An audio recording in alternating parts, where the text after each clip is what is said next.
Well taken. Good technique from Machida. Rajveer was relieved of his duties in that area. And he probably would have taken it as well, but Machida is the man in the hot seat and he delivers.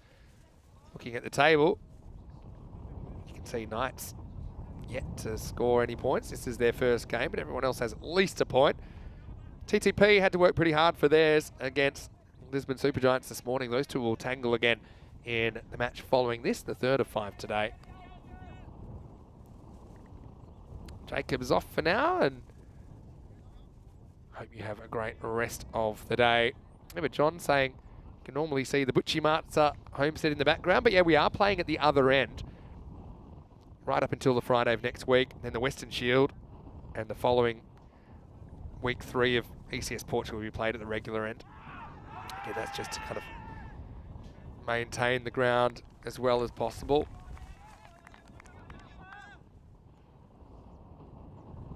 It's a huge inside edge onto the pads. They're doing well to hang in there, aren't they, the Knights? At a very minimum, they want to take the point away from this. Maybe they could pull off a dramatic victory. This one turned around the corner by Darji. Again, just a single. What a brilliant start this is. Not even run a ball pace so far from the Gamblers.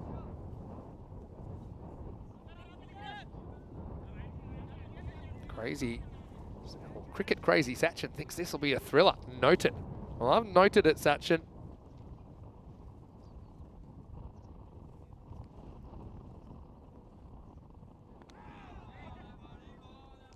This has just worked away to leg side. John, I know you're there. He's asking. Just the surname slipped his mind. I think you're talking about the Butchie Matzas. Yes, Sandy and Fatima. Originally, kind of the visionaries behind the ground, and now Paolo, you'll see him around the ground. He's been involved with the Portuguese national team. Even seen him playing for the Portuguese national team. Heavily involved in the organisation. Also, occasionally part of our Blue Crew these days is Paolo. They're very hospitable here in Portugal. Really do look after us. It's very nice when we come here. It almost feels like coming to a second home. It's got that real cricket club feel as well, with the club rooms and the deck, which is a wonderful addition that was built last year. A tickle on this down the leg side, and that's going to be 4 runs. Just a slight error from the bowler. Never really swings back the way that he would have hoped. So Jagdeep goes to the boundary. Gamblers, 3/4 chance in this game, but you know, Knights, to their credit, they've got themselves to a 25% chance. I think at one point in the first innings, it was down to 1%.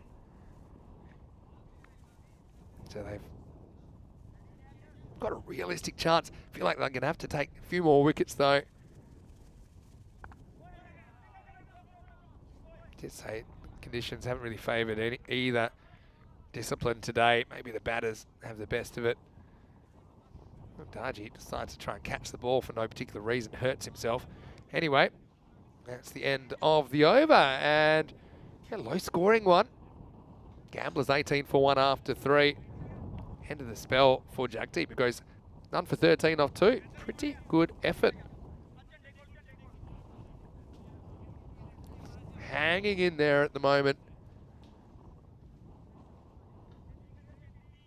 Now middle overs coming up to 5 outfielders can be employed from this point in time.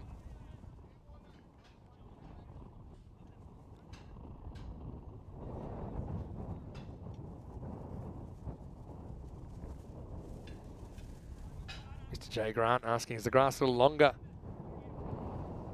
On the longer side, not really. Well, that's pretty close, you know, and he's gone. I think it's a good decision. A lot of things have to go right to get an LBW in these circumstances. Ravinder Singh, they have kept him on. This looked to me to him in front of off stump. And definitely going on to hit. This is the impact. Oh, it's close. Probably umpire's call on the impact for me. Very tight. Certainly live. I thought that's out. And Krut Patel Nick's the same. Height-wise, don't see any issues there. But yeah, look at it one more time. Certainly live, I liked it. I thought it hit him in line. That's the way the umpire sees it. Probably a 50-50 when you look at the replay. But I think you've got to reward the bowler there. Darji just couldn't get going that innings. 8 off 10 in the end. He's LBW. And Ravinder has 2 for 5. Willie Venter saying some good tight bowling by the Knights opening bowlers. Yeah, definitely. Kokar comes out at number 4. Playing themselves into a bit of a hole here. Gamblers last year. They certainly had a few games to forget for such a good cricket team. Kokar tries to muscle this first up and he'll only get a single.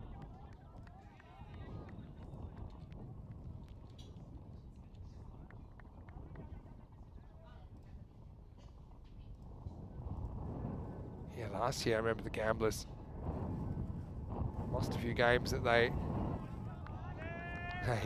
would expect to win. Actually went on a losing streak of 6 and you could just never turn around. Finished with a couple of wins, but finished with a 3-7 record and well out of the 4. Remember they lost to Lisbon Super Giants, making only 83, having it chased down.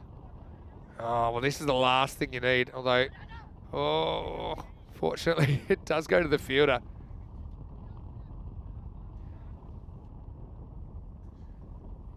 Look at that one just take off, and in the end, gets a feather on that bit of glove, the keeper. And then this one does make the stop in the end. But 2 bonus runs. I thought that had Minimo written all over it, to be honest. Kokar gets careful with the next one. Yeah, so Gamblers made 83 against Lisbon Super Giants and lost. They made 82 against Fighters CC and lost. They lost by a run to Indian Royals. That was Indian Royals' only win of that ECS, so they had a bit of a shocker last year, to be honest. Kokar tries to take it on. And this is the issue when the field goes back. And even though it is back, it's going to motor off the outfield. Yeah, so as far as the outfield being slow, it is kind of a healthy covering of grass. But what's below it is so hard that the ball still races towards the rope. And the other thing is the pitch is in the high part of the ground. Everything else is kind of downhill to the boundary. Kokar hits this hard as well. That'll take some stopping. Well done, though, by Ravi Jaku, who does the job. And that will take us to the end of the over. 26 for 2 after 4. Ravinder Singh has very good figures. 2 for 13 off 2. So both of the openers concede 13. Been a great effort. The real question, can the bowlers that follow keep this kind of pressure on? As the first 4 overs have just gone at 6.5. And at a bare minimum, Coimbra Knights now seems assured that they'll take at least a point out of this game. That wasn't for sure when we started this second innings.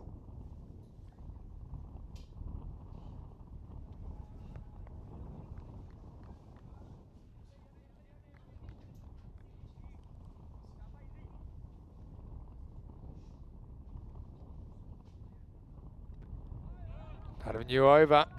And this is Satinder Singh. Again, player we haven't seen before today. Had a few issues early on with the bat, but he's got a role to play here. Next 2 bowlers have a really important job to try and keep this pressure on. This one's sprayed a bit wide.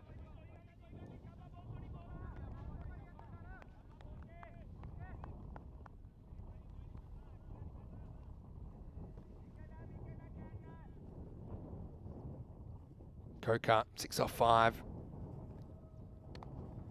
Goes after this, probably around the tram line.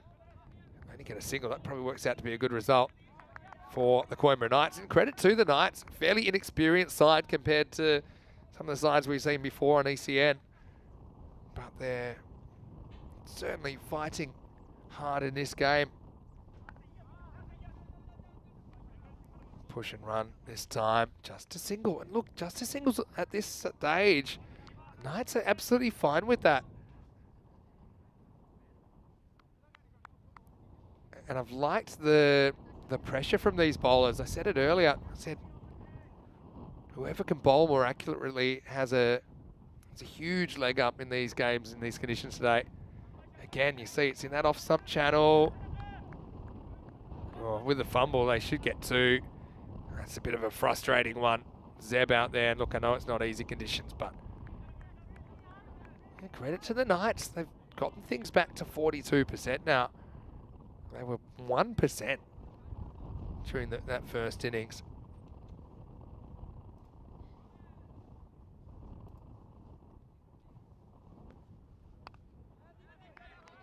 Oh well, guess what? More work for Zeb. This time he will pick it up. They're going to take on a 2. Oh, great effort actually from the keeper. But to be honest, the throw into the wind didn't have a lot on it. This I still think might have been out with the bat flick and picking their fielder out there.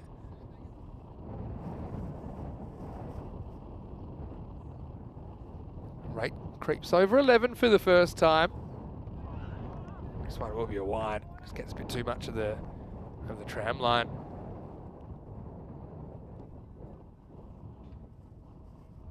What an interesting battle this is.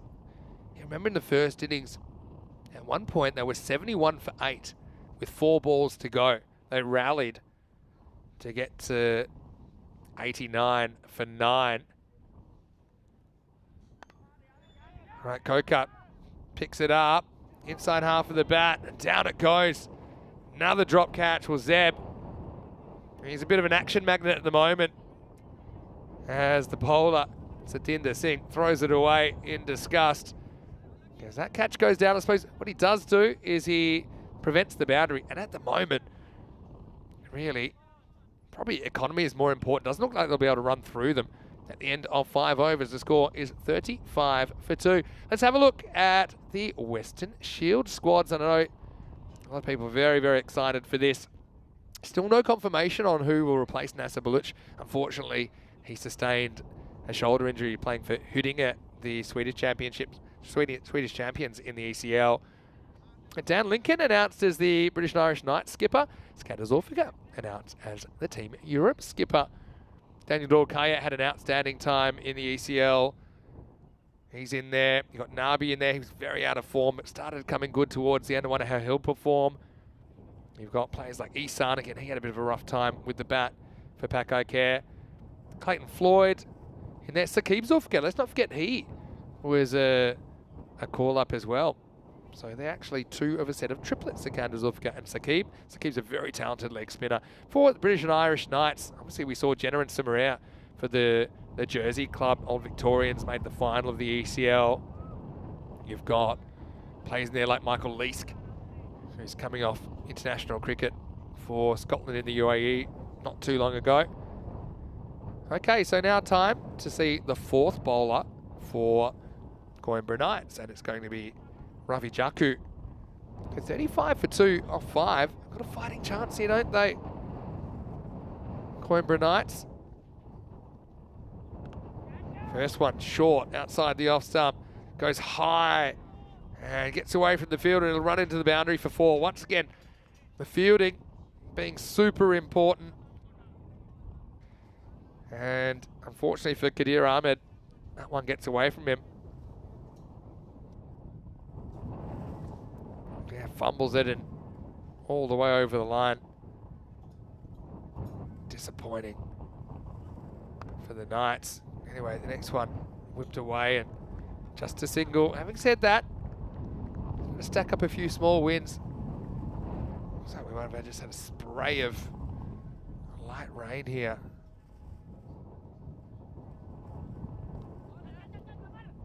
As this next one's whipped away. Kumar. He's going to get 4. Once again, you can see just struggling with the conditions and making these key stops. And when you don't have too many to play with, then yeah, it's not a great situation. Have a look at this one. Gets away, kind of goes foot at the end, but not the best strategy. Well, now they're going to go for one that's never there. I'm just not sold that he has the ball here. They're going to have a look at this. Yeah, let's have a look. I got to say my initial result was he fumbles the ball and he hits the stumps with his hands. Let's have a look. I mean, run was never there. Just had to pick it up cleanly, but he doesn't. Or... yeah, actually, when I look at that, here's my issue with this, right? The ball hits the stumps, yes, but what knocks off the bails? Is it the hand pushing into the stumps that knocks off the bails? And to me, there's, even though you can see the ball contact the stumps, what ultimately has broken the stumps? This is one with the bails back on, kind of complicates it, but I think they've given it out. Let's have a look. Kind of pushes the ball into the stumps. And the ball almost doesn't get a chance to knock the bails off, because look, there, yeah, I suppose it does. I think the ball hits the stumps here and the bails are probably off. So probably at that point, before he pushes, it's out. So I think it's a good call in the end, but it's a lot more difficult than it had to be, really, if he picks it up cleanly and holds onto the ball. So in the end, it will go down as a run out. One of the world's closest direct hits. And the Gamblers 44 for 3. So the other thing is, they weren't really going at a good rate, that pair. So, okay, will that maybe bring someone to the crease that might be able to get going? Having said that, Kokar, he's a player too good to let stick around. He goes for 17 off 11 run out. You can see the rain has picked up now. Hopefully we don't have to call this game early. It was pretty sunny a while ago, and now things have been made pretty uncomfortable for the players. But we know they're a hardy lot here in Portugal. They're 45 for 3. So they're only halfway to the target. There's only 25 balls to go. Push and run.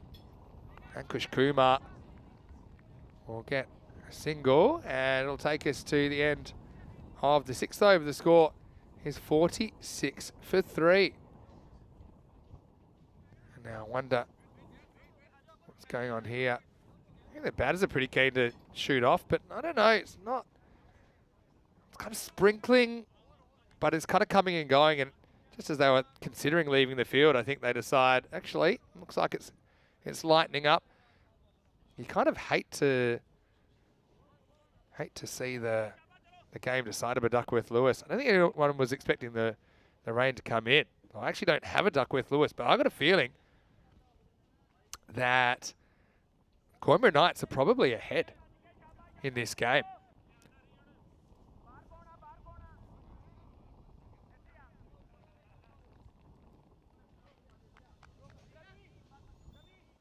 All right.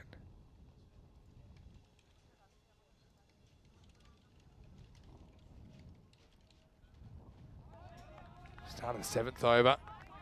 Hopefully it's not a sign of what's to come. There was no rain in the forecast, like I said. Bit of cloud.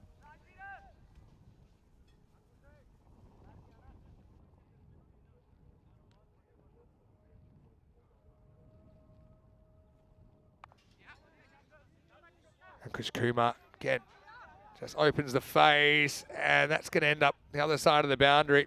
It's always a difficult stop in any conditions, really, on this ground.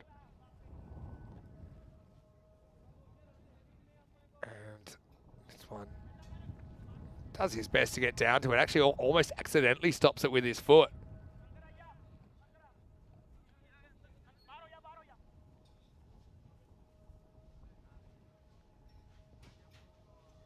Anyway, now push and run. Yeah, hopefully this is just a passing shower. That's what everyone's hoping. They've got 21 balls left in this game. 50's up for Gamblers, but hey, credit to the Knights, making them fight every step of the way.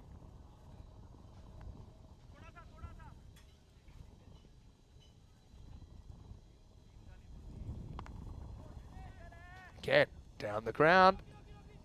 Should be stopped, but it won't quite be stopped. Nice effort from the fielder. Again, we have to apologise. You might notice with the conditions, it's become a little bit difficult to film in the last few minutes. We'll certainly do our best.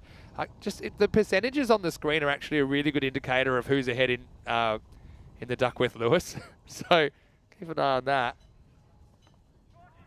All right, this one is up and away.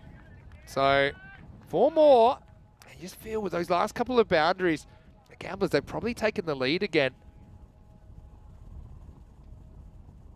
Yeah, so right now they're 3 out, and the par at this stage, 6.5 overs, is 59. So it's actually a tie right now if they were to go off.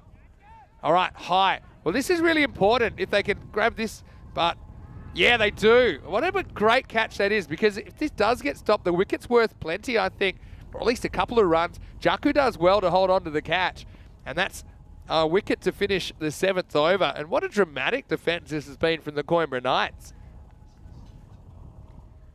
59 for 4 after 7. So yeah, now with that, they're 2 runs behind on the Duckworth-Lewis if they were to stop. I don't think they're going to stop though. Fingers crossed the weather clears a bit, because in 35 minutes we'll be starting the 3rd match of the day, match number 8 between the Lisbon Supergiants and Team Tigers Portugal. Those two actually met this morning. It was the Supergiants that got the win in the end, 125 to 99. Those two are 1-1 lifetime against each other on ECN. News from the toss is that the Supergiants won the toss, elected to bat. Makes sense. They won batting first earlier on today.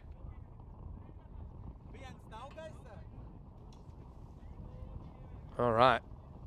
Rain, light. Wind, strong. 3 overs to go. 10-10-10 for a golden ball. Gamblers, they've got the batting to do it. They just haven't been given any room to breathe here. Good game this. Rajveer Singh coming on to bowl. First one, down the leg side for a wide. Again, just with the conditions that might force us to have to shoot the game slightly differently. We'll still bring you as much action as we can. Rob's asking how big are the boundaries compared to last week. They are exactly the same. Might have been a no ball called there. Spotted that. The signal. Not sure what it was for. We go back to the main camera. Got that up and running. Yeah, free hit coming up. So I'm not quite sure what that was for. It's Ghassan who's bowling now, actually. He was great late in the piece, but this isn't a good delivery. It's Gundy ball, really. It's short, and it's pulled away with a degree of ease by Ankush Kumar. 4 runs. So 64.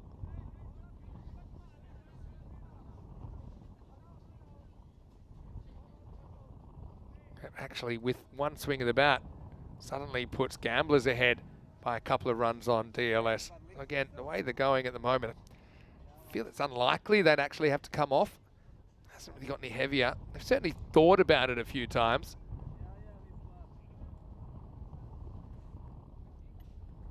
Yeah, so boundaries, for the most part, they're very standardised on ECN, 50 metres from the centre of the pitch. Credit to the players and the umpires and everyone, by the way. I know it's not an easy situation at the moment. But in Europe, they will play through a bit more weather than you would in some other places. Otherwise, you might never play. Having said that, Portugal is one of the better countries weather-wise. They can play all around the year. As Mr. J. Grant says, yeah, just looks like a beautiful day in Aberdeen, to be honest. I'm hearing what you're saying. All right, 26 off 17. Got a game on here. All right, this one will be pulled away. Well handled there. And there is some precedent of golden balls here in Portugal.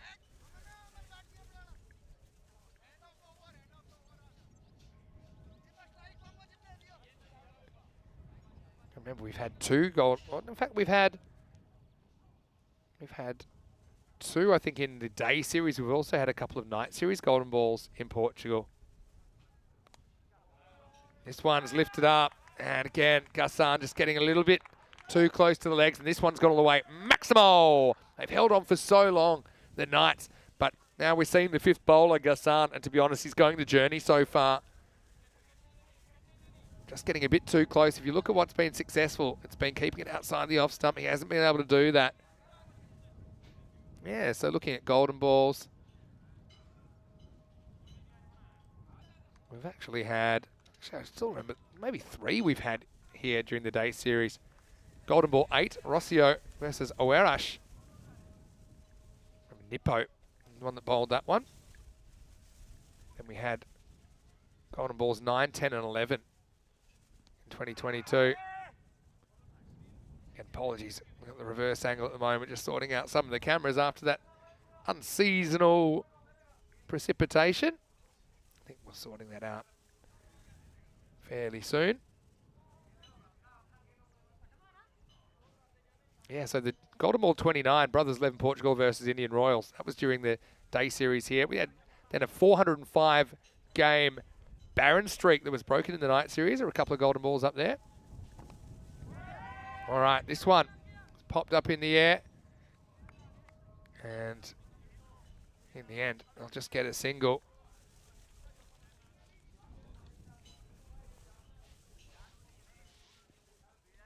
Then if we shoot forward a little bit to 2023.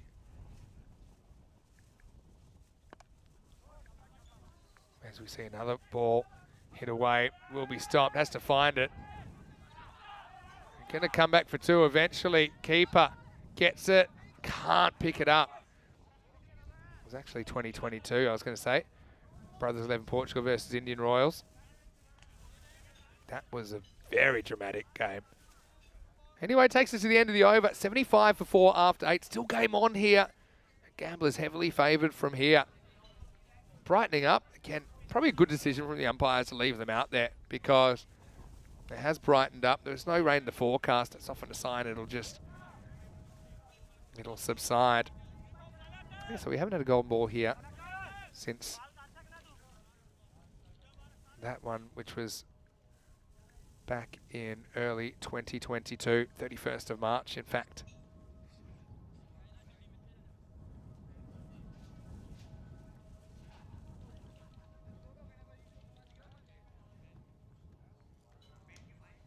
All right, biggest over of the game so far. And Jaku is coming back. First one, though, straight down the throat of Bachata. Hasn't he fielded well? So Kumar goes for 18, and we've got a game on our hands, folks. 15 off 11 now, new batter to face. And yes, they have a lot of batting to come, but how are they going to handle the conditions? Can the Knights get it right and pull off a dramatic defence? Just kind of correct-looking shot, but never got that much of it. Getting with the ball, getting a little bit wet, might be getting a bit heavy. So Ankush Kumar scores 18. Believe it or not, that's the highest individual score of anyone in this game so far. He leaves with 11 balls left to play. 75 for 5. 15 required off 11. Nishant Verma comes to the crease, the left-hander. And now, of course, the sun comes out. I have seen this happen before at this ground where these rain showers will sweep through the countryside, and as quick as they've come, they've gone. Jaku comes up with his first wicket.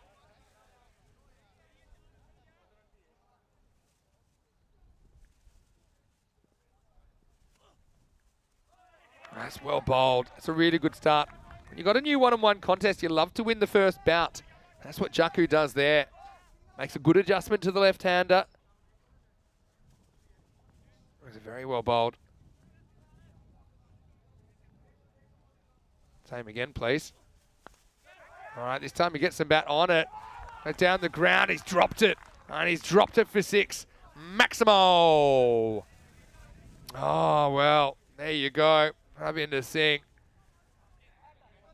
He's in the right spot. It was the right time, but it wasn't the right result. Goes to 9 off 9 now. Now, this is Gundy down the leg side. Needs to stop it. Oh, no. Well, again, God gives you feet for a reason. They're not just to walk on. And it's the 12th man, Stephen Waddell, who's on the field. This is straight to him. Look at this. Oh, boy. Boy, oh, boy. with the game on the line, 9 off 9. Poor Waddell thought he'd be having a sip of hot cocoa in the 9th over. Instead, he's on the field. Why he's on the field, I'll try and work out. Perhaps a case of hypothermia.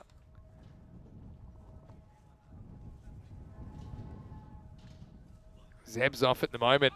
Oh, that's off the gloves, and that's dropped as well, I think. Wait for the signal. It could go 2 here. They're going to take it on. Oh, now the keeper's not in position. But if it hit the stumps, he would have been got leg buys. Maybe it's off the arm. Let's have a look at it. Oh, yeah, it is off the arm. So it wasn't a drop catch either way. It'll be 2. 3 off 7. Oh, well. Knights, they've made such a great game of this, but surely they're going down now. That's a wide. Make it 2 off 7. And again, Waddell, one of our favourites here at ECN, but it almost looked like he got taken out from the grassy knoll there, didn't he? As he leaked 3, that'd be handy right now. Think about tying the game. Saini, not interested. Now they'll get an overthrow, and that'll tie the game. Well, chaos personified here as Coimbra. They hung in there so long, but they've been their own worst enemy in the case of the last 5 minutes. Almost like the sunlight has come out and fried their hopes. After 9 overs, it's 89 for 5. The game tied, 89 apiece. And they'll need a maiden over in the 10th to push it to a golden ball. All right, here's your strategy. Bring everyone up and hope for the best. I think they have kind of done that. Great game, though. If you just thought this was going to be a one-sided smashing, we're talking about 7 overs. And you've been pleasantly entertained, I think. Any score wins it now. And, well, that'll kill it. So with 6 ball to spare, it will be the Gamblers that will get the win. But they had to work hard from it. Look, positives there for the Coimbra Knights. And principally, their bowling, I think, was very, very good. The openers kind of set the table. The middle over bowlers were able to kind of keep that pressure on to an extent. But really, in the end, not enough runs on the board. I think maybe they need to make a change. You could send someone like a Gassan, who came out at 10. Maybe send him to open. Yeah, just really think about who you think will be having the right approach there early on in the innings.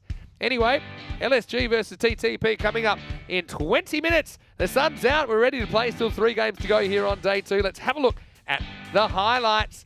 And really, early on, they were a bit hamstrung, weren't they? Just 26 in the first 4 overs. This was LBW. Pretty close. I think it's a fair call in the end. Impact in line. Umpire's call on that one. Definitely going on to smash the stumps. But really, as the conditions got a little bit slippery, the fielding, I think, was a bit of an issue for the Knights. Did some good things like that. That was Ravi Jaku that took the catch. And then the sun came back out. It's kept staying alive, didn't they? But some key boundary misses ends up pushing the game. And what else? Well, he's playing for a yellow card there, but I didn't see any contact. And in the end, 9 overs. They do go to a 10th, but a wide kills the game. And Gamblers sneak home with 6 balls to spare. Nobody in the game reaches 20 with the bat, so that kind of tells you all you need to know. Ankush Kumar, 18 or 15 in this one. Kokar with 17. Verma with 11 at the end, and Mandeep Saini get the Gamblers across the line. 2 for 13, Ravinda was excellent. So was Jagdeep, to be fair, early. They put the pressure on. Satinder and Jaku did what they could. Wicket apiece for them. Gassan's over, probably a little bit off. Butchida only ever bowled the 1 ball, which wouldn't even count, as that would be the end of the game.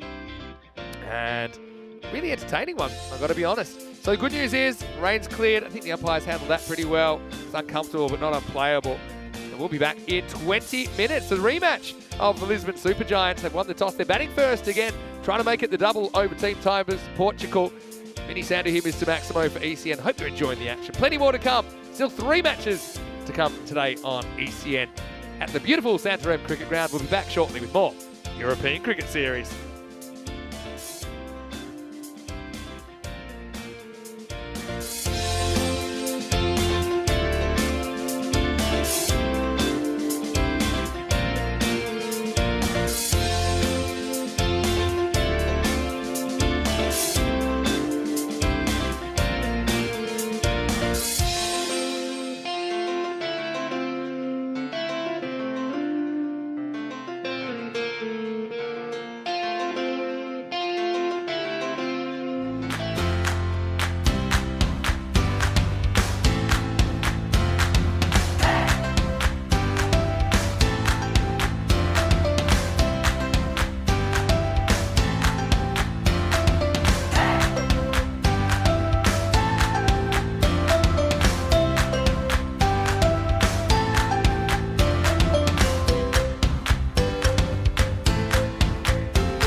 This European Cricket Network event is proudly brought to you by HCL Software, Paramatch.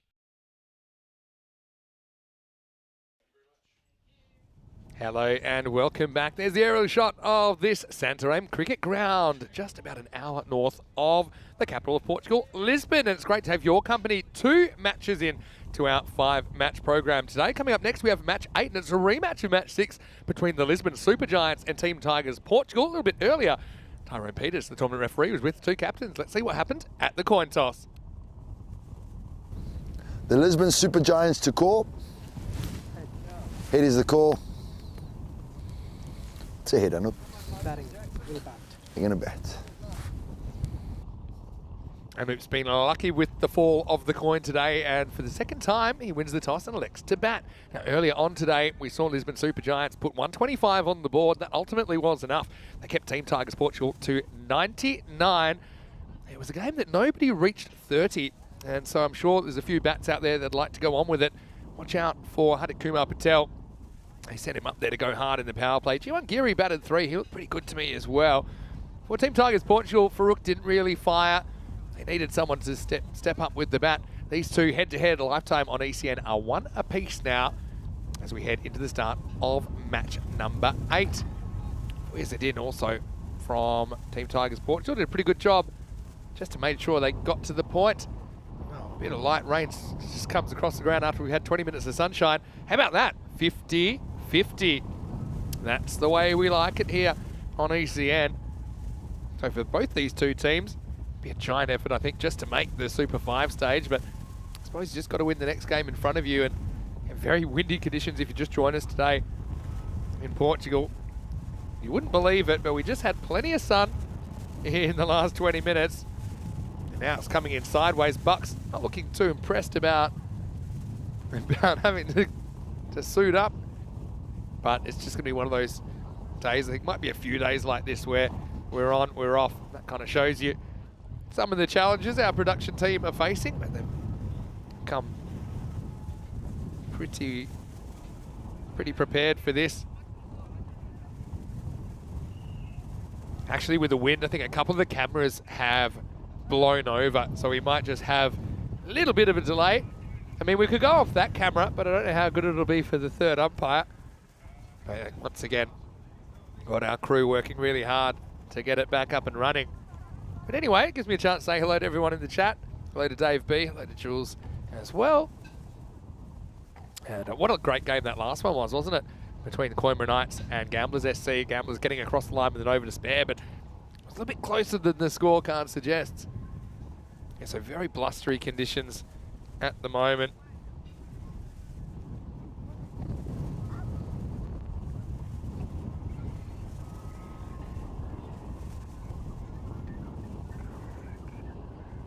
But anyway, feeling pretty hopeful. We'll get going as soon as we can. Yeah, just a slight delay to this one. Looks like they might be able to get a start going anyway. So get ready, get set. And well, I don't think we'll go just yet. Might have to wait for the main camera to be able to show something. So yeah, they'll just hold things up. But for Team Tigers Portugal, obviously taking 1 point, pretty important, I think. It looks like they might go down 4-0. They do get 1 point out of the game. Just holding things up until we've got at least one camera operational.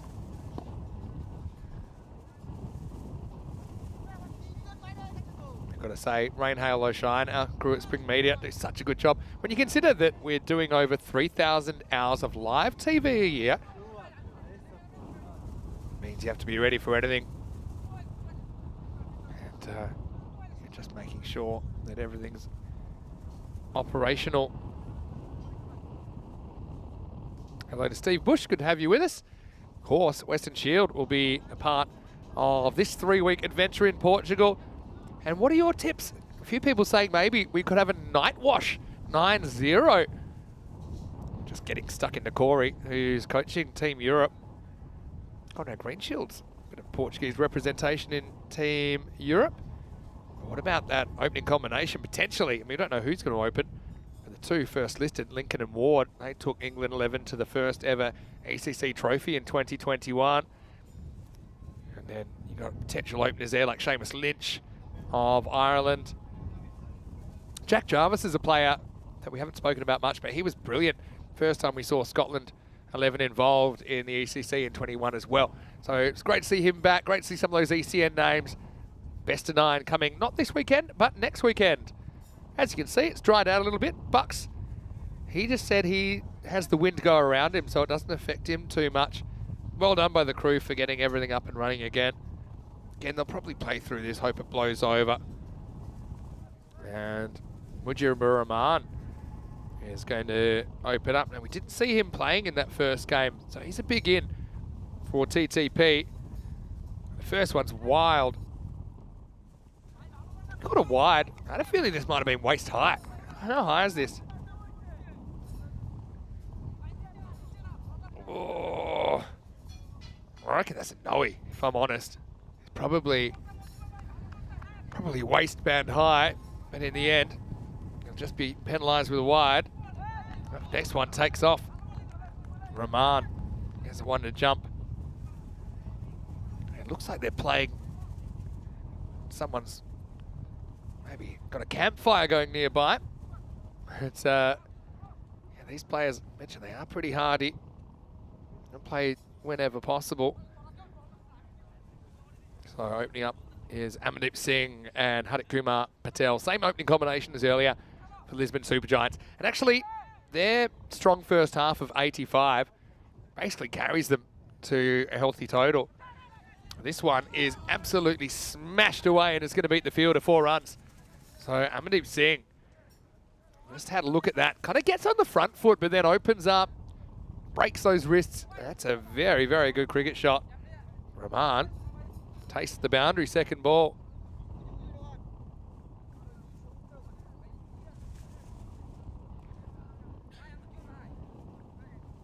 As you can see, probably a bit more of an inside day. I suppose playing indoor cricket for Australia, these are the things I never had to worry about. Although we did once have a game which was postponed because of a roof leak and the pitch got wet. True story. Also once had a game I was playing in South Africa in a franchise competition in indoor cricket where the lights went out thanks to a power outage. And it went out just as the guy released the ball and I was wicket keeping. It was pretty scary for me. I think it was more scary for the batter. Anyway, here. Ready to go again. Mujibur Rahman. Short. Well, he's late on this. High in the air, but it's just going to fall safely in front of 3 fielders. It's Farouk trying to get it in time. But this is one where the wind is actually coming kind of 10 o'clock to 4 o'clock. It's actually coming probably in the direction from that camera you see right there. So it kind of blew away from the fielders.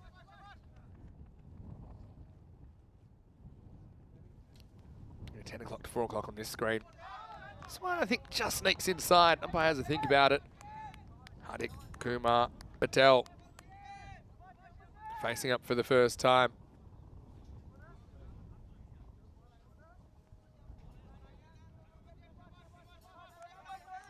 Tushar Shah, by the way, is keeping in there for Team Tigers. Portugal late change there. Oh, that one takes off as well. Grabs a bit of the wine on the way through. Steve's asking, is that hail on the field or flowers? Well, I can tell you, it's flowers. They're flowers.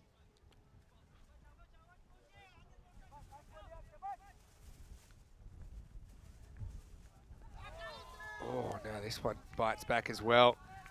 And I think in these conditions, if you're bowling, just concentrate on getting it in the right spot. Don't worry too much about trying to bowl fast. I mean, the footing's going to be a bit questionable. I mean, just bowl within yourself and get the ball in the right spot in the first place. This is not one of those times. Down the leg side, keeper gets a glove on it. At least slows it down, so they'll get 2 wides. So they are daisies all over the field.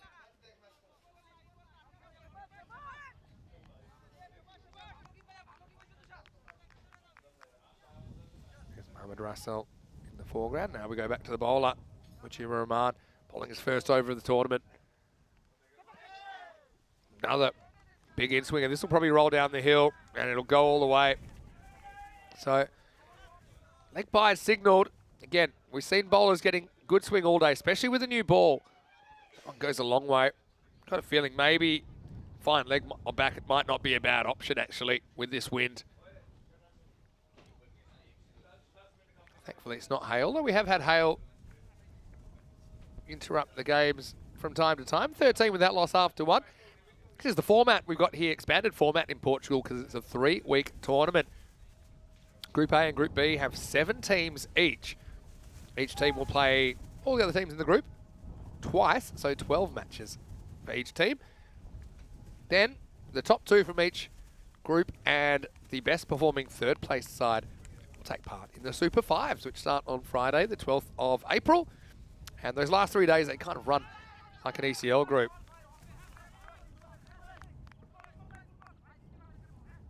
Have a look at this. This one actually hits the hill and bounces back. And if this hits the stumps, it would have been out. Bang. Luckily, it bounces back and doesn't hit the stumps. Anyway, next one, end of the bat job. Holds up, it gets over the fielder. That's going to run with a win for 4. So Hardik Patel gets motoring. Okay, good seam position there, but he sets himself. Kind of a fairly open stance there. Slams it over mid-on for 4.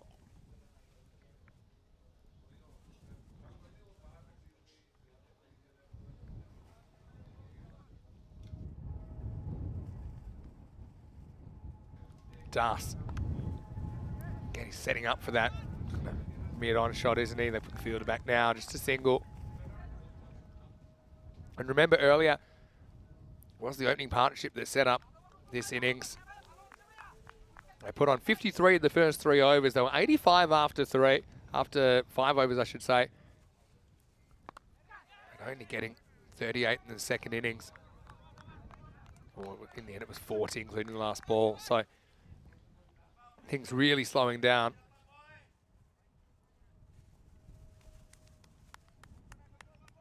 Hello to Kevin, and he's saying, yeah, ball really hooping in the wind. It has been, especially with the new ball, though.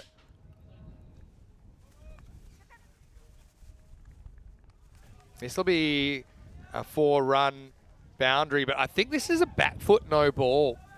Have a look at this, and that's what the umpire's saying here. Remember, you can't touch that return crease, which is more or less on the edge of the pitch. We've seen a few bowlers pushing it. Let's have a look at this foot now. Yeah, and so, yeah, he lands, I think. And then, okay, then it's in the air, but just cannot touch that line at all. Really shouldn't be anywhere near it, to be honest. So, free hit coming up.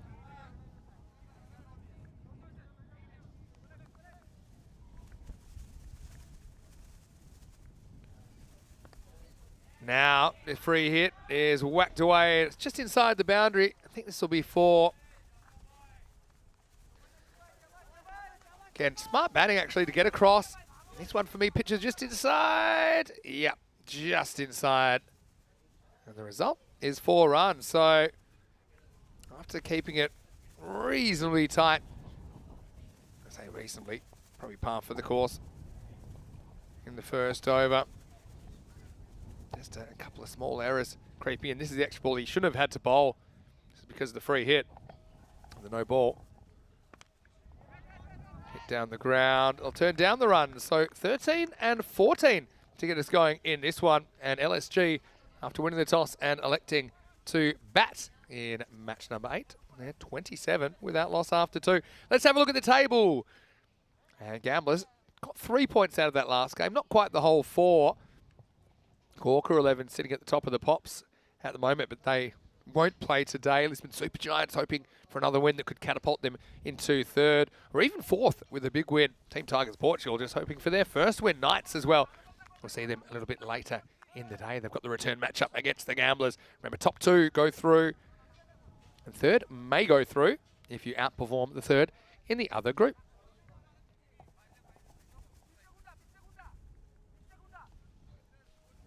Steve's asking if someone calculated the elevation difference between ends, but it's not a straight slope, Steve. In fact, all bits of the boundary are, I'd say, more or less equal. As this is hit leg side, once again, Hardik Patel goes back to his go-to.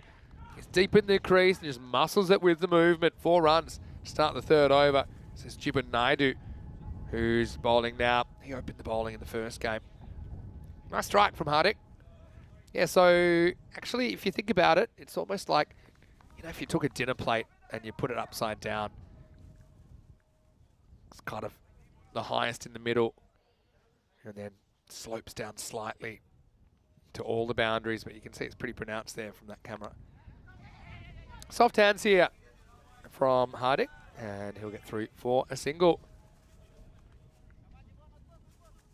I've got to say, this ground is really a success story. People come from all over Portugal to play cricket here now. There are a few nice grounds in Portugal, but had some difficulty finding one they could consistently use. So you can see the fielder in the background there. You can see you can't see his feet. That's because you can see it slopes down towards the boundary. Same with the bottom of the fence there. So yeah, a few humps and bumps. He hits this pretty well, but hits it straight to the fielder. He does well to make the stop. I've got a question from our Dutch viewers. Of course, we've announced that we'll be doing the T20 series between the Netherlands, Ireland and Scotland in late May, and then the KNCB Finals Day on the 26th of May. Any of our Dutch viewers thinking of coming down to watch those games? Oh, he's hit that pretty well, and I think he stays inside. He's had a little bit of the old side skip here, doesn't he? But let's just check it. Oh, he goes pretty close.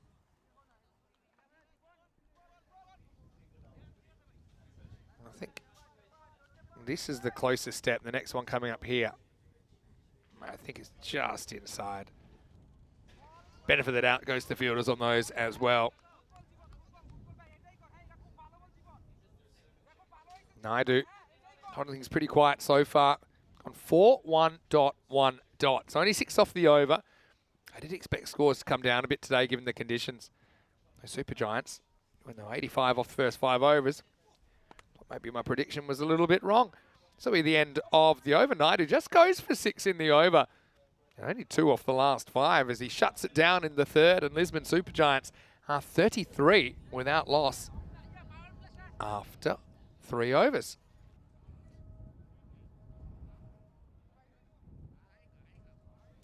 You can see first 2 overs, 13-14. I would say par today, given everything that's going on. I'd say it's probably 110 to 115, something like that. But I suppose if you do hit the ball, it's not that easy to field. Pretty slippery. We've seen a lot of catches going down. It's a kind of hitter's breeze in a way, because the wind for the most part is from that camera kind of blowing towards, might be Miguel down there in the high vis. That's the way the wind's going. They're going to go back to Rupan Das in over number 4. 14 came off his first over. Oh, chases a wide one, but hits it pretty well into the wind. No problem at all for Amandeep Singh, who goes Maximo. Really good shot. See how he holds his form here. Stays side on. Very, very nice cricket shot. 6 runs, and it's a shot that deserved the maximum result. And that's the difference, I suppose. Not too many batters have shown the ability to do that today, and those off-stump balls, offside balls, haven't really been taken to at all. This time, well, we got another step over. Well, Portugal might be highly ranked in the football, but that's no thanks to some of the players we've seen on display today. Again, didn't want to get down with the hand, did Naidu.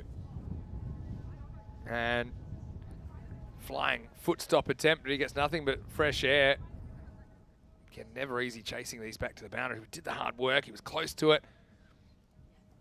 And the result, 4 runs to Aman, who moves to 24 off just 12.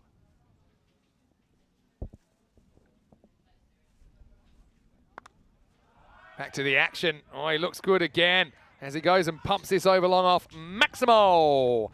Back to back. Again, charges, but actually kind of holds his technique pretty well. Doesn't get lazy and try and hit across it. Cracking shot, that one. Lisbon Supergiants once again looking on for a 50 partnership in this matchup.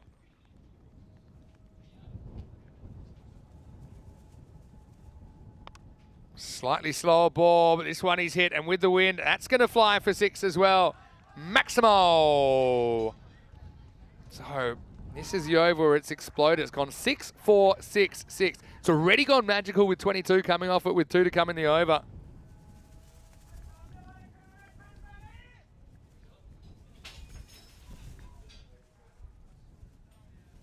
$50 is up now, the 50 partnership, and they've actually exceeded their output in the last game where they put on 53 and 3.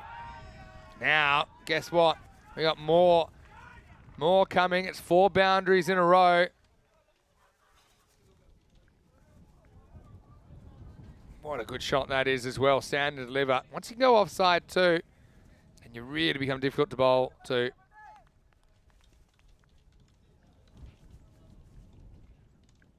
Wow, well, that's going to go from bad to worse. It's going to be a 5-eye. No ball +4 as Das has had this over go supersonic. So it's gone 6-4, 6-6-4, and you think you're going to get out of it. You're not, because that's 31 off this over now, and there's another bowler error resulting this time in a free hit. Wow, well, would you believe it? The one he couldn't get out on was the one that he missed. He'll get a leg by. So 32 off the over. Crazy stuff, really. And essentially, they double their score in the 4th over, and now Lisbon Supergiants are 65 without loss after 4.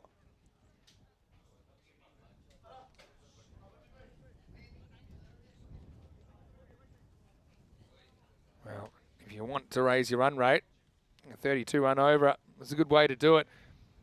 And Das, earlier today, was pretty tight. 2 overs, 1 for 21. But things getting right out of hand there.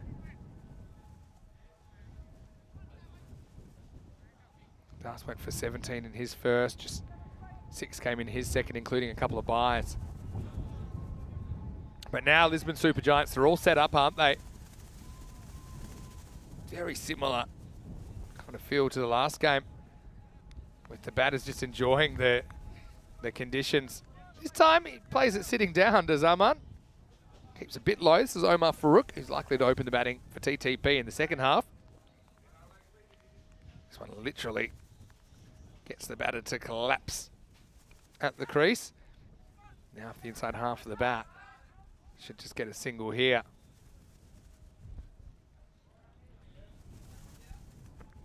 Once again, I want to say hello to everyone, and apologies, yeah, you can tell it's a bit windy out there, so the camera's a bit shaky than you might be used to on the European Cricket Network.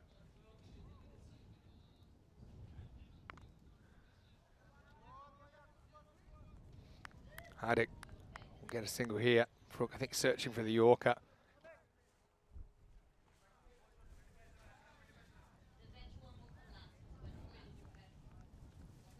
Omar, pretty key player for TTP. It was kind of rolling leg cutter, but I've loved the batting from Amandeep in this innings. He's shown an ability to go through the cover region. So even though this is the kind of ball that today we haven't seen being put away very often at all, but he stands tall and smashes it. 49 off 20 now. And on a day which I haven't seen a lot of higher scores. Nobody has reached 50 yet. In fact, before this game, before this innings from Amandeep, no one had even reached 30 today. It's on 49. And that will be his 50. Brings it up in 21 balls. Good knock from Amandeep here. Exploded at the right time. 3 6s and 7 4s in his knock. Just taking a bit of time, I think, for the message to carry through. Scored all over the ground. Well, I know there are some players, their teammates don't like to clap their 50 because it puts them off on the way to their 100. This one, actually pretty close. I think it was just probably blowing down the leg side. end of the 5th over. And LSG, not quite as many as the 85 they scored in the first half last time, but not far off, 72 with that loss after 5. Well, this is our schedule for European cricket. Series cricket does include some of the internationals we'll be showing around the traps as well. I've got a question for you. What are you looking forward to? Or do you have any questions about any of those venues? Obviously, England's getting a lot of press because it's the first time we've ever gone to England. That replaced the Greek series, which unfortunately had to be postponed for logistical issues. There's plenty I'm looking forward to. Croatia is actually pushed up a little bit. It's before the ECC this year. A few questions about the ECCX as well. How does that work? Might go into that in a little bit. But the ECC this year operate in a 4-week window. So we start over number 6. But the 32 countries have been broken up into 2 tiers. Top tier of 21 and a second tier of 11. And that is the ECCX. Those 11 clubs competing for 2 spots up in the ECC next year. So it'll be a promotion relegation system. The first 10 days will be ECCX. And then the remainder of the 4-week block will be the ECC Premier Division. Anyway, down the leg side, this will be a wide, and we've seen this happen time and time again.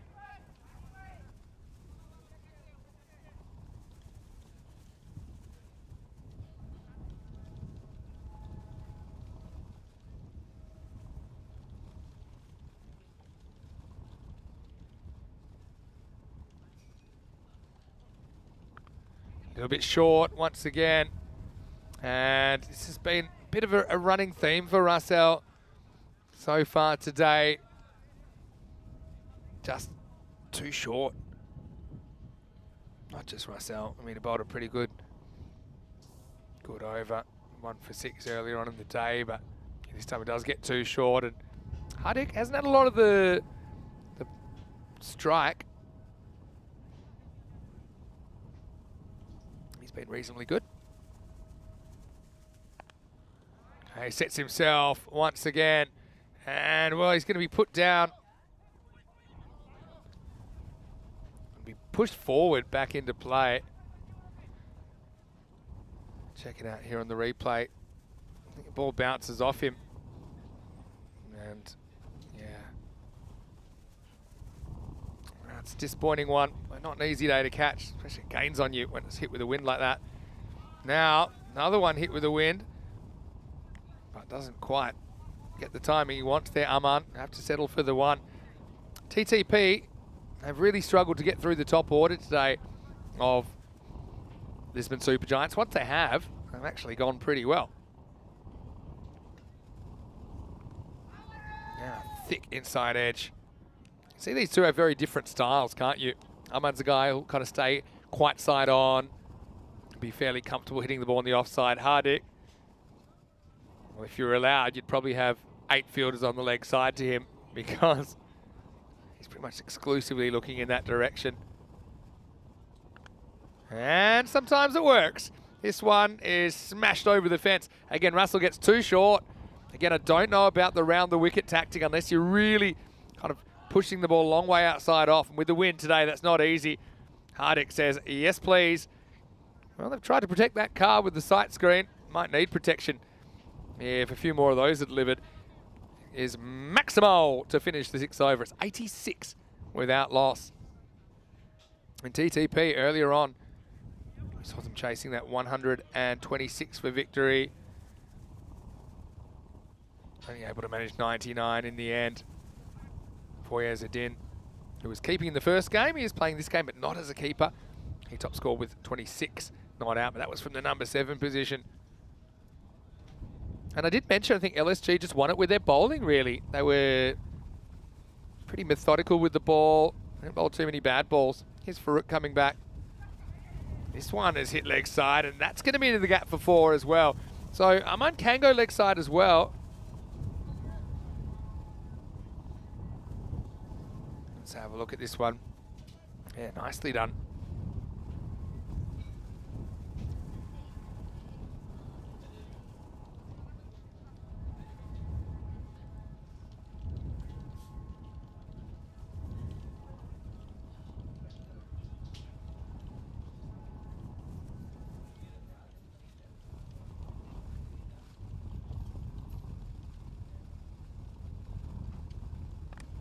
All right, goes after this, and that's hit very sweetly with the win again.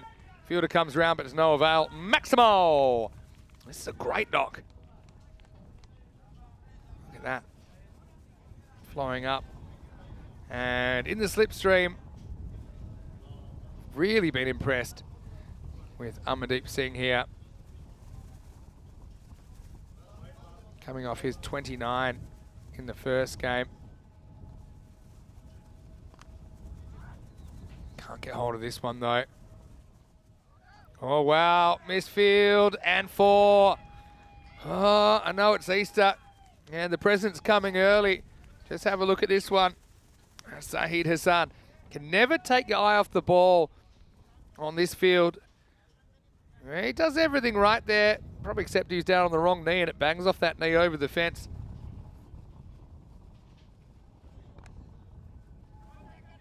Now, well, whoa, another knee banger. Might go for 2. Throws blindly. Probably worth a quick throw, but yeah, doing their best with the old technicals, but with the long barrier, no match for this outfield at the moment. 100's come up in the 100 partnership in this 7th over as well.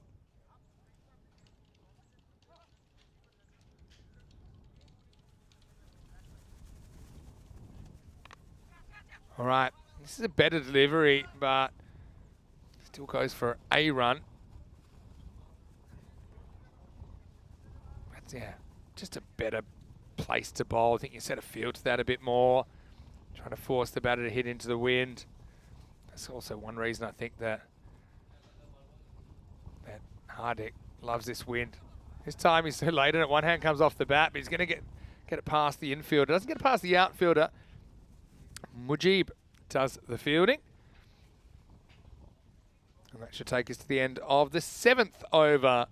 Still no wickets for TTP. The score 104 without loss.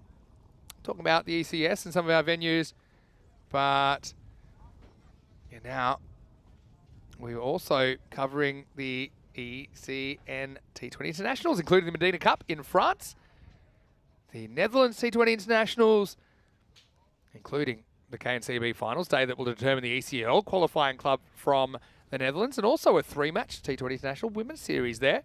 Of course, England down the bottom there, working through to May. This is a wide, I think just gets a little bit of the line.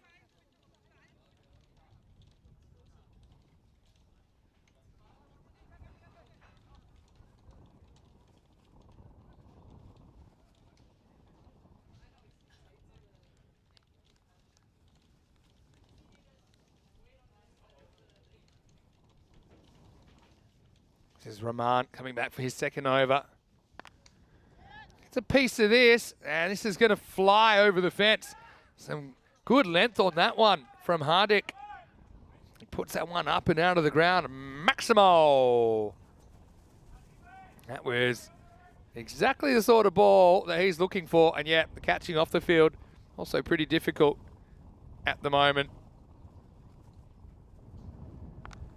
Well, if that one went, this one's going, because this is with the wind. Maximo back-to-back, and really TTP have bowled themselves into a corner here. Again, it's not so much the line, but it's the length that can hurt you here against a player like Hardik, who's looking for something that he can get under. I just haven't seen enough block hole deliveries. I'm still not quite sure how he would deal with a Yorker, whether it's outside the off stump or on the stumps, but bit of bowling machine stuff here really at the moment. Change of angle. That's actually pretty well bowled. Doesn't come back, but it zips outside the off stump and just inside the line for me when it passes the crease. Yeah, I think that's okay. So at least he does get something right there. Again, Fuller, I like it. Hardik's forced to play with a straight bat and he'll only get a single.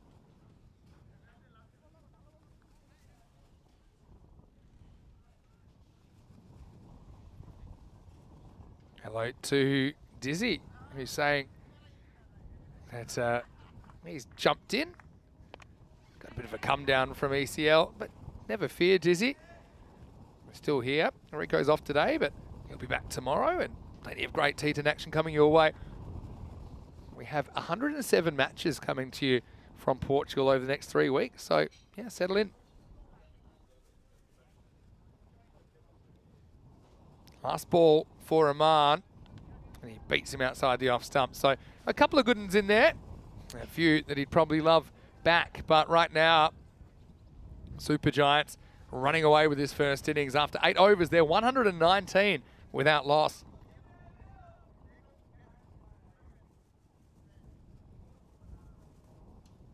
Keeping it pretty consistent around that 15 mark, 14 to 15. I wonder what the computer's saying about this. Look at the expected score in the bottom corner. Well, it's not 0, it is 146. Yeah, sounds about right.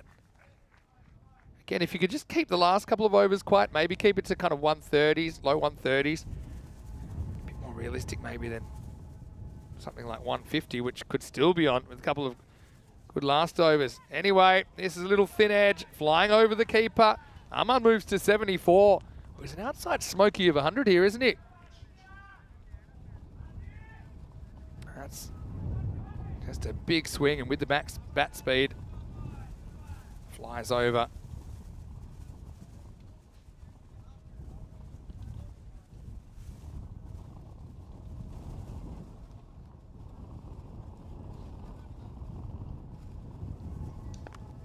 Again, drivable. It's hit like a bullet, and I think that's gone for 6.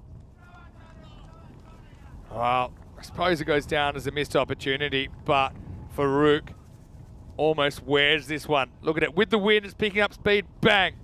End of the fingers, over the rope. Well, you got to be tough to be a cricketer, that's for sure. But nothing going TTP's way at all at the moment. Now this one would have been a wide, but he chases it inexplicably. And in the end, it'll just be a single down the ground.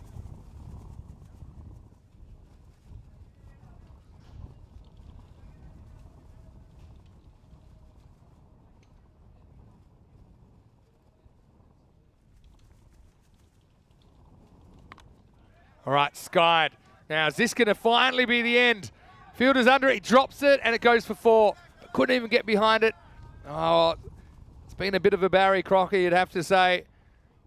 That is Zahid Hassan, who's had some moments to forget in this series as well.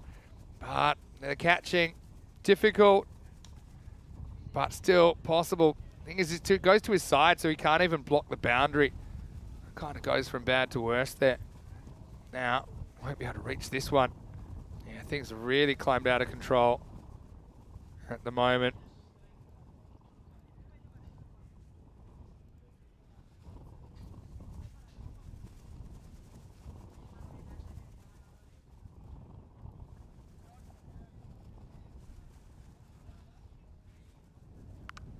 All right, short and slammed over the leg side. Maximo! Hardik getting the job done here. And he moves to 46.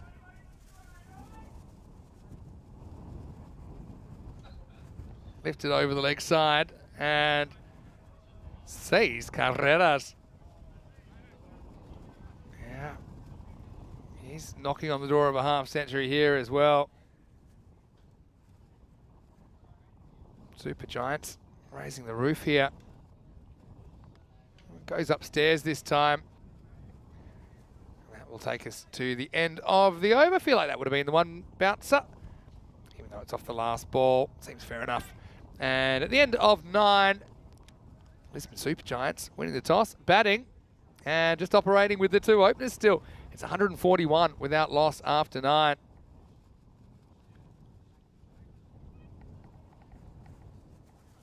Be tough, but Amandeep is facing up. Could he get a ton?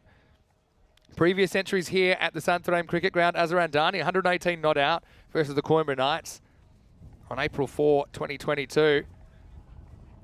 Didn't have his entry in the series last year here.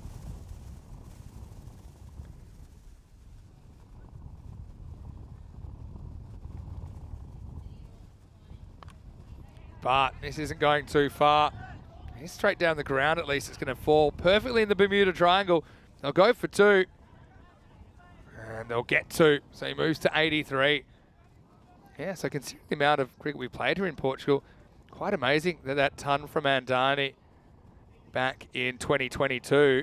It's still the only century we've ever had in an ECN match in Portugal. All right, this one he hits, and he hits pretty well. Maximo. Well, I'll get with the program in a second because they scored 2 off that first ball of the over. So that means that Aman gets to strike back, and he moves to 89 with that.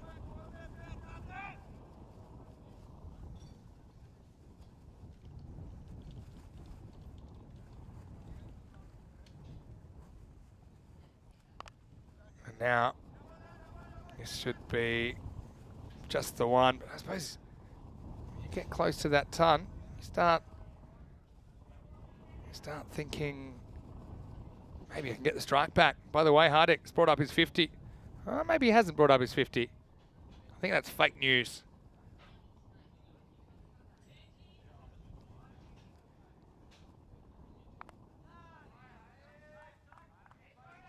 And so now, this will be his real 50. And so, yeah, well batted to Hardik, deserves it.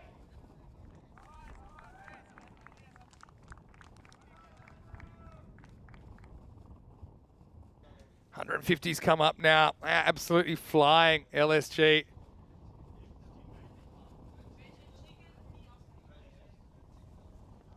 Well, they want to run.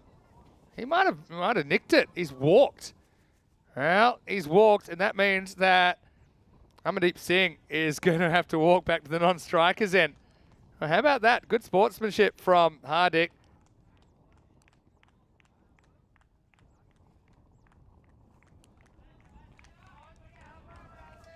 What a good innings, though, from Hardik. And, yeah, apologies. We'll just have to try and I think it has been sorted now. So, first wicket falls. You see, gets a little nick. Oh, actually, he's bowled. Pardon me. He's bowled. He's not caught behind. Last ball coming up. And Geary will get one. I love he puts the stop sign up here, but it's the last ball. So in the end, Geary's going to go for a golden one. I love that Aman still thinks he can reach his century with 0 balls remaining. Anyway, gives him a little fist bump. Thanks for coming out here. Poor Geary, bit of an average killer for him. And so in the end, well, Derek, I like what you're thinking, but I said it's a golden one. First ball, but out for 1. And so, in the end, we're looking at score of, I make it probably 155. I think we're still sorting that out. We'll have an exact one for you very, very shortly. Let's go back and have a look at the highlights of this one. Really, it was all about Amandeep Singh at the top of the order and Hardik Kumar Patel lit it up. Good toss to win and bat. TTP, remember, they couldn't quite make the 100 in the last game. So now, the fact that chasing 150 plus could be a little bit of a concern. Hello to Diego Mendonca as well, who's a team to beat this tournament. I suppose you always got to say Marlow, don't you? Because they always seem to win here at the Santarém Cricket Ground. Having a look though, you can see that Hardik, he batted very well. Different kinds of players, clash of styles in a way between these two. Let's lift it up and out of here. Hit 9 6s in the innings, 15 4s. Typically here in Santarém, you get more 4s and 6s, probably because this outfield makes those ground ball stops a little bit more difficult than some other grounds around Europe. That one was the one that got away, wasn't it? Hardik had another slice of luck there. Ultimately would reach his 50 towards the end of the innings. Amandeep had already flown away into the 80s. He'll finish with 89 not out. Anyway, made the piece. Thought this was caught behind. Actually, it was bowled. Just took the corner of the bail off. That's exactly why actually having the bails back on that end makes sense. That meant Aman would never get to face again. Look at him. He wants the one. He's done. Geez, you wouldn't want to lose the game by a run because there was probably two there. Aman protects the average. He worked so hard to build in the 10 overs. He'll finish with the not out. So 150 plus for the Giants. We'll take a break and be back with the exact target and more to come here as we're halfway through the day. Match 8 will continue in just a few minutes. Vinny Sound to him is to Maximo. We'll see you shortly for more European Cricket Series.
This European Cricket Network event is proudly brought to you by HCL Software, Paramatch.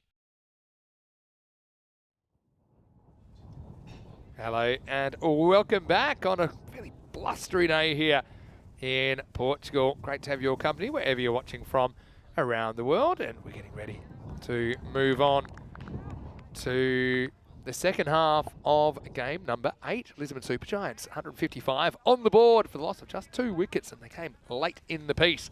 Team Tigers Portugal, 160, 156 I should say, in 60 for them to come up with the win. So it's an uphill battle considering they scored 99 earlier on. But they'll be trying. It's going to be just one thing to get us going. Not quite yet. Welcome everyone to the action once again here on day 2. Now, first ball is a dot, just one. Certainly he's won the hearts of many due to that fantastic moustache he's got going on there. Duss and Russell opening the batting. This is pretty well struck down the ground. Bit of work for the fielder, but Amandeep does well.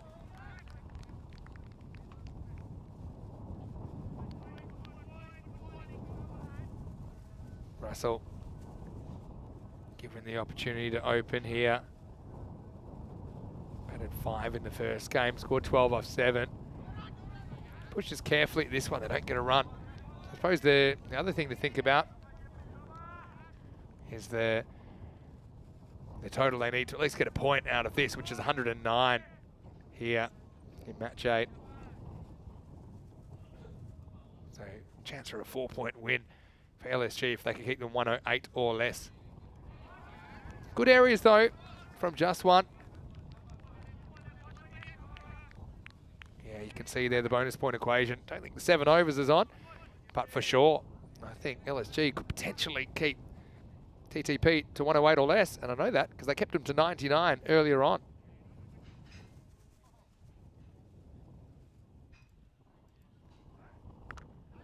All right, goes after this and gets it pretty good. Russell off the mark. Bit of Russell dazzle there. Maximo. I need plenty more of that to make this competitive. He stays pretty still here. Pretty good stuff.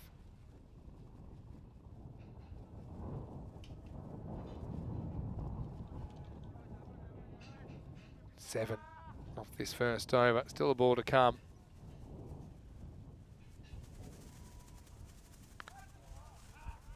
And now this is going to fly away. I think that's gone for 4 as well. So 6 and 4. And of course, they are hungry for more, without doubt.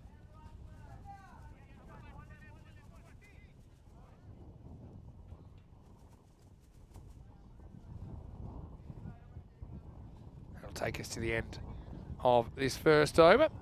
The score is 11 without loss. 12 matches since Golden Ball. Will this be a high-scoring one? But you never know. Certainly, we've seen some pretty remarkable things, haven't we, on ECN? Interesting, they've dropped Omar Farouk probably down to number 3, I'd imagine.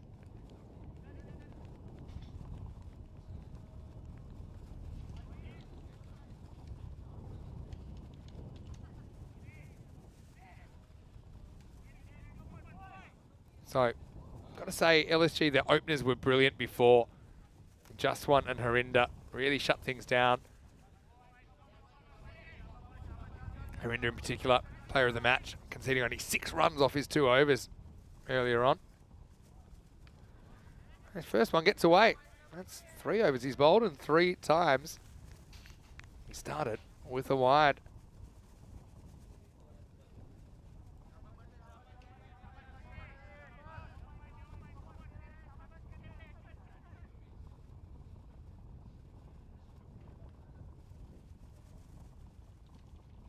Well, that's off the pitch. And free hit coming up. Harinder, well, this time he starts with 2 wides. Does that mean his over's going to be twice as good? Good work by the keeper just to smother that.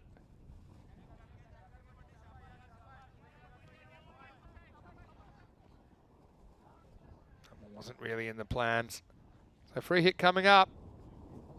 He's swinging hard. He does. Actually, it's a pretty good shot. And it's going to race away, screams away to the boundary. Yeah, brilliant batting.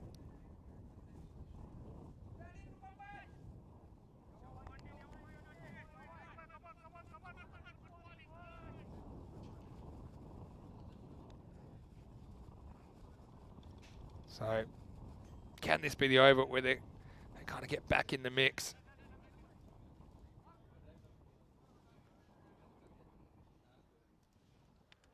Right, down the leg side, it's not a good start for Hurry at all. That's the thing about these games. You might have a good one, you might have a terrible one next up.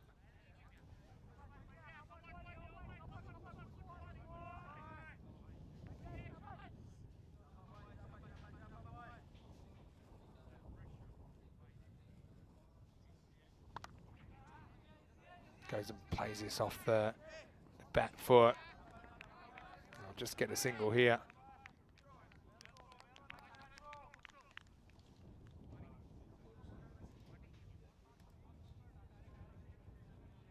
Great to have your company wherever you're watching from around the world. A slightly difficult day for cricket for sure. Just occasional shower sweeping across the ground. It's because it's so windy here. Come in quickly. Anyway, this is hit with a wind, and you can watch that one fly. Maximo! It's turning out to be a master stroke to send Russell to the top of the order. Gives him a fighting chance here, doesn't it? To give you an idea, he's got roughly 15 and over, so you'd want to be 30-something at the end of this.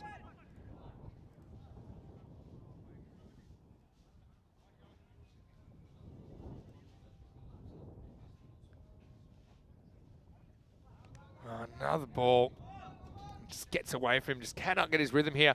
And he's pushing right into a very difficult breeze. That one, half on, half off, gets called a no ball. That'll have to be re-bowled. So another free hit coming up. You see Armand just coming up, having a word, saying, look, relax, start again. He's probably saying easy for you to say. Feels like I'm bowling into a wind tunnel here. All right, free hit again. And it's miss hit, but doesn't really matter.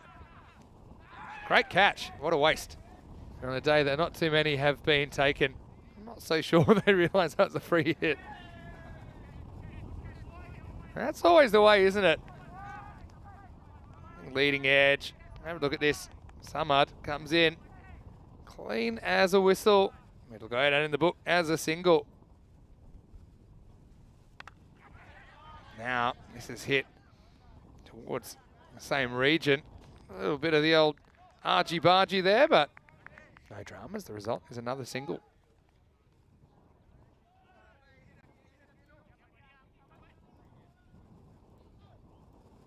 You need boundaries, need them fast.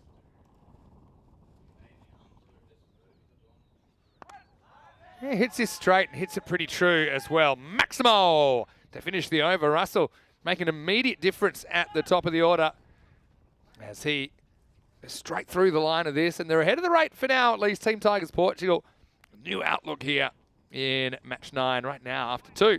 At 34 without loss. Looking at the table, you can see you have to be good to get through. Only 2 teams are guaranteed passage to the final stages of the tournament.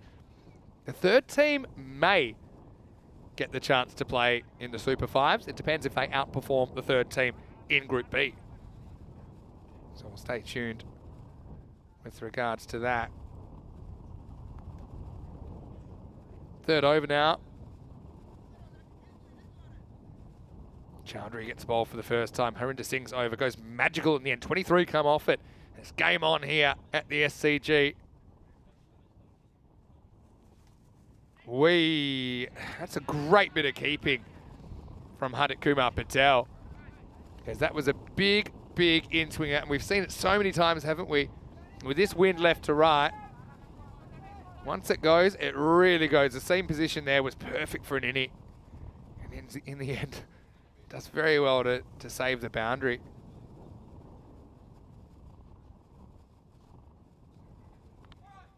Now this one is full toss and put away back behind square leg. That'll be 4 more. To LSG, they were so good, especially early in their bowling innings in the first game. This one's it's actually higher than I thought originally. Maybe just, or maybe has been called, I think. Yeah, it will be called. Yeah, I mean, these borderline ones, typically you see it going the batter's way, so that'll be a no ball +4. And a free hit to come. Another free hit. So as good as they were earlier on, LSG have kind of lost the plot a bit here. Maybe because they got so many runs on the board, they're getting a bit comfortable, but Russell, beneficiary, he's got the hot hand, now goes over the leg side, goes with the wind though, and it's time to drop catch on the free hit. Well, good throw might gun him down here. Oh, I think that's gone. So let's have a look. It's a great effort, but I think he might have been run out here. I think maybe my only question here is it clean in the gloves? And I feel like probably was. Maybe the stumps knocked the ball out. But I think Russell might have run himself out off a free hit. It was a powerful throw, came back quickly, skated off the turf. He looks nervous. I think he's got every reason to be nervous. Let's check it out thanks to Spring Productions. Here's the first thing. Drop, but then comes up firing, doesn't he? Yeah, I think he's got the ball. Where's the ball? No, he doesn't have the ball.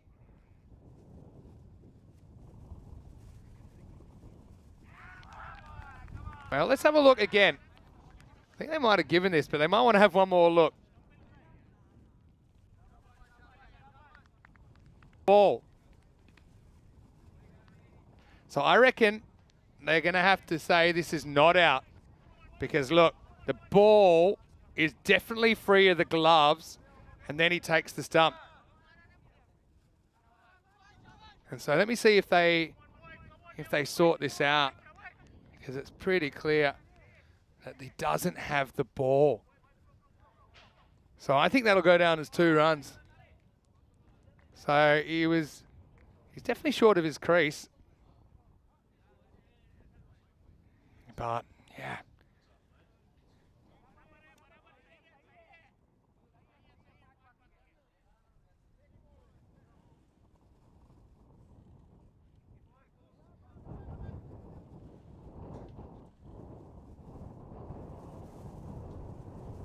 Oh, well. Okay, final decision it was given out.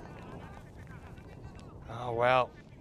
That's very unlucky for Russell.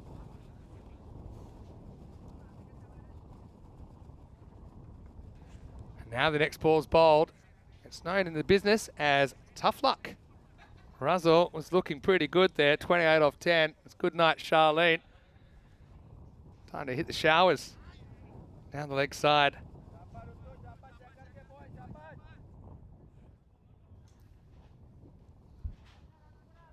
Well done to our crew at Spring Productions there. But, yeah. I'd be really upset if I was Russell. But I suppose that's life, and bad things happen sometimes. Anyway, Farouk comes out. Maybe a blessing in disguise, because Farouk, the regular opener, he comes out and swings away and gets 4. I'll give credit to the umpires, though. I've got many, many decisions to make. And occasionally, one might slip through.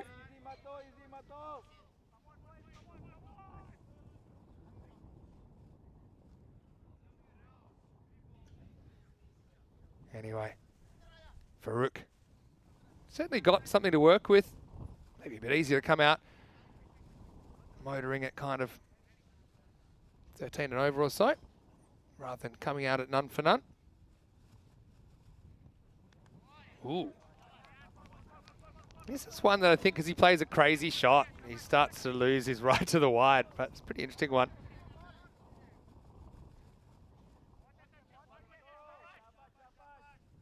Look at that, the old hand halfway down the bat paddle. No real plan, but look good on TV. Farouk has another go. down the leg side.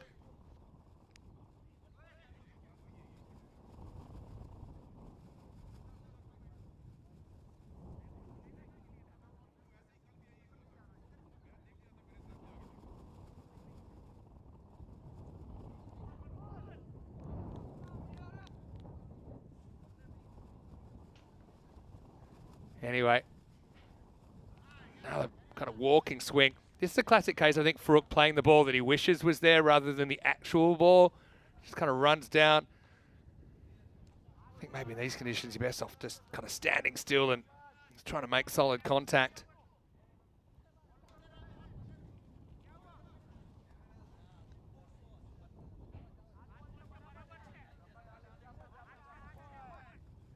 Maybe I'll put that to the chat then. When in your life have you been hard done by? All right, Skyer. I don't think anyone wants this. Well, everyone looks at it for a while, and he's dropped it. Credit to him. That's the captain, Anup Kumar Srivastav, who took it on. Blowy conditions. Gets pretty close to where he needs to get, but small margins of error. Pops out. And the result will be a couple of runs. Farouk gets lucky.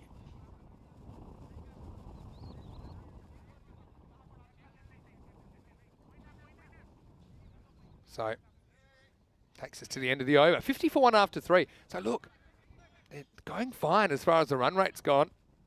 They even get 16 off that with the help of, well, there were 4 extra deliveries in the over.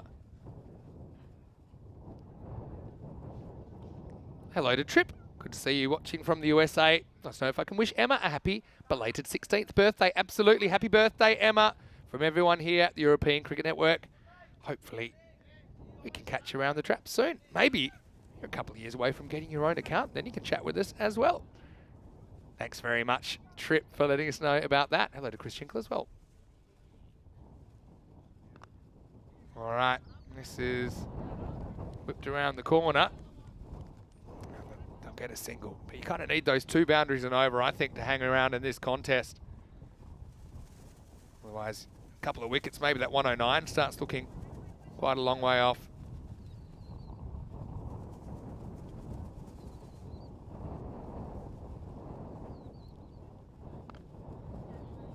Swings at this leg side, and that is a brilliant stop. And by brilliant, I mean he misses it and it hits his foot and comes back into play. I guess if you're an outcomes-based kind of a coach, you put this down as a tick. Look at this. Oh, maybe he did get the hand on that. Yeah, credit to Geary out there. Had his average ruined by Aman on the last ball of first innings. This one's coming back, but I just had a feeling it's pretty difficult to get an LBW from this angle, and I feel like it might have just pitched outside. What do you think here? Very wide of the crease. Definitely pitches outside. Probably hits him in line. Going on to hit. But as soon as it bounces to the right of the wickets, shouldn't be given out LBW. Good umpiring. Again, check out the footwork here. Oh, now they're going to run anyway. Heads up. Oh, he's run out. Well, this is a total mess. And Farouk, he'll be saying, yeah, he'll be paraphrasing his surname, put it that way. Have a look at this. First he backs away, can't lock it up. Keeper throws, and bowler looks just in time, and it's good night, Omar. Oh, well, Team Tigers Portugal finding new and creative ways to lose wickets now. As Farouk has run out for 7, and the score is 53 for 2. That was the classic see no evil, hear no evil there. Thought he could creep past, but you need to take the shoes off and run in your socks here, because the bowler hears the footsteps.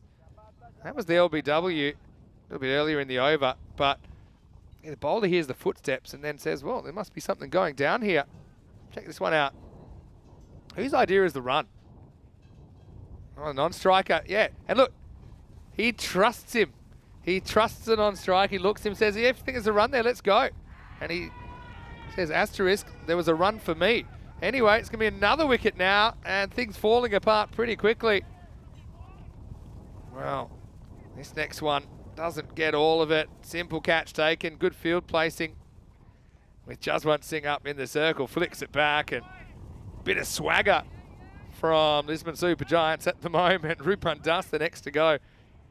Well, European Cricket Series can break your heart. There's the ceremonial bat swap. That one was no good for Das, who has to go. Didn't have a lot of the strike while he was there, but he's out for 8 and the score's 53 for 3.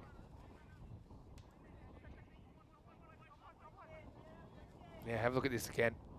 See, non-striker, yep, let's go. He says, all right, I'm with you, I trust you. Oh, well, Omar will have trust issues for years to come after that run out. And not too long after, we have yet another wicket. So 2 wickets in 2 balls. And so, well, whoa, we almost had another Sagar Kataria moment there. If you're a fan of the uneven bars, you would have enjoyed that moment in the earlier match. But here's the thing. It's one thing to essentially run your partner out, but then you want to stick around for a while because obviously you want to make up for it and you want to give him time to calm down. But believe it or not, Das gets out the very next ball, so he'll be having an awkward conversation. At the end of the 4th over, the score's 57 for 3. Funny thing is, not too far away from required rate, but you just feel those 3 wickets hurt them a lot.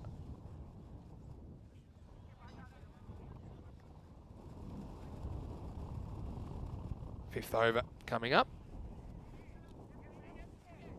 What do we think of that in the chat?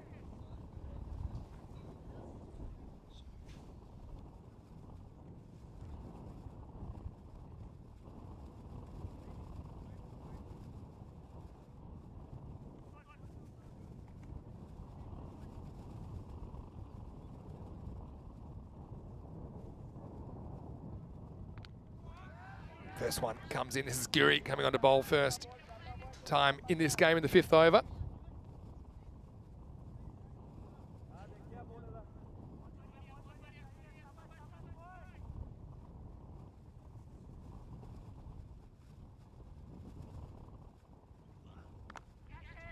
This one is away and should just be a single.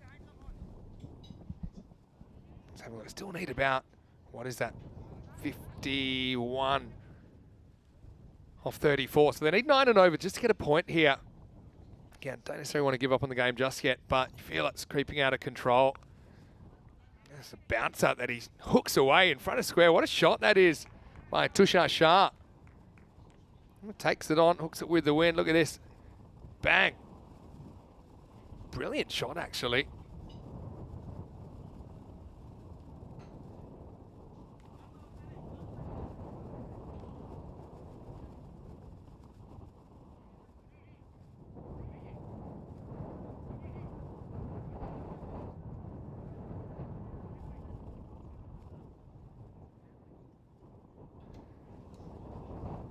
Gary tried out a short ball and lost there. Now, I'm just curious with the sight screen, is that protecting the car or covering the car? I was going to ask. It's covering the car because you feel that's in the hitting zone. Fair enough too. It's with the wind that way. Yeah, you should win a car if you hit the car. Maybe win that car. Questionable. Anyway, next one is full. Or bowled by Gary.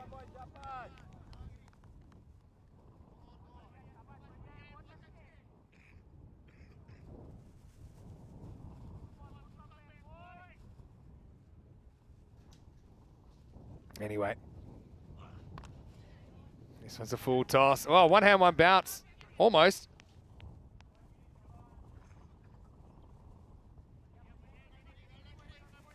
Just have a look at Giri, the vertical leap here. This is a guy that could definitely slam dunk and stops any run. I reckon they're looking at the 4-pointer here, the way things are going.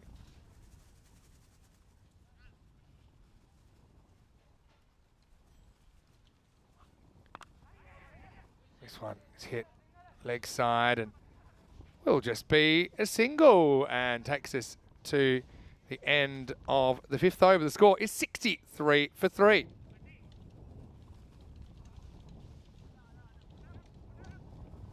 Of course, Western Shield, looking forward to that. And we are only, what would it be? Maybe 12 days away now from the first Western Shield match. It's a best of 9. Really looking forward to this, with big stars on both sides. Some we've just seen in the ECL, some we haven't seen since the ECC, some we haven't seen for quite a while, like Harrison Ward, for example. Good to have him back. Dan Lincoln leads British and Irish Knights. Skander Zorfiger leading Team Europe. First time we've ever had the Western Shield. We plan to make it an annual event. All right, having a look at the point equation here for Team Tigers Portugal. Remember, they had to fight for a point last time they got there. 46 off 30 required. Pretty nicely hit by Udin. He was actually the catalyst for them receiving the point last time. Some good late batting.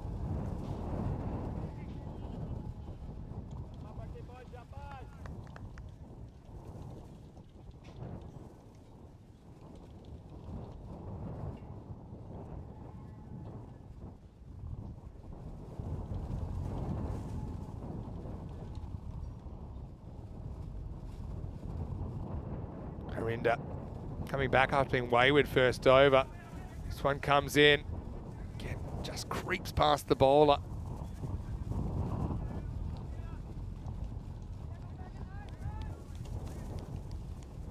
Very windy, as you can tell.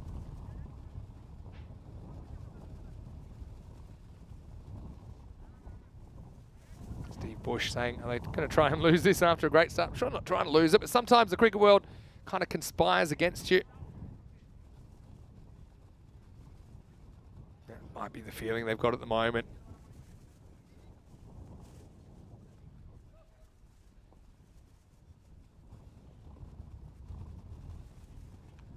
Probably just sneaks inside. So the umpires, they've umpired the wides very well in this series. It's tough, but you've got to be consistent. This one just shapes back in. ECN conditions say the ball has to be completely inside that tram line at the time it passes the popping crease, and that one was. It's also pretty well located. Opens up, sets a bit of a task for the outfielder. Oh, brilliant fielding there. Well, they sake it down to the ground. And he does. And there's a little bit of the Kate Winslet of Titanic movie that certainly captured my imagination as a 16-year-old. And have a look at this. Just goes down. Paint me like one of your French girls, as they say in the classics. Anyway, the next one's going to fly. And oh, that's not a bad way to finish the over at all. Just stands tall and goes boof. Maximo. And that'll take us to the end of the 6th over. And the score 74 for 3. So battling, and they're going to have to battle for the point here.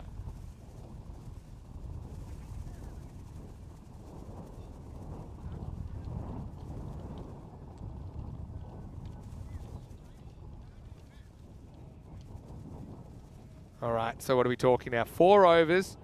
They need 35. And now they're going to go to Samad Us-Atta. I thought he bowled really well earlier. He's going to bowl over number 7. Again, gets it right first up. Runs straight in front of the umpire. That's probably not going to do him any favours. He'll get a strong talking to from Bucks, including the gesticulations. I find this interesting because this is normally a one-way conversation, but Samad, he actually then says, well, he says, you've got to go that way. And he comes back and then says, no, well, I actually want to go this way. Anyway, he's going to go over the wicket anyway. That's maybe what he was pointing for. But yeah, I actually think this is probably a better angle anyway. Bring a few more things in. Because also with this breeze, you can hang it outside the tram line and you might just sneak it in.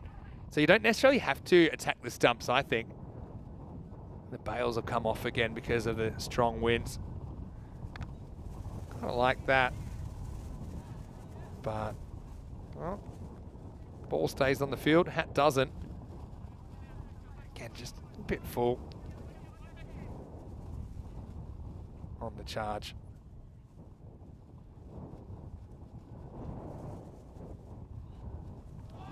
well bowled. Well, that would have been out, but he's missed the stumps from about a body length. Check this one out. Wasn't back, but Hardik can't manage to hit the 3 poles in front of him. Ooh. Now this next one, he's going to try again. He'll miss again. I mean, not many people in world cricket can miss twice in a row from 2 meters, but Hardik taking the game to strange new places. Still, his 50 was pretty important in setting up these runs on the board. And to be honest, got a guy there swinging, missing, probably not hurting you so much. 33 off 19 now for a point. It's been a good over from Samad. And he's going to finish it well. He's been brilliant today. Now he's going to ask. I don't know, I feel like that ball was pretty dead. How do you see this one? Played his shot. Doesn't give a good feeling, does it? But yeah, luckily his foot's down.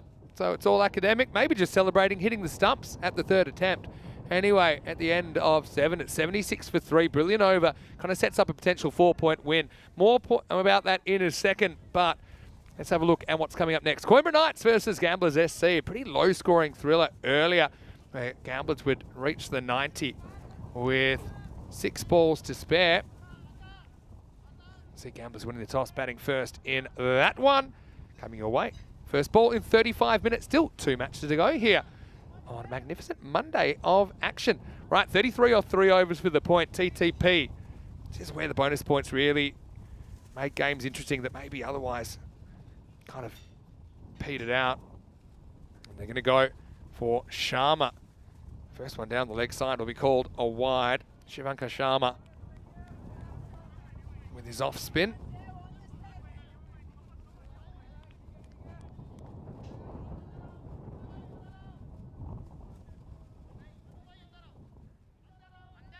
Sharma won't want to get too short here. Again, he can use the breeze. Started outside the tram line. Just get it to float into the zone. That's what I'd be doing.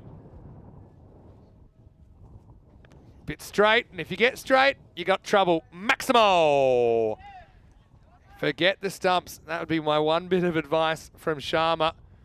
And now, yeah, Hardik saying a couple of things from behind the stumps, but that was right into the wheelhouse of Foyez, who puts it away.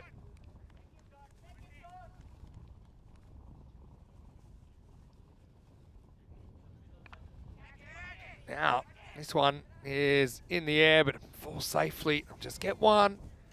If you get a 6 and over, then you're definitely going to be in the contest for the point. So they've got that 1-6 early in the over. Have an 8 off the first 2 balls. Maybe just needs a change of bat here. Well, I like it when you get a selection as well. He had no hesitation choosing which one he wanted. 25 off 16 for a point. Again, it's not just getting a point, it's stopping your opponent. It's getting that extra point as well, which is pretty important.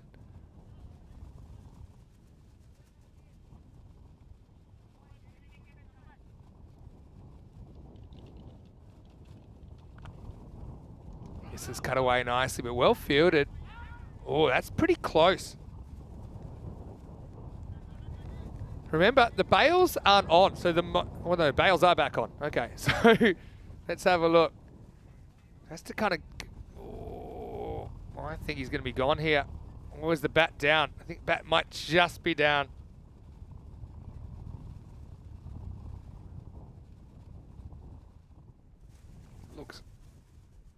To me, it looks like he's in. It's a pretty good bat slide, in fact. So it won't be out. Well run single. It's a well judged single if you get there, I guess.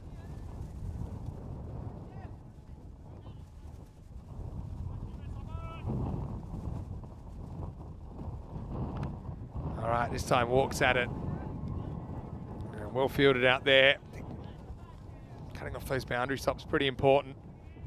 It's be a real boon. Think about LSG here. If they could get the 4 points, certainly will help their chances of qualification early days. All right, goes down the ground but skies it. Doesn't quite get enough to get it to the field or on the full. So fortunately there for Tushar Shah, he'll just get a single out of that. Remember, they needed 11 and over going into this over for the point. They get 11 off this one with the ball to go. And make that 17. Lift it up and out of here. Once again, Sharma gets 2 straight and pays the penalty. Maximo says Carreras. And really, TTP, this game kind of mirroring the last contest between these two teams. They're fighting for a point. They should get it. 93 for 3 off 8. They need 15 off the last 2. You can see they're actually ahead of the rate in the power play, but then took a bit of a dive with those 2 wickets, or 3 wickets if you like, in 2 overs.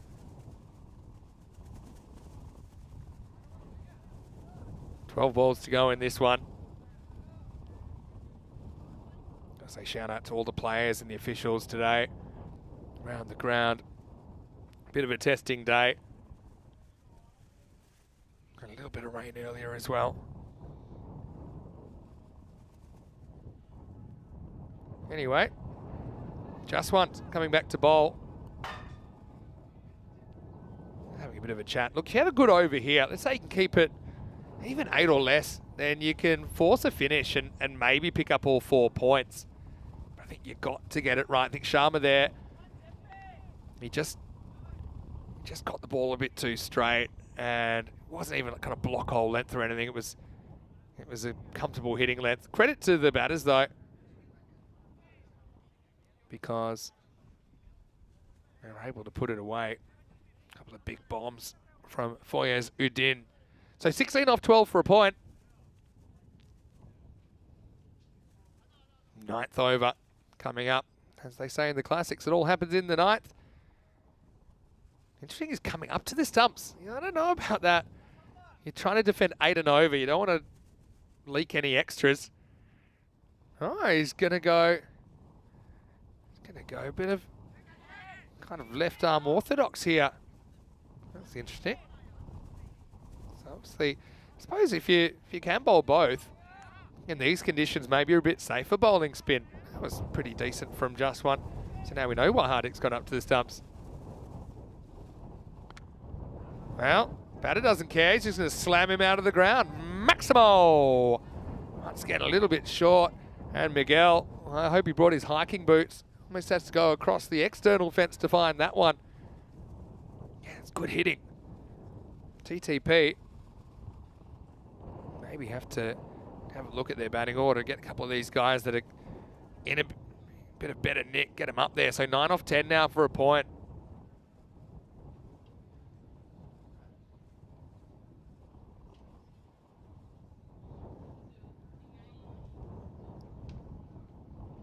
You need to really bowl well to get out of jail now. But this is going to be all over. It's going to flick the off stump, and maybe there's still a chance here because Foyez tries to go to the well once too often and he loses his off stump. Just like that. He's gone. Look at that one come in. Comes in a long way. Crashes into off. Fantastic bit of bowling in the end. Gets at that natural angle. That does it. So 100 for 4 and an awkward kind of finish here.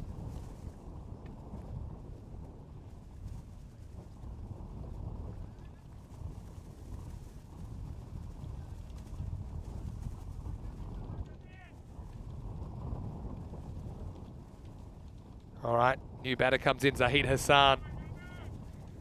Okay, well look, 1 in the 6. Wasn't a great start to the over, but they do get the set batter out. Oh, and he's gone again. And so Hassan's going to go for a golden duck. And just like that, this game changes once again. And Zahid Hassan, well really, he's not going to be hanging this game on his mantelpiece. Dropped one over the boundary. Missed a slow roller that went for 4. And right now, he's walking back for a golden duck. He chops on and just one change of approach. Paying dividends, although not immediately. 100 for 5. Bang. To the bottom of middle and leg. So hat-trick opportunity now. And also, yeah, that bonus point suddenly not such an obvious thing to save. Could this be hat-trick number 10 of the season? Charles, last man to do it. Pretty nice looking shot. Top ball hits the stumps. Oh, it's very frustrating. There's never a run out on. Okay, sure, it's just the one, but none would have been better. You're talking 9 off 8, make that 8 off 7 now. The bowler's saying steady, steady, steady. He's probably backing that up if it doesn't hit the stumps.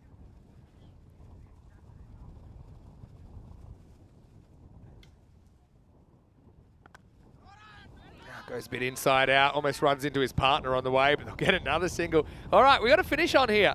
So, pulls the over out of the fire in the end. 1-6, wicket, 1-1. So, 9 come off that over. And the score's 102 for 5.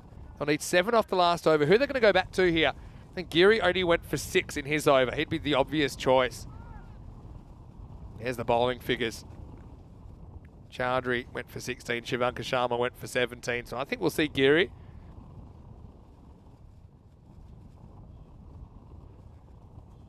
And you can see what they need, 7 off 6 for a point. Here we go. Make that 7 off 5. Tushar Shah, frustrated. He's 16 off 16, make that 16 off 17 now. This is what's made the bonus point bit of a game changer, because you still get tension in these games. And look, LSG for sure, they're happy.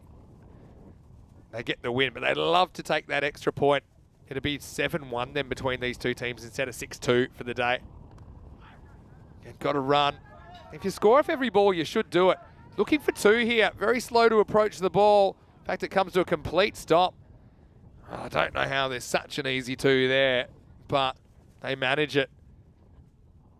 Slight disagreement about whose that was to field. So 5 off 4, set batter gets back on strike, Tushar. One swing of the bat, he can get them across that points line. He does swing hard, make that 5 off 3.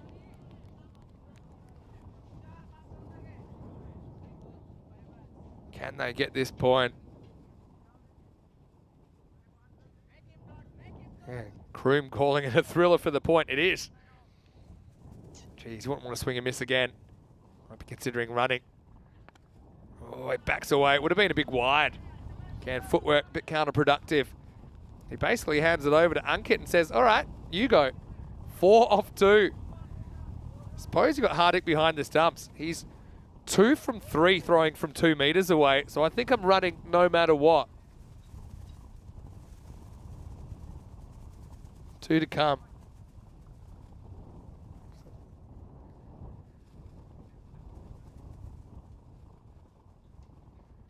Oh, swing and a miss. Well, I got to say, LSG, well done.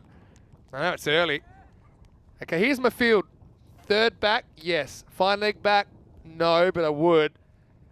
I just don't see a boundary coming in front of the wicket here. They need 4 for a point or bust. Chowdhury asked to bowl the last over. Oh, it's hanging full toss, and he's not going to hit it. So well done to LSG and TTP. They do make more than they made last time, but in the end, it's a bit of a sad finish to the game for them. Now, I think that's the end. I know they might want to look at this, but no, not even close really. I think he's bending down. So leg bye signaled, and it's game over. So they make more than they made last time, but they don't get a point out of game number 8. As Team Tigers Portugal walk away with a single point out of day 2. The final score here, Lisbon Super Giants 155. Team Tigers Portugal 106. The Super Giants winning with all the points. TTP, again, they'll probably look back and be a bit frustrated the way some of those things went for them. So coming up next in around about 20 minutes, we've got the Coimbra Knights taking on Gamblers SC. Coimbra hoping for their first win of the series. Certainly pushed the Gamblers last time. Gamblers winning the toss and batting in this one. Reversing the order compared to match 7 when we saw the Knights batting first. Although it didn't go that well for them. They fought bravely. Hopefully the conditions a bit brighter than last time those two teams were on the field. See you in 20 minutes for that one. Let's go back and have a look at the second half of this one. 156 looks a long way away, but with a good power play, they were very much in this contest. I've got to say, I loved Russell at the top of the order. He came out, and he came out in a bit of a mood, didn't he? 15 off the first. And yeah, they were kind of flying away at one point. In fact, in the power play, they ended up with 50 for 1. So they were looking pretty good, and that was off a free hit, so it didn't matter. But then, yeah, this is the controversial one. You can actually see pretty clearly there. Didn't have the ball. Again, kind of slipped under the radar. And Russell was given his marching orders, probably one he'd be taking to the Supreme Court if he got a good lawyer. Anyway, didn't matter too much for a while because we saw the other batters, keeping the pace up for a while. But yeah, in the end, we had another bit of a catastrophe. This one was self-inflicted though, as Das thought there was a run. He was wrong. Farouk paid the ultimate price, run out for 7 off 7. Boyazidin and Tusha Shah then went about the task of trying to at least save a point.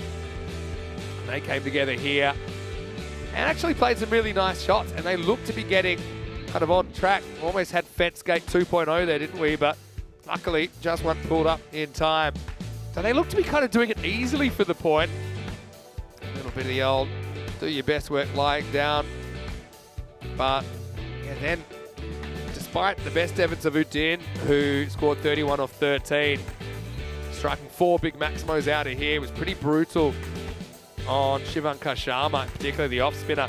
But then things just unraveled a bit, because after those 4 big blows, just what came on switching to spin, and he was able to rattle the stumps twice. He was able to get Udin for 31. Then he'd get Zahid Hassan first ball. Some free directions there from JP, just in case your Maps app isn't working. Then he sent Hassan the same way.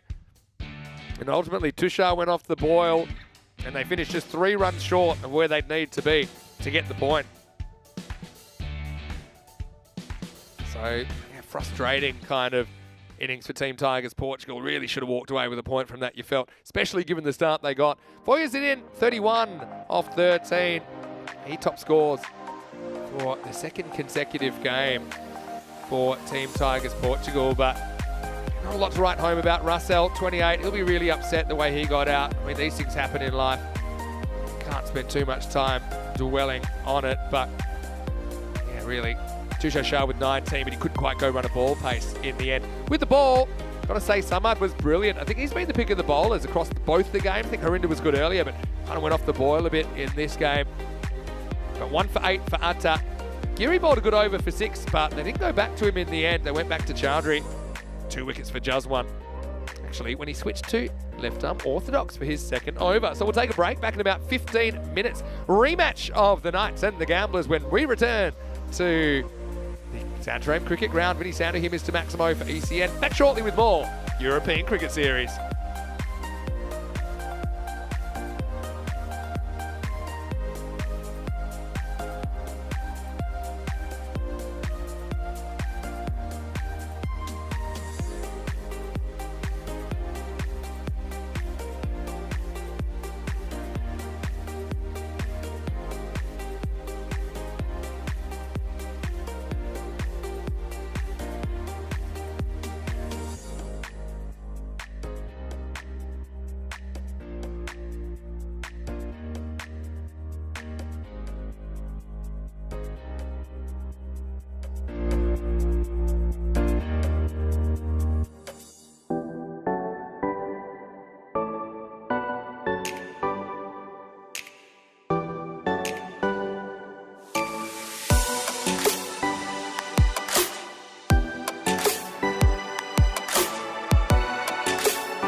This European Cricket Network event is proudly brought to you by HCL Software, Paramatch. Hello and welcome back. Time for the fourth match of the day. Still 2 to go on day 2 of this European Cricket Series in Portugal. Ground looking magnificent. Been a bit of a crazy day with the weather. The classic 4 seasons in one day, as they say. But now it's time for the rematch between the Coimbra Knights and Gamblers SC. They played a really tight tussle in the last game they played back in match number 7. I know that Knights went close. They'll need a few more runs this time. Let's see what happens at the coin toss, though. A little while ago, Tyrone Peters was in the middle with the 2 captains. Coimbra Knights to call. Tails is a call. Boom, it's a hit. They're going to bat. Gamblers winning the toss and batting, which is contrast to the last game where the Knights batted first. Actually on the ropes for a fair bit of their 10 overs, ended up fighting hard to get to 89 and went pretty close to defending it. In the end, Gamblers got away towards the end and brought up the 90th run with 6 balls to spare. So it gives us a chance to look at these 2 teams.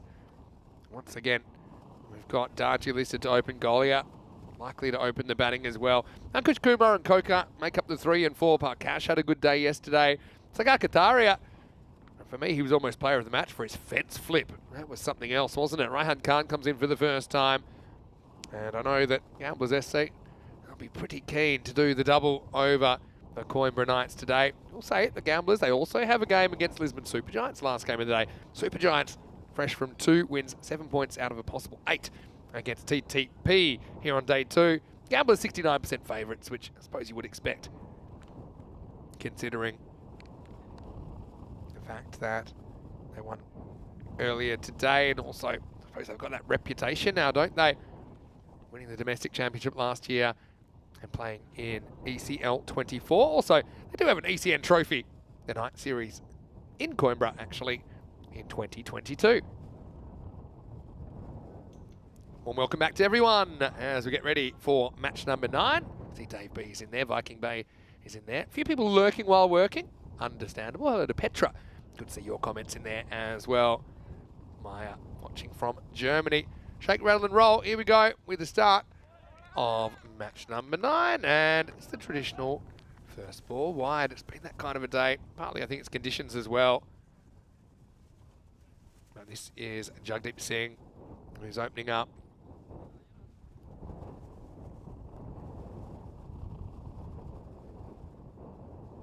Oh, another one. So these are good balls to left-handers. Decent movement, but needs to start it a little bit further outside off. Hello to Mohammad Yahya Mubarak as well. I'll say happy Holi to everyone that's celebrating at the moment in the subcontinent. Also, obviously a big week in a lot of countries with Easter coming up. Looks like to be jumping over the stumps and maybe missing leg. Says Kataria being given the opportunity to open the batting. So I thought we'd see Golia out there. Doesn't open himself up. Kataria hasn't had too much of a chance to have a hit in this tournament so far. It's a guy we have seen playing in ECS cricket in Germany a fair bit. I wonder if this was off the bat. Must have been. Yeah, this is a drop catch down the leg side. Lovey Saini, the captain. Let's have a look at it here.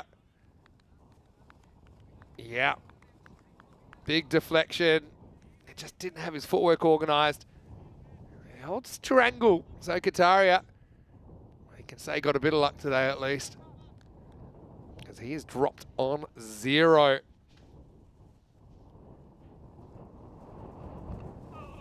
Now gets a bit more on this, and it does a little bit of a Tortuga on the fielder. And that'll be the first runs off the bat in this one for Sagar Kataria. And you can see there, fielder zigged when he had to zag, really.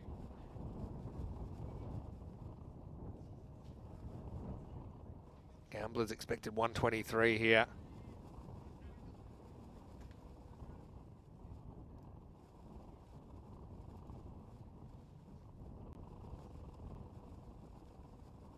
Wow, well, that one's missed the dartboard. This can happen when you try and push it across and you lose that movement. I wonder if he'll just change around the wicket now. It'll be a free hit. Yeah, the release point all wrong there. That missed it. Missed the surface by some distance. He stays over in the end. Free hit coming up. Taria can't get as much as he wanted of it. All fielded there to keep it in front. It's Rajveer. And throws to nobody in particular, but doesn't cost him a run. There's still 2 matches to go. 3 o'clock local time, 4 in Central Europe right now. Making the most of the sunlight at the moment. There's actually only, that's probably 12 hours of sunlight a day. Fraction over. And obviously 10 hours of cricket here every day. Rico falls off today, but he'll be back tomorrow. I'll be off for a little bit, but I'll be back in the studio on the weekend to cover the weekend. Anyway, this is well bowled, and to be honest, I bet he's very thankful to see the left-hander there. Darji goes pretty close to another golden duck, but all those first couple of balls that were called wide, they were very good balls to a left-hander. Now Darji, the left-hander, is on strike. Now he just eases this one over the offside. Good timing from Darji. He's off the mark. And another boundary. So we've had 2 4s, a single, and no ball and 2 wides in that first over. That adds up to 12. 12 without loss after 1. A few people excited about their Western Shield. Maybe I'll ask you in the chat, who are you most looking forward to seeing? Maybe you could tell us individual players or matchups. I'll give you one that I'm looking forward to seeing is someone like a Toby Greatwood bowling to Nabi. They wouldn't have played against each other because Nabi's only played ECL cricket. He'll be facing some of those ECC bowlers. Let's hope he can regain some form after a bit of a lean ECL. Time for over number 2, and Ravinder Singh is bowling. One thing that's for sure is that Coimbra Knights, after an underwhelming batting performance earlier, they kind of bowled themselves back into contention. Jagdeep and Ravinder both only conceded 13 off their 2 overs. Ravinder with a couple of wickets. Hello to Steve Bush as well. And Steve, mate, just refresh my memory. Where are you watching from today? Good to have you with us. Lefty on strike then. Left-hand, right-hand combination. I think it's so useful. Forcing the bowlers to consistently change their approach. Well, it's pretty well bowled though.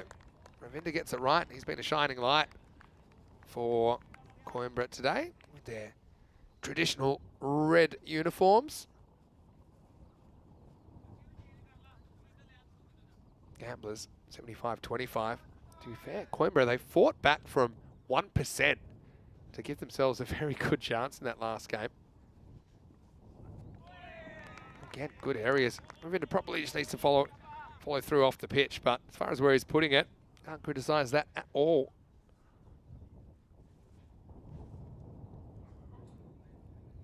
You can see there, Darji, again, just falling off the shot a little bit. He'll be moving towards that. Hit straight, almost takes out Kataria, and that'll be 4. And again, this outfield is lightning fast. So 2 boundaries to Darji. 4 carreras.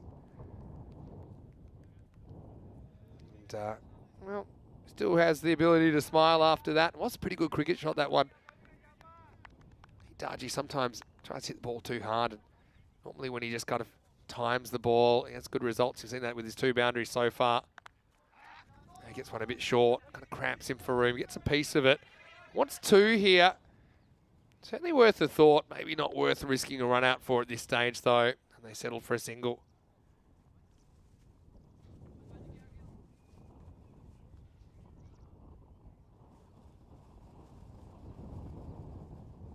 Kataria, we're hoping to make the most of this. First time we've seen him in a gambler's shirt. This one is considered okay. He might have been a little bit lucky to get away with this. Was this completely inside the line? Probably not, but hey, luck's a fortune. And that call goes to the bowler. So at the end of 2 overs, the score is 18 without loss. Table taking shape. Remember, just the top 2 will make it through, and the 3rd place, as long as they're better than the 3rd place in the other group. So Gamblers up to 7 points. They have the chance to go to the top of the table with a win here. Coimbra still without a win. They've only played the one game this morning. They did actually have to work pretty hard even for a point in that, considering they only made 89. Early days. Each team will play 12 matches. Darji runs, walks, added, and yorks himself essentially. Steve Bush is from Sydney, Australia, but currently living in Lyon in France. Wow, that's wonderful, Steve. I know we're really looking forward to being in France. We'll be there in 3 weeks' time. 3 weeks today, in fact.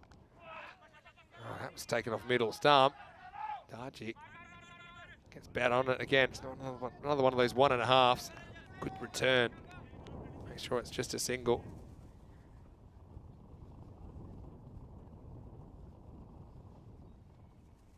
Sticking with the tried and true opening combination. Jagdeep and Ravinder. I think that's a smart strategy.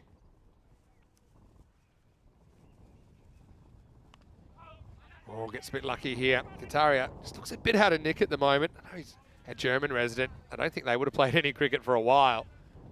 Maybe some of these Portuguese players have played a bit more cricket. Obviously, Gamblers just come out of the ECL, so they've had a fair bit of match practice.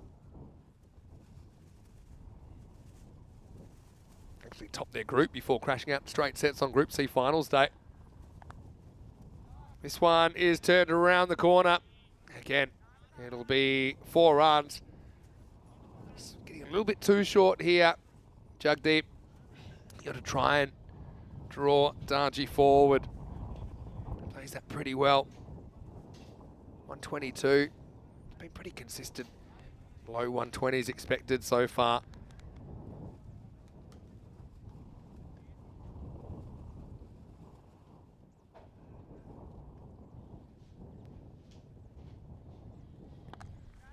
This time he walks and he hits it up and over cover. And that's well struck. Maximo! 6 runs for Darji. And sometimes we call this a bit of a Hollywood shot because if you don't get it right, you can get yourself in trouble. But power play has that extra margin of error. Gets it over the infield and over the outfield as well. Mr. J. Grant watching from Aberdeen in Scotland as well. So a little bit chilly up there, so I'm told. All right, goes for it again. I think he likes it again. Maximo, back to back. So a dozen from Darji. Gets into the swing of things at the end of the 3rd over. The score is 36 without loss. So recovering from slightly quiet 2nd over. I think you've got to go back to Ravinder now. I know they might think, okay, leave him for later, but the horse might have bolted by then. 12, 6 and 18, so you can see Ravinder's over only 6. I think that might be going back. Just seeing if they can get well ahead here.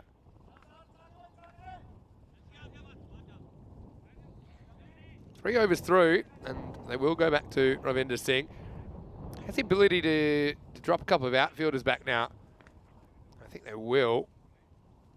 See the 4 in the circle. So you're 11 players with 5 outfielders, and leaves you with 4 infielders plus the bowler and the keeper. So you're always checking there's 4 in the circle. He's over 4. Little bit short, and he's going to be caught. Kataria was a timid kind of a cut, wasn't it? Just kind of guided the ball more than anything to the fielder. That's a very nice catch taken. So that was one of the infielders they left in. Unfortunately so, because it'll be a wicket for Ravinder. Sagar just not able to get anything going at the top of the order. It's Nikhilesh Raghunandan that takes the catch. He's come into the side. I think he's pretty happy about it as well. As he'll hold on. And Gamblers SC lose their first wicket. It's 36 for 1.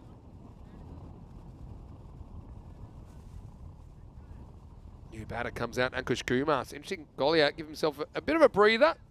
Of course, 12 matches. Gonna have to manage your resources a little bit, I think.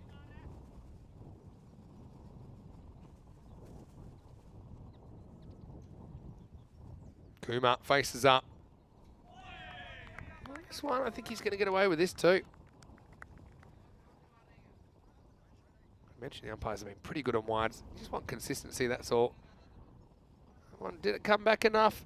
Maybe by the time it reaches the crease. Certainly came in a little bit off the deck.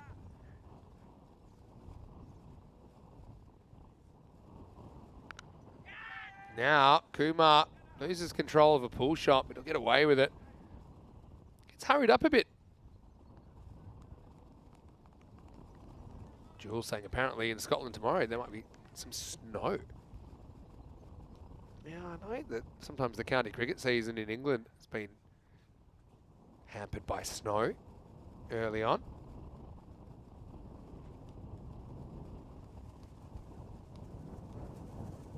Darji, 26 off 17. Can he make the most of this start?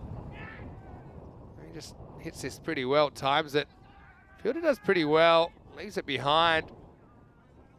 And that's pretty well identified by Darji that he can come back for a second.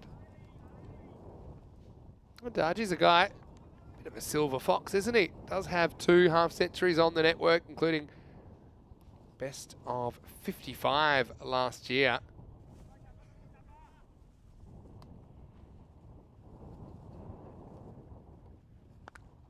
Wow, that is absolutely belted.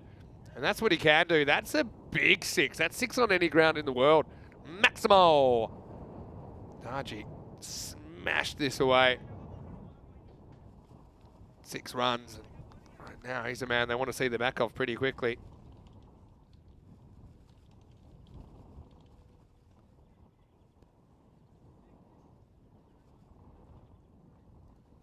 It'll take some finding that ball, I think.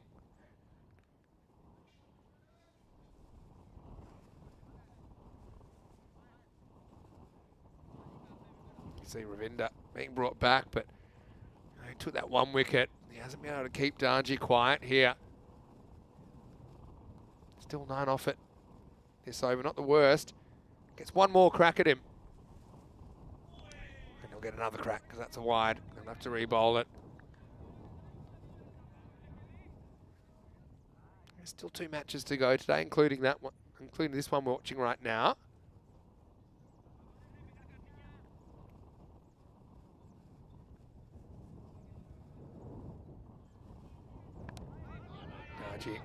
Understandably, he's a little bit careful with that. Wanted the 1, didn't get too much response from Kumar, so Kumar will be facing up. As the batters change ends, we get to the end of the 4th. Gamblers SC winning the toss, electing to bat, and they are 46 for 1. You see some of the structures around the ground, including the outdoor deck. We'll bring a few more pictures of that over the next 3 weeks. Now we've got the Grizzly tent here, obviously the players' tents, and a few other things around. It's in a kind of quite a rural area. Santarém is around about 50 minutes or so north of Lisbon. And even this is probably a good 25-minute drive, 25 to 30-minute drive out of the main town of Santarém. Satinder Singh to bowl. It's going to be over number 5.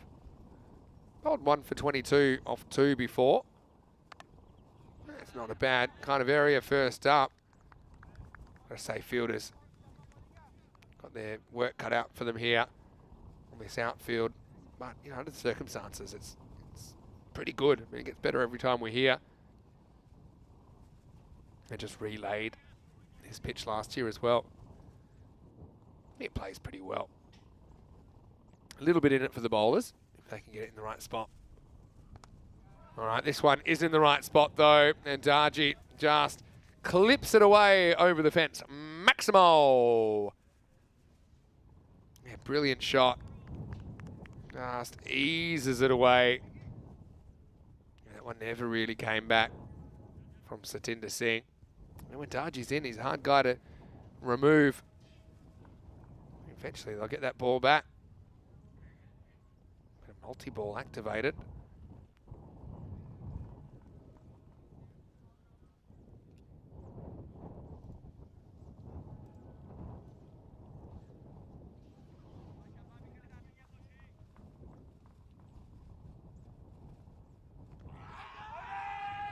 Not out, but it will be a dot ball. I think Darji's a bit annoyed. He doesn't put that one the same way.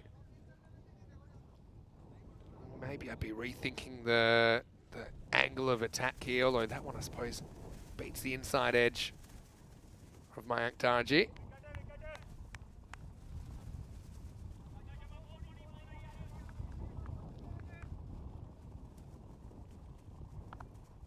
Now, just kind of goes a cut that was pretty close to him. It was like a charging cut from Darji. He moves within reach of a half century. It's actually really good hands. You know, plays it fairly late, plays it with soft hands, and that's why it goes behind him on the offside. 4 runs, moves to 44. 50's come up during this over as well for Gamblers SC.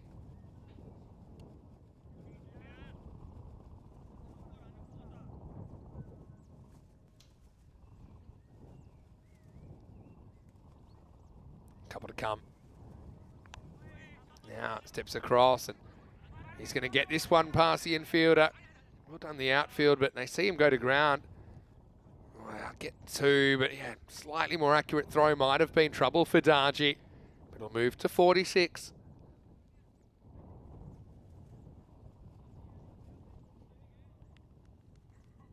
If you can get out of this over with 13 or 14, probably take it, considering there's been a 6 and a 4.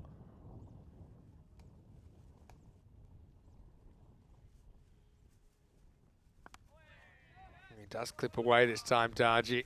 And then he'll get his 50 off 19 balls. Brings it up with his 5th 4. He's got 4 6s in there as well. A nice innings from Mayank.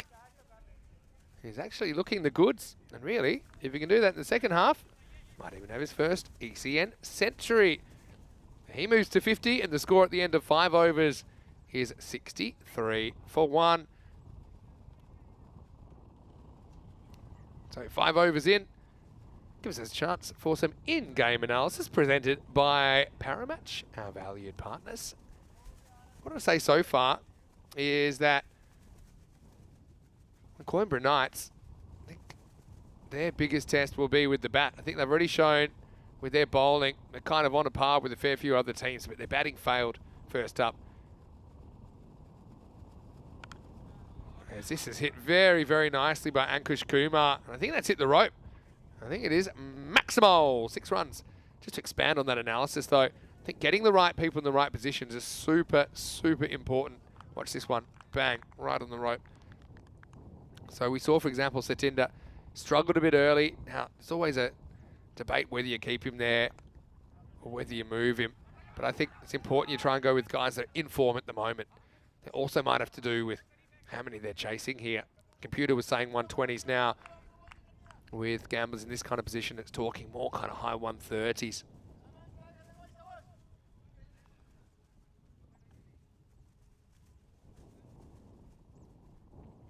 Darji on 50. Batcher to Singh with the ball now. Gets a little bit short and put away, but straight to the fielder.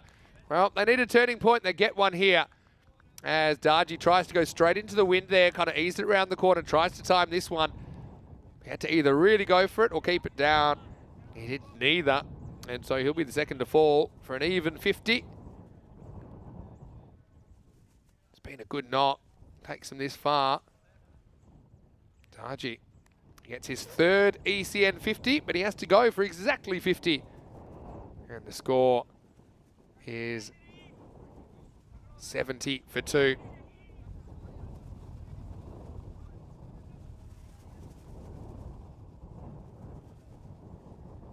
Anyway, this will be Golia coming out at number 4, their regular opener. So he played really well in the ECC in particular last year, Kuldeep Golia, when he was playing for Portugal. 50 off 20 though. Good work by Darji. Kadir Ahmed takes a good catch though in these conditions to remove him. Batcher Singh with the wicket, breaking the partnership, which was worth 34. Anyway, Golia, first one. Pulls, finds the gap, gets 4. So just when you think you've solved one problem, you get Golia coming to the crease. You know, he's a very good striker of the ball, could easily have been opening. They gave Qatari a chance at the top of the order, didn't really work out for him. Because Kumar's there, hasn't had too much of the strike so far.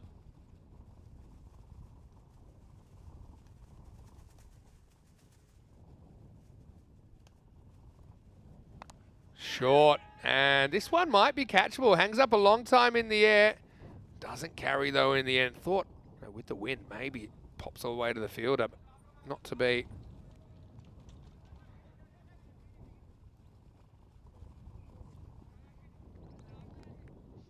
Yeah, this Coimbra Knight side. Got a few new faces out there. This one gets through as well, and that will be cut off. Okay, good running there from Kumar. Just thinking the fielder's got a lot to do. So able to make the stop. Takes it to the end of 6.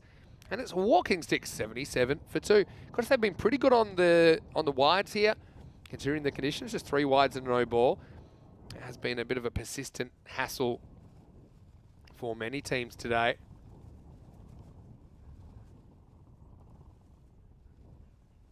Now kind of back in the 120s expected, high 120s albeit.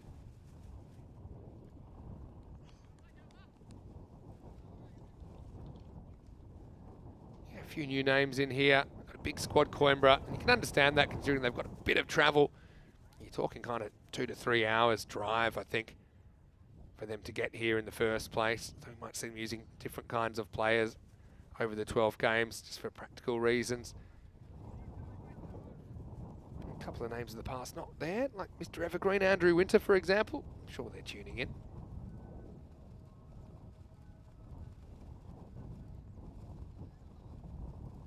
Anyway, here's Raghunandan, who already took a good catch, although this first ball is a little bit of a Gundy ball.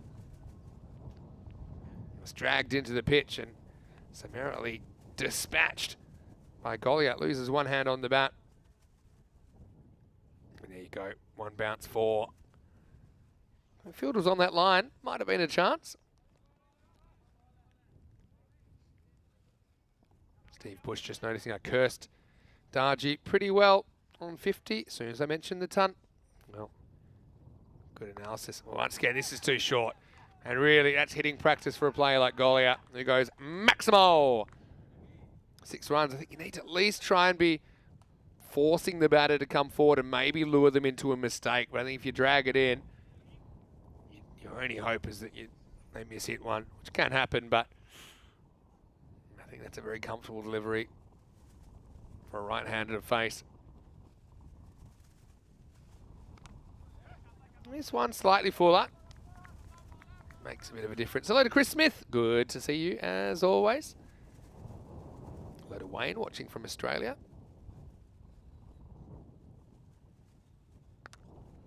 Well, fetches this and he's going to put it out of here. Went all the way to the tram line, but Goliath does have that power, doesn't he? That one is gone. Maximo. Very, very good shot. I suppose that's the thing. Even when he goes forward, still pounds it. Raghunandan. Ball's in his court. Well, that's a better ball. And it's a bit unlucky. It's going to beat the fielder. Now it's going to go down the hill. Can they track it down? They can. And Goliath, very quick to get back for 2.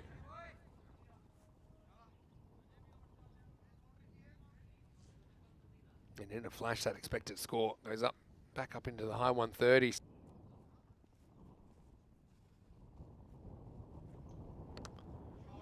He hits this, and again, hits it very, very well. It's not the worst over, actually. Okay, first couple were gifts, but this one, just a very good shot. And you can see, golly, is a very classy player. Maximo off the last ball of the 7th. And it goes for 24. All those runs off the bat of Goliath. The 100's up as well. 101 for 2 after 7. Let's have a look through the first 8 games. So average score 122 when you're batting first. We have seen a 140 chase. We haven't seen anything below 119 defended. And wins batting first versus second. Not too much in it, I think. 5-3 after 8 games. So thanks to Ravi and all the crew behind the scenes for putting some of those numbers together. Looks like Satinder Singh is coming back to bowl over number 8. So the big question for Coimbra Knights, can their batting stand up? That was the issue earlier on. Starts with a wide here in the 8th.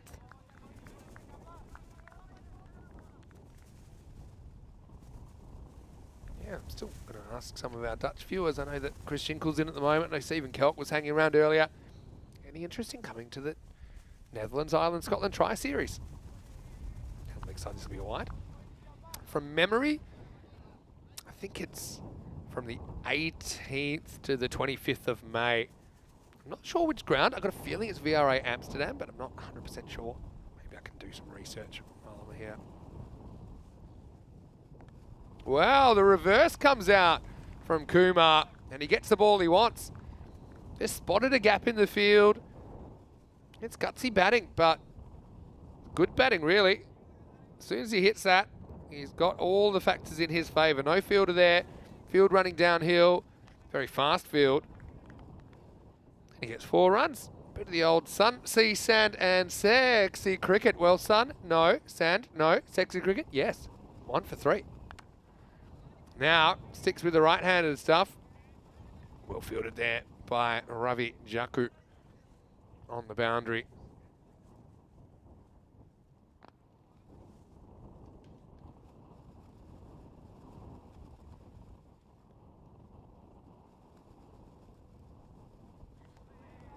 Now, big swing and a miss for Golia. Tries to go fetch that one.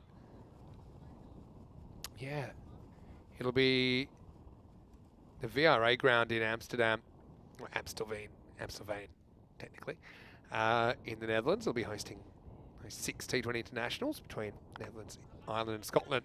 And from there, they pretty much go straight into the World Cup, which is in USA and the Caribbean.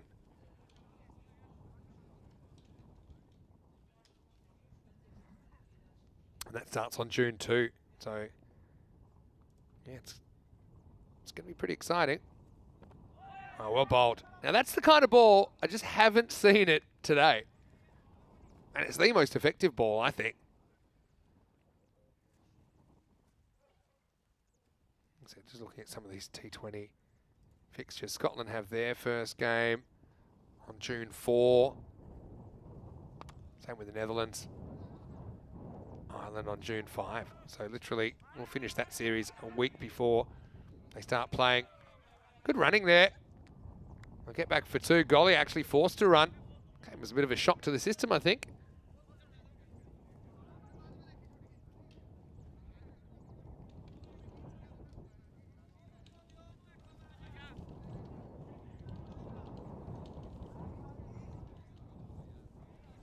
End of the over. 112 for 2.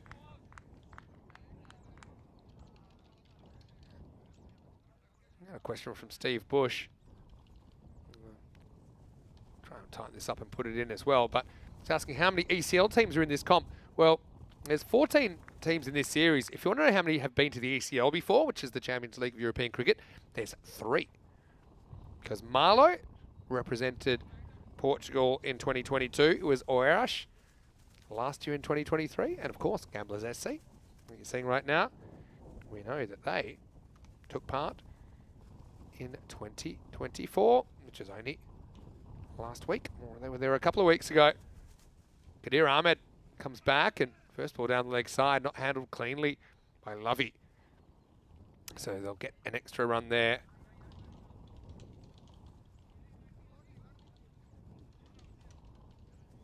Yeah, Portuguese sides haven't quite made a group final. That'd be the next milestone, I think. Obviously, to win it and go to Championship Week would be the ideal. Pitched up and get through for a fairly easy single goal. Yeah, edges that onto his pad.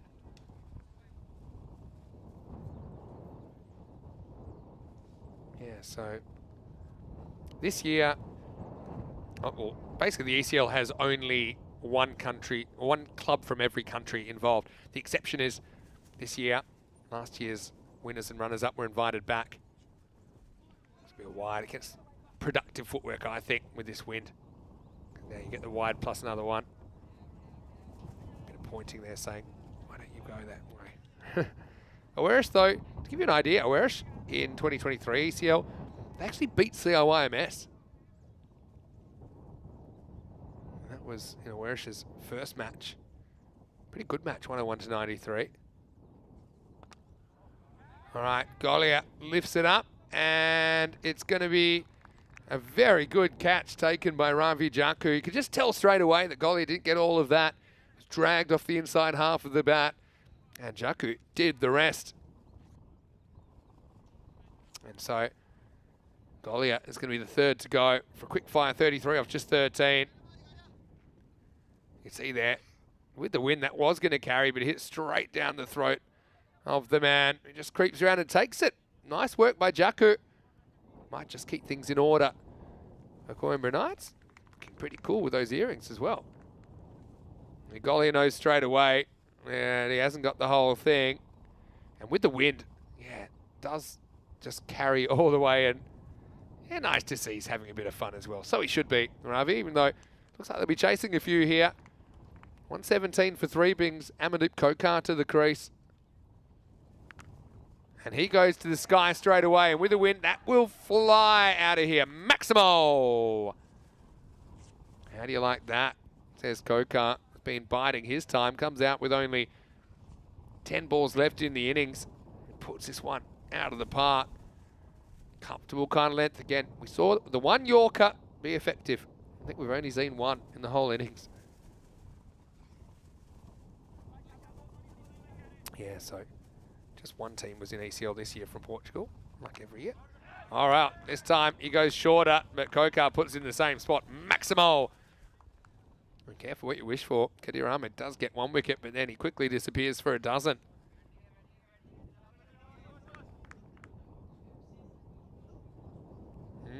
Back to the drawing board.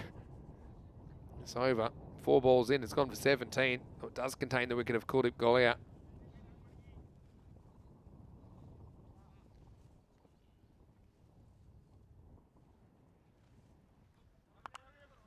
Well, Kokar might be annoyed he doesn't really time this, but he still gets 4 because he gets it into the gap. And this outfield is lightning.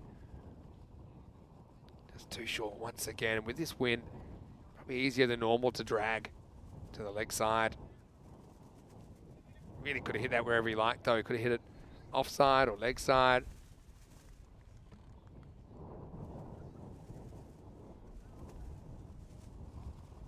Last ball of the 9th. It's gone magical. Well, skied. Anybody? This looks like it's falling safely. Bowler goes back, can't quite get there. Now they're going to take on a second. Now they might get more. They will get more. Well, there's 3. They might go to an all-run 4 here. Well, they will. Throw it hard. Oh, no, he's run him out. Well, what is he doing there? Kokar has basically thrown Kumar on the barbecue. That is a total disaster. Well, maybe, well, look, he's got the cheeky smile there, Kokar, but he's criminally responsible. Have a look at this. There's the 1. Catch goes down. There's the 2. And look at number 1 here, Kokar. He definitely wants the 4, then realises he won't get the strike and basically puts up the stop sign. And Kumar, well, he's steaming red, and so would I be. I would be filthy. So it's going to be your old-fashioned 3 and out. But have a look here. He just says, yeah, let's go. And then basically, he says, yeah, right, 3. 3's good. Here, goes, and then says, yeah, we're on. He would have made it. And then he's just basically gone, actually, on second thoughts, you're out of here. Kokar survives. Ankush doesn't. And it's 136 for 4. I think it's only the second time I've seen a 3 and run out on the network. I thought if they went 4 there, they might have got 5 as well. Just the way things were happening. So we have 2 wickets. We have 24 runs in the over. Here's the 10th. Starts with a wide. Oh, now. Oh, here we go. Shoes on the other foot. No, they don't throw. Well, they do throw eventually. Kokar will get home. He's been joined at the crease now by Mandeep Saini. Yeah, good old-fashioned sacrificing of the partner without his consent. And, well, Saini, he's waited for his chance, and he's just going to pump one over the ropes. Maximo! Well, this is Rajveer.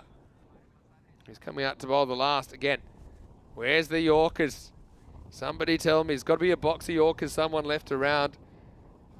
Because I think I've seen one in this inning. That's not enough to keep a team like Gamblers quiet. 144 now. They're heading 150 plus, you'd imagine.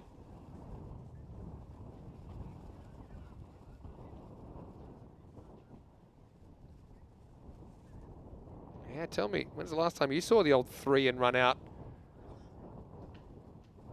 I'm deep. Oh, right at the end of the bat. Sneak through for a 1. This is the beauty of ECN. You never know what you're going to see. This is just a regular day of ECN, and what have we seen so far?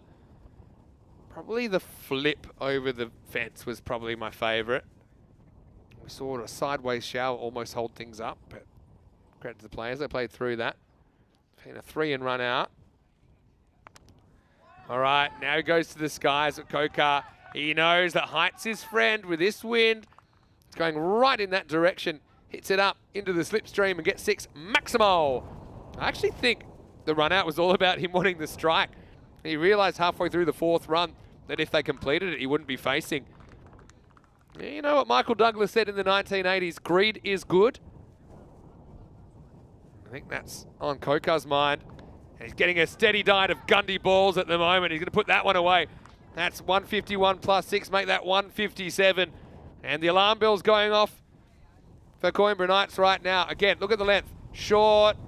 Fielder there. I don't care. Mind the windows, Tino. That's out of here. So, 2 to come.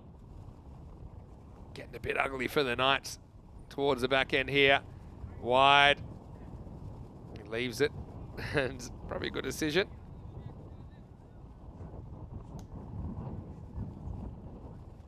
Kokar, 31 off 6. He'll just say Kumar was collateral damage.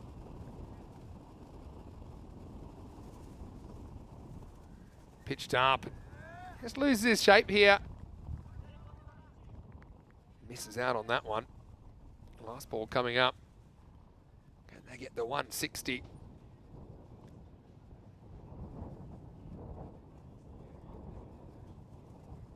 Already got the highest score of this ECS so far. Well, it should be out. Oh no, they've cooked it up properly. Well, there's 2. Will we see through? He's lost his bat. Oh, well, there you go. A batless 2 to finish. And there's Mandeep Saini. Where did he lose it? Look at the big man. He thinks he'll be lighter without the bat. Yeah, there goes the bat. Wasn't bothered. I'm a bit disappointed they didn't try for a 3rd. And Mandeep sucking in the big ones. Kumar saying, don't worry, I know how you feel. It's 160 on the dot for Gamblers in their 10 overs. Well, cue the music. This should be a good 10 over highlights package for you. It's Gamblers. They win the toss. They bat in match 9. Sent out Kataria to open the batting.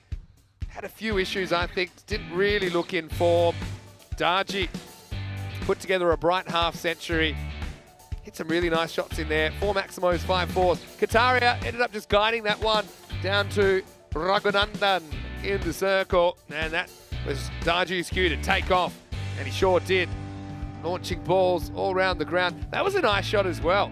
Just let the ball come to him. So 50 for Darji. He was up and about. I was talking century. He must have heard me because straight away he got out. Hit one straight down the throat of Kadir Ahmed at deep square leg. And Kush Kumar was out there. Golia played a bit of a cameo. 33 off 13 for the skipper, batting at 4. But like I said, Coimbra Knights, hopefully they learned a little bit from what worked and what didn't in this innings. Still, I think I saw 1 Yorker in the whole innings. And offering length, I know it's tough. I know you're bowling into the wind and all these things, but this gives the batters so many more options. Ultimately, we saw Golia hold out for 13. Nice catch by Janku down there. Flashed the pearly whites, the earrings, and the thumbs up at the camera. And then it was a good old-fashioned ECN finish. It all happens in the 9th. This was 2, going for 3. Any advances? Just watch Kokar here. Wants the 4th, then realizes he was going to lose the strike, so he puts up the stop sign. And it was adios Ankush. Anyway, at the end, Coca then lit it up in the last. We saw 3 Maximos in the last, 24 coming off it. And then a Battlers 2 to finish. Gamblers 160 for 4 off the 10. Well, it does mean that they could potentially get 4 points if they could keep the Knights to 112 or less. That's what they'll be eyeing off here. 50 even to Darji. Pair of 33s there for Goliath and Coca. Kuma 17. 13 extras, probably a few too many, but I suppose understandable in these conditions. Coimbra Knights bowling. Again, we saw Ravinda putting in a shift 1 for 16, but he didn't have a lot of help, did he? Satinder and Bachida probably par for the course. Wickets to Ravinda as well as Bachida and Kadir Ahmed. But yeah, not quite the consistency I think they're looking for. They did try 7 bowlers, so they tried things, but really not too many bowlers had the answers on that occasion. We'll take a break now. 161 will be the victory target, or 113 for a point. What can the Knights get out of this? Searching for a good result in match 9. We'll see if they can deliver with the bat after the break. Many sound to hear Mr. Maximo for ECM. We'll take a break. Back soon in Portugal with more European Cricket Series.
This European Cricket Network event is proudly brought to you by HCL Software, Paramatch.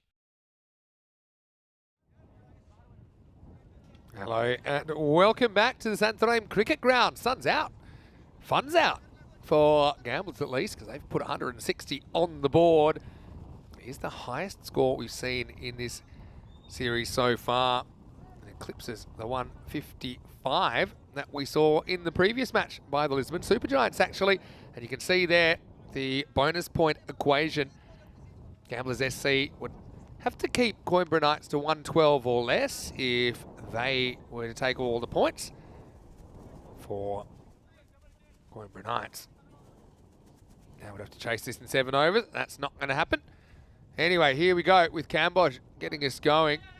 And interesting, they stick with Satinder Singh. Now, he had all sorts of problems earlier on. Just dealing with Cambodge in particular. Cambodge ended up none for 6. So maybe it's not a bad thing that Simran, or Satinder I should say, Satinder gets off strike straight away. Jakku gets the promotion from 3 to 2. They opened with Ravinder earlier. Batted pretty well, actually. Thought 16 before he chased a wide one. He just guides this up, and it's just out of the grasp of the fielder. So there we go, hitting the ground running. You can see it's a bit brighter at the moment. We've had a little bit of a rain shower earlier on in the day. But this outfield, we know it's very, very quick.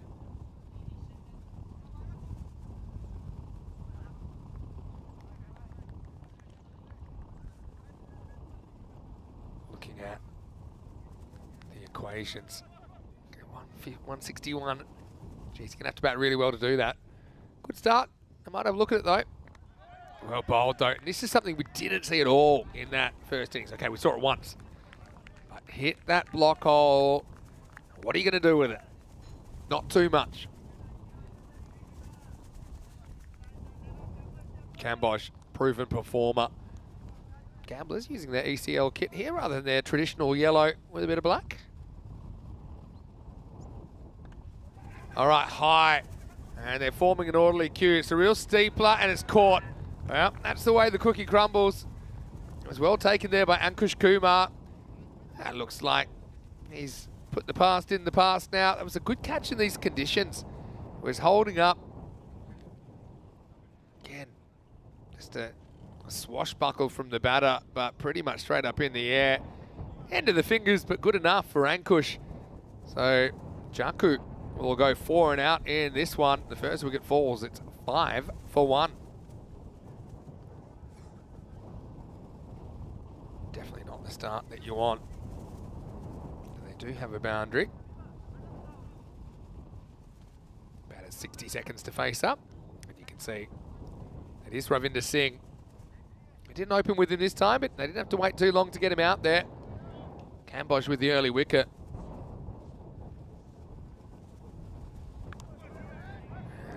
First one, Ravinder's pretty watchful. You can still hear the wind, I'm sure, in the effects mics.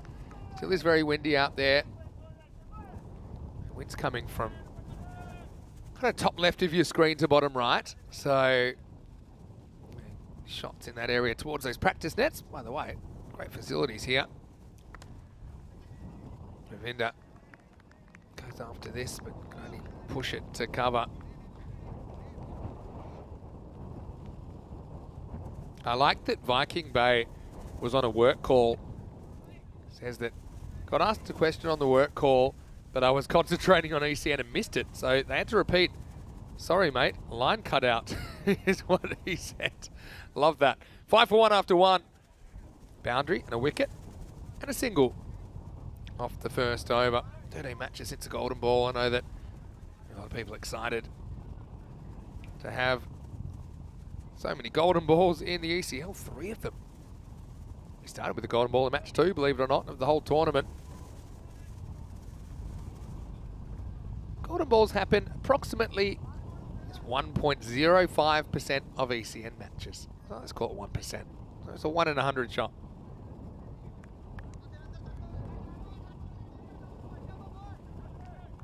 Giant Prakash is going to bowl. It's big swing and a miss. First up.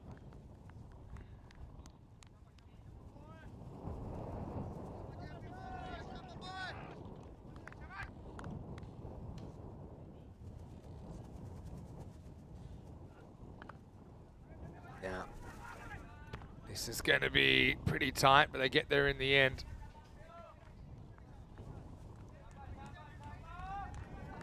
Yeah, not sure with virtual meetings and stuff these days.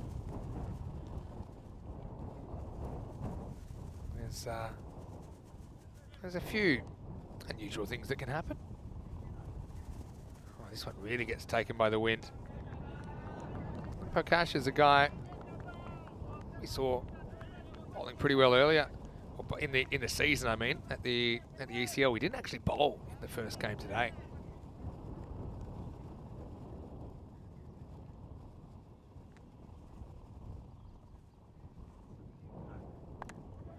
All right, in the air, dropping, and oh, well, explain this one to me, because Kataria is just sitting waiting to catch it, and then he's got a flying number 10, a little bit like Messi. And he just flies into the peripheral vision, and he spoils it. Well, if that was Australian football, that'd be outstanding defense. Dial. Play it away. And get through for a single.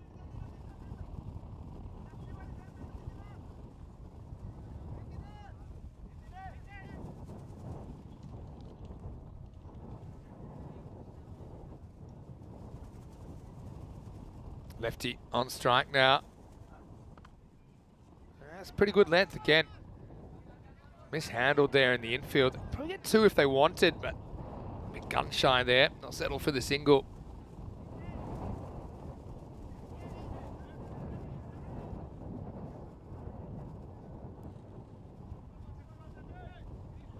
So really, at 161, looking a long way off at the moment. Well, this will help.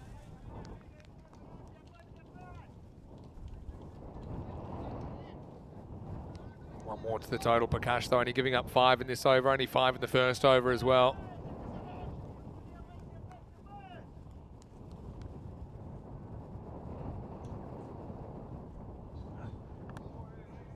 And this one played out, so they still haven't quite mastered getting off to a fast start, have they, the Knights? In this series at least. They find themselves 10 for 1 after 2 overs. Looking at the table, the Knights with a single point, same with TTP.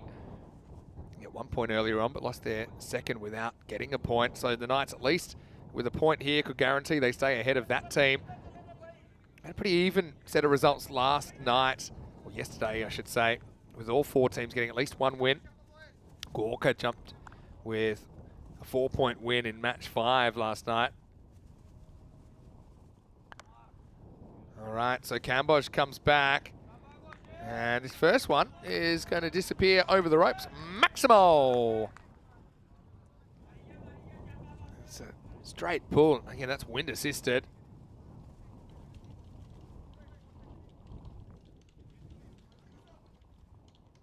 We need plenty more of that. You can see the equation for a point. I mean, that's already over to a ball. So Tinder gets his first Maximo.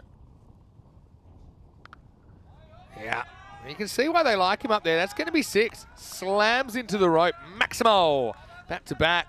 So Satinder faced 16 balls in the first game. Couldn't hit a 6. And now he hits 2 in 2. That one crashed into the rope on the full, which is 6.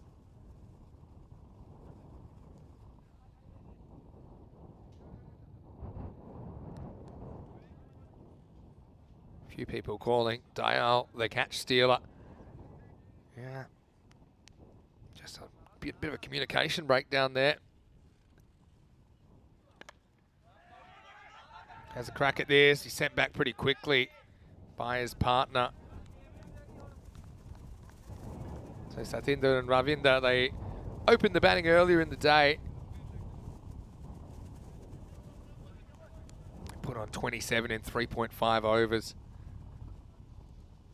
This time, batting together for the second wicket. That's a really good shot. I think Cambodge kind of misses his length, and this is why they like him. I know he might not have clicked so far, but I can see something in him. Have a look at this. Stand still, pretty uncomplicated. Good swing of the bat, good technique. Maximo, 6 runs to Satinder. Like I said, bare minimum. They want that 113 to get a point. Maybe they could still pull off a remarkable victory. They need about 18 and over for the win. Cambodge looks nonplussed about disappearing over his head for 6. Well, that looks high, even though it's a slower ball. It's going to be a no ball. And also, then they're going to check the boundary. I thought this might hit the rope. Yeah, it's definitely a no ball. And, yeah. Bang. Slams into the rope. Yeah, it is 6. Maximo, 7 up time. Oh, this sprung to life from nowhere. Now, this is a free hit. Actually, they can't put this one away. That's frustrating. So this over on 6.6. No ball plus 6. I mean, 25 off it. Cambodge. Now, down the leg side, Golly's got a bit of work to do. He does take it, stopping any extras. Again, importance of footwork there. Means he doesn't have to stretch too far to get it. Yeah, Steve Bush says in the comment section, it's always okay to steal a catch, only if you take it. I mean, I don't think he touched it. This one would have been another big wide, but instead, he's just going to swap that away. You can see the Knights, they like what they're seeing. They've travelled a long way to be here. They'd love to take something out of this game. Races to the boundary. Cambodge gets it wrong, and 29, make that 30 actually. A supersonic third over, so 5, 5 and 30. Suddenly, starting to feel anything's possible. 17.3 required for the game. 73 off 7 required to at least get a point out of this.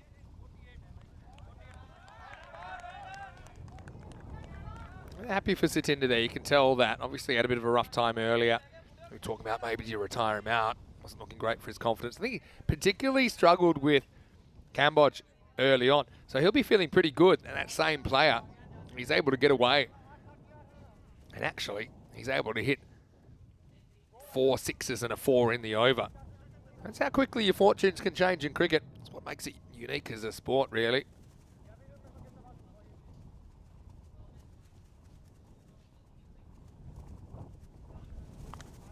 Well, here comes Saini.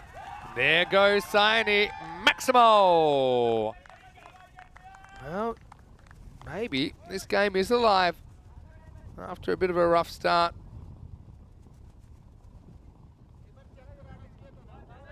Yeah, Knights flying the flag for Coimbra.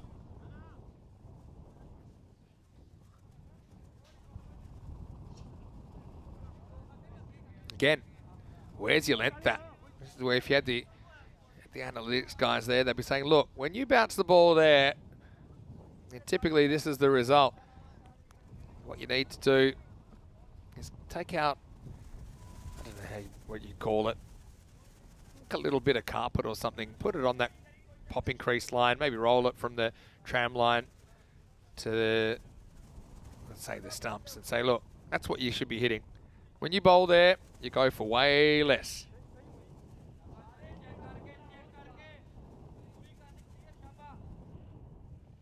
They've got the total for a point under 10.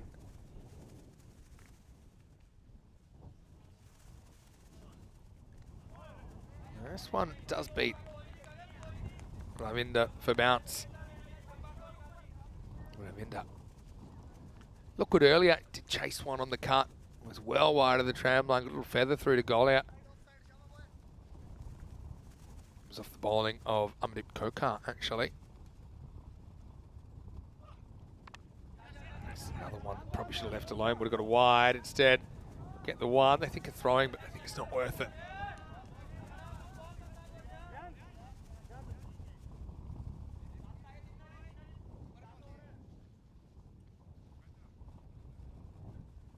around the wicket now. He's signing to the left-handed Satinder Singh.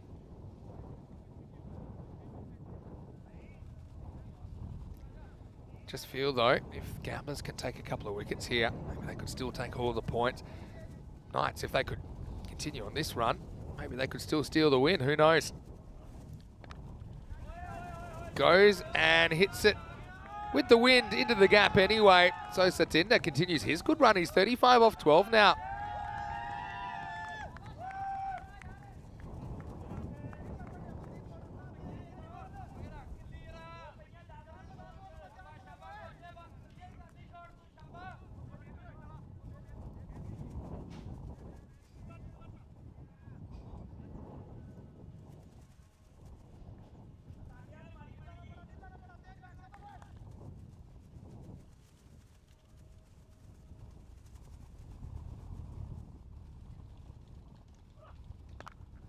He whacks this as well. It's going to take some stopping. Oh, there we go. There's our first trampoline Tortuga. Been waiting for it. Cambodge out there. Now watch this hop it takes. Bang. You'd have to be 4 meters tall to even have a chance of stopping that. Hit with pace. And oh, it's not the last one we'll see. 4 runs. Yeah, he swings and misses, but he will survive. End of 4 overs. And Coimbra Knights, yeah, credit to them. A couple of good overs, bringing them back into the contest after 4. They're 55 for 1. I've got it down to under 10 and over for the point. The rate for the match is about 17. So, look, they keep stacking up some good overs. Magical over here and there. You never know. That 3rd over, you see how that worm takes a huge jump for the Knights. 30 runs coming off Cambodge's over.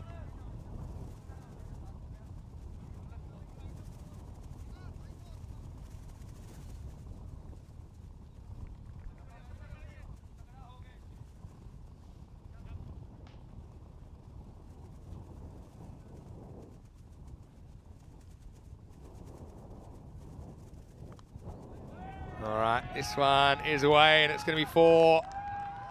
And so, yeah, it continues.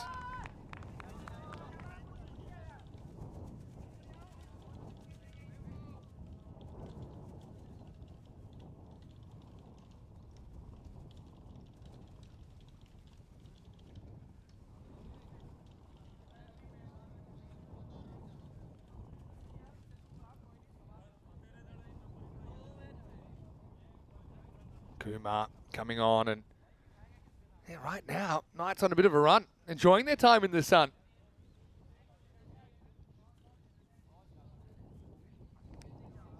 Down the leg side, wide, +1. 2 free runs for Coimbra.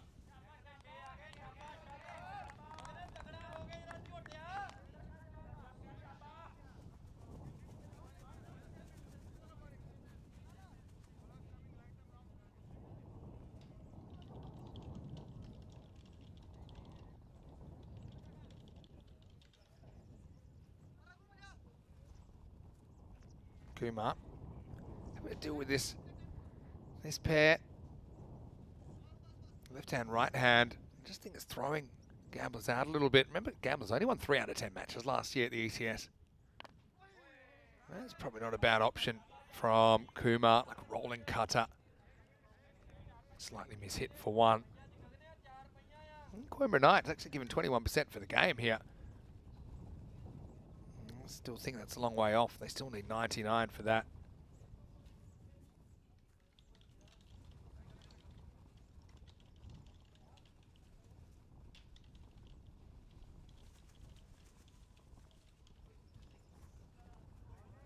Oh, this one just sneaks in. Another cutter from Kumar. Line ball.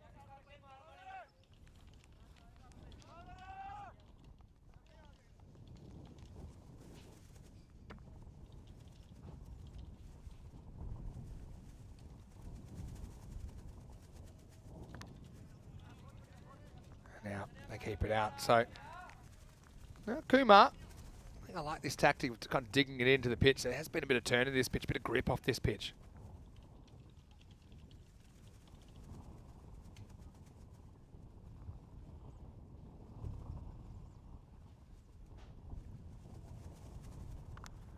And tries it again, this time a little bit shorter. Well fielded out there. Fielding can make all the difference. We've seen those get through today. Saini able to make the stop.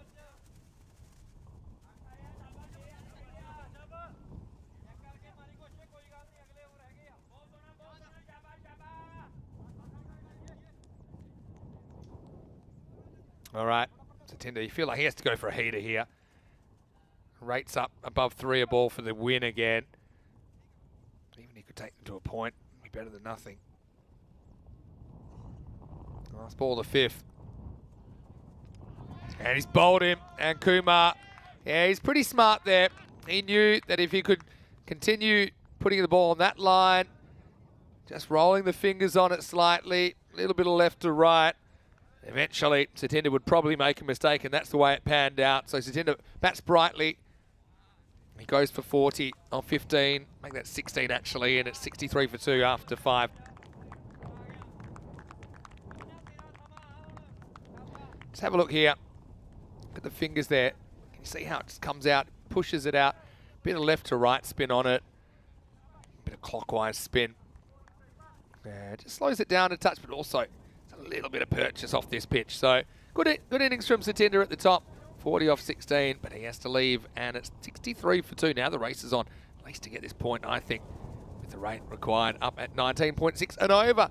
Western Shield, again, we'll let you know as soon as possible when we have a replacement for Nasser Baluch of Sweden, who unfortunately had to miss out. It was pretty unselfish as well. And Nasser knew he wasn't going to be okay. Would have loved to have come and been part of it, but just wasn't his year.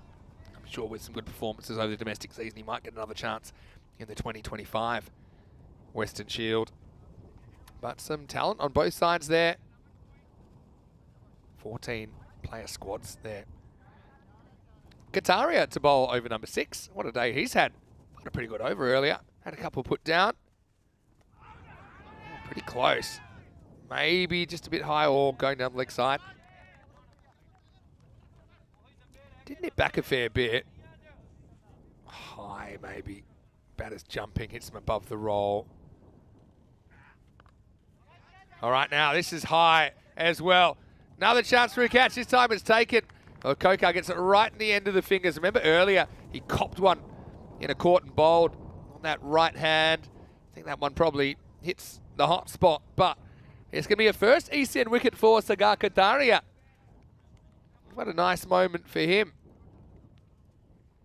Kokar tracks it down.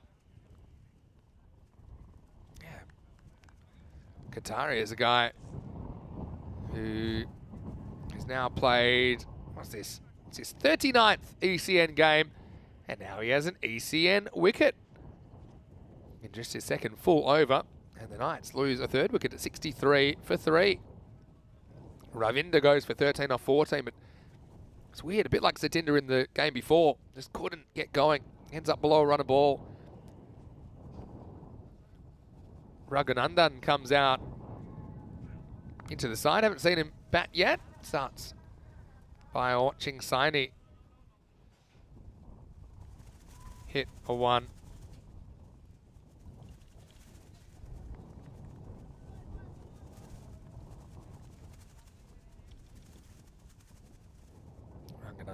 Now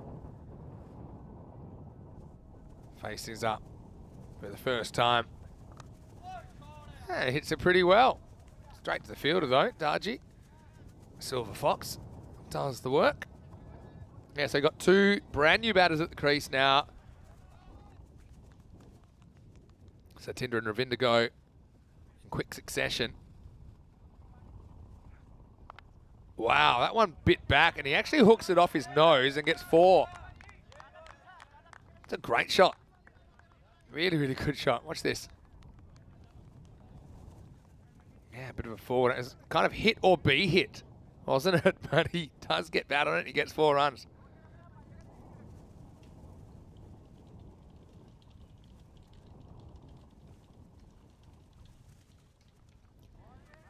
This next one bites, and he's looking for a similar kind of shot. Can't catch up with it.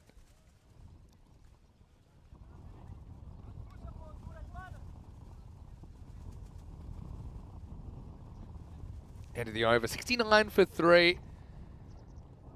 So yeah, race, I think, for the point. Obviously, rate required's crept out to 23 and over. You've got 2 freshies there. So that's the question now. Can you get to that 113?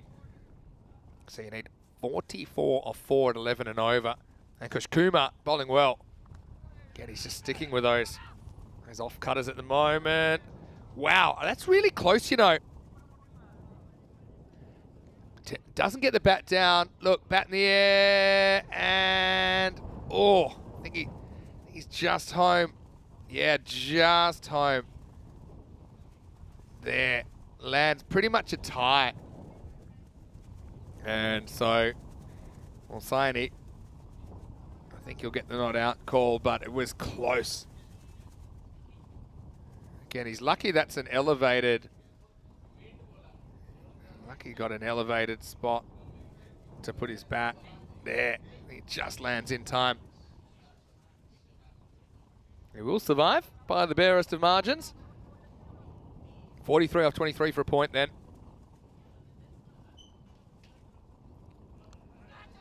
Edged away, and that'll be 4.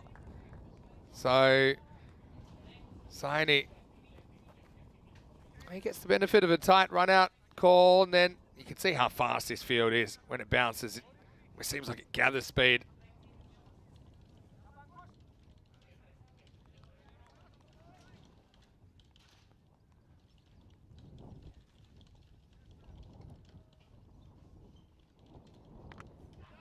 Well, I actually think this is potentially would have been a catch, but there's nobody there.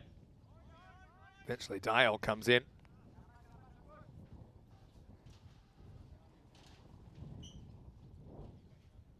Kumar, he's sticking with this kind of rolling the fingers on most of these. This is pretty much straight up in the air. Kumar, he's going to have to go with the flight, and he takes it. Well-judged catch. So Raghunandan is going to have to go for just a couple of runs, and Coimbra just falling off the pace in this race for the point as well, aren't they? That'll be a second wicket for Ankush Kumar, and the score 75 for 4. And just kind of misjudges it slightly. Nicely taken.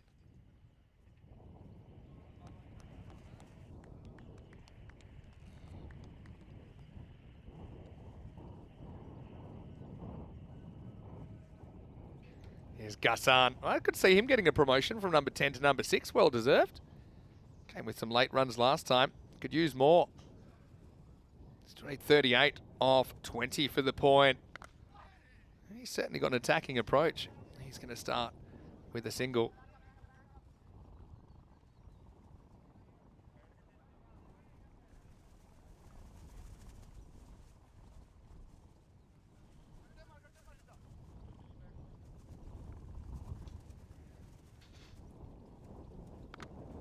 Well, that's a good shot. Saini has had about enough of this. Skipper says, I'm putting it over here. I don't think he really cared where the ball was. Gets down like a slog sweep off Kumar. He bowled a good spell, but it finishes on a bit of a rough note for him as he disappears over the mid-wicket fence. So Maximo brings it to 82 for 4 off 7. Come back to the equation in a moment, but first let's have a look at what's coming up in the last match of the day. Still a little while before we get going in this one, but it starts in around about 35 minutes here on the European Cricket Network. Lisbon Supergiants and the Gamblers. Looks like both of those teams will be heading into their third match of the day with 2 wins under their belt on day 2. Supergiants winning the toss and batting first. And Supergiants have been pretty good. Amdeep Singh batted really well in the last game, same with Hardik Kumar Patel. Gamblers having to play back-to-back. Join us for that. Well bowled by Prakash. So needing pretty much 10s for the point now. It's been given a bye, but didn't he hit this? Oh, maybe not. It's good running then to get through.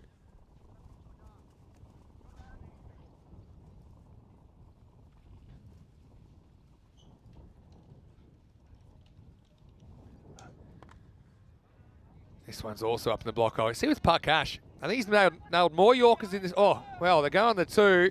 It's ambitious, and the throw's miles wide. I was going to say, though, Parkash has actually nailed more Yorkers in this over so far than I think I saw in the whole first innings from the Knights.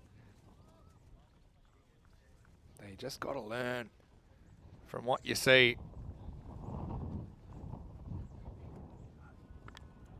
This one's not quite a Yorker, but it's only going to manage the one. Are we in for another bonus point thriller? Some people might wonder, what is that 113 number? Where does that come from?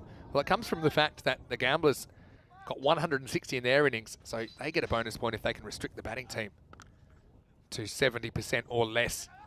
Awkward stop here. There we go. Called it. Dale is moving to his left. In the end, he gets megged, and that's 4 runs. It should have just been 1. Kassan, I liked his batting. Well, there you go. So yeah, 160 times 70%. Times it by 0.7, you'd see that's 112. So 113 means the batters will get to keep their point. If it's 112 or less, fielders take all the points. Kassan goes searching for mid-wicket there, can't find it. 23 off 13 now for the point. Chris Ward, good to see you, saying looks windy. Well, that's because it is windy. Flag's going pretty haywire at the moment. This is the ball Gassan wants. Now, will they take a run? They won't. Backed up, Golia tries to be a bit funky. Would this have been out? I don't think so. I think he got back in time. I think he would have been fine. But anyway, dot ball. Here's a good ball, end of the 8th, and the score is 90 for 4, so 23 required for the last 2 overs. So what are we thinking? Can the Knights fight for their point?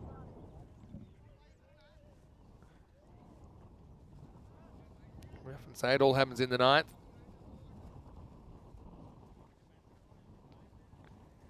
Here we go. Sunny Dayal. Well, just had a bit of a shocker in the field a moment ago. Well, I thought the collision might be on there, but Ankush Kumar, well, he returns a favour that he didn't get from Dayal, who misfielded one down there off his bowl. And when they switch positions, Kumar cleans up and takes a very good catch. It's the end of Saini for 19. Knights are going to lose a 5th wicket. It's 90 for 5. That's a good catch. The wind was always blowing the ball towards him. It's a difficult catching day. I'd say it's pretty dry now. The winds dry things out pretty quickly, but I mean, for sure it's been a difficult day for the fielders to judge the catches. That's the thing in cricket compared to baseball, where you've got this big glove, you've got a big margin for error. But in cricket, you've got to use your bare hands. If it doesn't quite hit the sweet spot, they can pop out.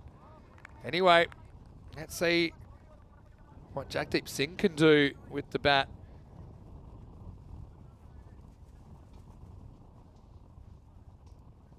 Earlier on, he scored 1 off 2. He was run out. Get some bat on ball here. They will get a run. So 22 off 9, but it's looking a tall order, isn't it? Remember, Coimbra Knights scored 89 earlier. They've already exceeded that. Over and a half to go. As far as who the Gamblers can go back to, they got options. Saini could bowl. Kataria, I think, is not a bad option. He took 1 for 6. This time, I think the foot stays down. Again, Golia loves to prowl behind the stumps, but foot stays put. Yeah, just looking at what Dial's doing, I think you've got to look to get outside the off stump. If you want that leg side, make a good position. Well, that one I think's edged, but it's very, very difficult. Can't really consider this a chance because the keeper's up to the stumps. Just have a look at here. Bang, takes a big edge and takes it over the gloves of Golia. And then, yeah, he's just hoping he could react. Maybe a second time, get it off the body, but went straight to ground. Still, top ball's a good ball. Dale has only gone for 1 here. Now he gets hit away over the mid-wicket, and that'll be 4. Well, that gives him a fighting chance. Nice shot by Ghassan. That's his zone, isn't it? You don't want to get too straight to this guy. Loves to hit in that area. Goes with the wind, goes with the movement. And so 4 runs to finish the over. 95 for 5. Means they need 18 off the last over for a point. If just on the numbers here, you'd probably go Kataria 1 for 6. Or you could go back to Saini, 1 over, none for 15. Sunny, you'd love to give him another over, but you can't. I think they're going to go with the more kind of established bowling option. In fact, they're going to go for Raihan Khan. So I suppose they haven't bowled him yet.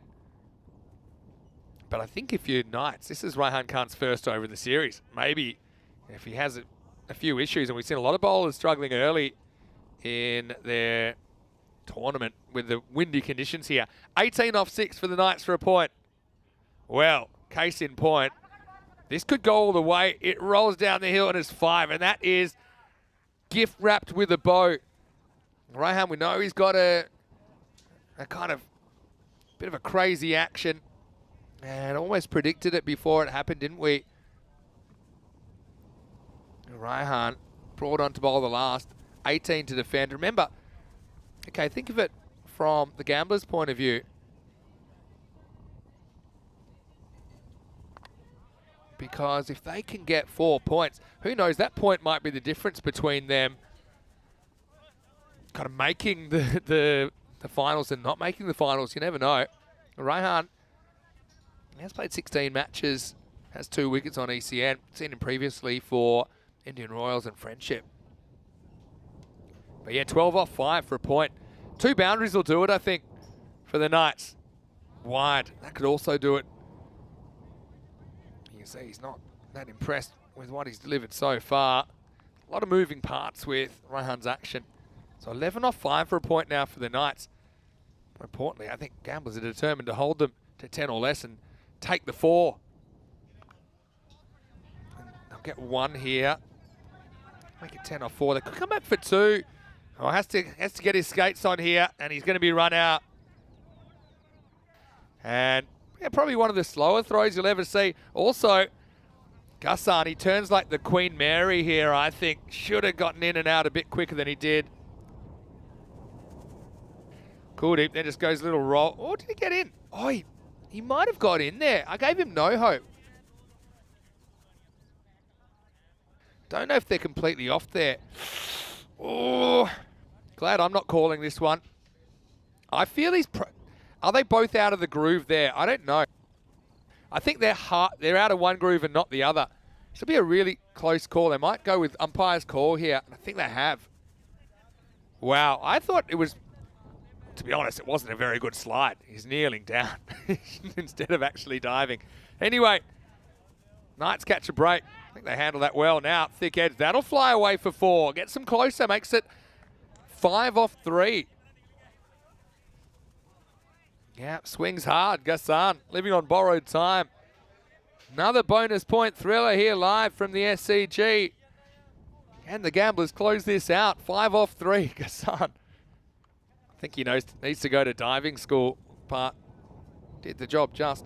Yeah, if the bail's only out of one groove, not out of the other, it's not considered out. If we had no bails, it probably was out. Ah, now he misses. Keeper goes back. That's probably smart at this stage because I don't think Ghassan's charging. And the other thing is, who cares if you get him out or not at this stage? 5 off 2 though. Is it heartbreak or is it a point for the Coimbra Knights to take in the truck back down the highway? I'll have to run here. Throw. Ah, and he got it. Well, that was an overthrow waiting to happen, but Ghassan is going to be run out. And so it'll have to be a 6. It's Jagdeep Singh, Maximo or bust for the Kings to take a point. Again, was this worth throwing? Well, I suppose maybe, because by preventing a run, you make the batting team need a 6. If you'd missed or if you just conceded the run, they could have taken a 4 or a 6. So actually, it's probably smart. Now, whether Raihan was thinking about that or not, I can guarantee you he wasn't, but does get the stat, 108 for 6. New batter, shouldn't have to face. That's Kadir Ahmed. So, they need 5 runs. 5 runs to get a point. So 4 or less, Gamblers will get the point. That's not going to go all the way. It's well stopped anyway. Well, they'd have to run 5, and they'll run 4 less than that as Ankush Kumar runs it in. So well done to the Gamblers. They end up taking all the points out of this game. Again, Coimbra Knights, they'll be scratching their head, wondering where it all went wrong. But 51 runs the margin. The final score in match 9 is Gamblers SC 160, Coimbra Knights 109. Got match 5 coming up of the day, which is match 10 of this tournament. Lisbon Supergiants winning the toss and batting against Gamblers, who have to go back to back. We have seen them coming back to the pack a little bit so far in this ECS, but both these two teams, they have 2 wins out of 2 games today. It'll be a perfect day for one of those 2 teams when we return in 25 minutes for the start of match 10. All right, cue the music. Let's go and have a look at the highlights. And it was a funny old start, wasn't it? They sent Jakku up. He went 4 and out. Satinder Singh, well, he got another opportunity at the top of the order, made the most of it. Look at this, the flying interference from Dayal. Kataria was nonplussed about that, but I got to say, Satinder, 40 of 16 with 4 sixes and 3 fours. Was able to get things motoring. And really, while he was there, and this is the trampoline Tortuga making a special appearance. While he was there, it looked like not just the point, but even the game might be on. That eventually Ankush Kumar undid him with a clever bit of bowling. Just rolling the fingers on that one slightly. That kind of crashed into the top of the stumps. Kokar, he's got the sorest fingertips in Portugal today, but he was able to hold on to that one. We saw the full fall down hook shot used, and now the game was out of reach. The question was, could the Knights get to 113, at least take a point out of this? That was a brilliant catch by Kumar, who had a really good game. Didn't cry over spilt milk, getting run out in slightly tragic fashion in the first innings. And late in the piece, we saw a bit of an error there. Dayal, he made that fumble, but then when he was replaced and when he went to the bowling crease, Kumar showed him how it was done. And they made the interesting decision to give Raihan a bowl last over. 18 to defend, didn't have a good start. This was an interesting one. He probably should miss from there, but he hit the stumps, meant they needed 6 off the last. They weren't able to do that. They're only getting a single off that last. And in the end, Gamblers with a 4-point win in match number 9. Let's have a look at the scorecard. 40 for Satinder. Good to see him getting some runs.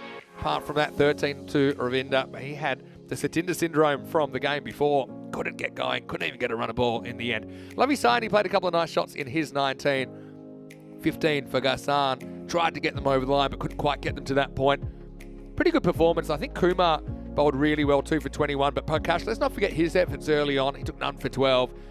Only a run of ball through his 2 overs.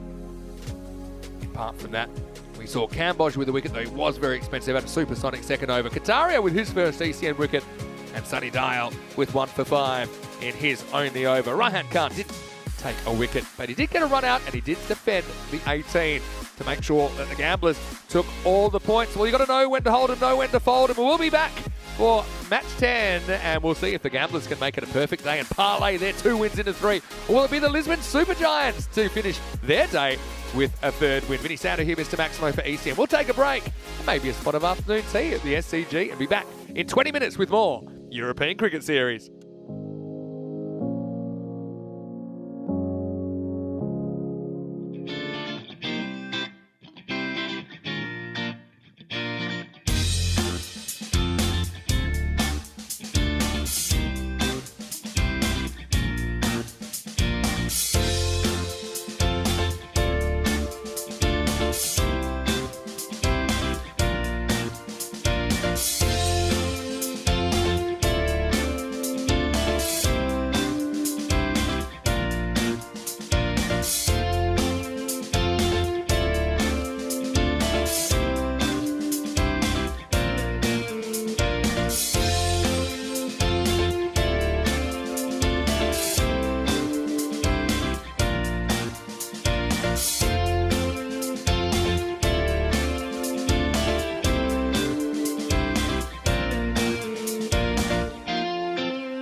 This European Cricket Network event is proudly brought to you by HCL Software, Paramatch. Hello, welcome back. It's time for the last match of day 2 here in the European Cricket Series Portugal. This one will see two teams that have gone unbeaten throughout the day. They're going to lock horns in match 10 of the series. It's LSG, the Lisbon Supergiants, taking on Gamblers SC in this one. A little bit earlier, Tyrone Peters was out in the middle with the two captains. Let's see what happened at the coin toss. It's the call. Head. Head is the call. Oi, it's a tails. Batting. Get. They're gonna bat first. Well, I might have to take the Lisbon Supergiants captain, Anup Kumar Srivastava, to the casino with me because he's 3 for 3 today and he's elected to bat. And why not? They won both their games against Team Tigers Portugal. Batting first, that was the plan. Gamblers SC will have to be on the chase here. Playing back-to-back games as well, Gamblers, never necessarily easy, especially in these conditions, they're energy-sapping conditions. Amandeep Singh batted really well earlier in the day. He was able to score 90. And in that one, Supergiants put on 155 and overcoming the Team Tigers Portugal 106 earlier in the day, even earlier. They were able to win 125 against 99 against the same opponents. Gamblers, though, retain their favouritism. I suppose that's to be expected. 60-40, should be a good game. Gamblers, they also have 2 wins in the day. Held the Knights to 89 and chased it down in 9. And just then, we saw the Gamblers win the return clash against the Coimbra Knights, 160 to 109. I want to say hello to everyone in the comments section as well, in the live chat. Great to have your company, whether you're watching on FanCode in India or whether you're watching on our YouTube channel. I have called for random questions. It is the last game of the day. I'm going to start with a bit of food chat, though. I want to say a big thank you to everyone here at the Santarém Cricket Ground for preparing a scrumptious afternoon tea that we've just enjoyed. In moderation, of course. It's got that traditional cricket club vibe about it. All right. Well, Gamblers, just the way they walk down on the field, they've gained 2%. They're now 62-38. Yes, supercomputer can read body language. It's going to be Cambosh to get us going. Amandeep Singh coming off his 90. He's going to start by paying this one a bit of respect. Yeah, 90 not out of 35 with 6 sixes and 10 fours early on. Amandeep Singh. Swiss is watching from Bangladesh. Hello to you. Jules has noticed Tyrone Peters loves to launch the coin high. I'll turn around the corner. Doesn't quite carry. I'll get through for 1. Bit of a scary moment from Amandeep, who wasn't in control of that shot.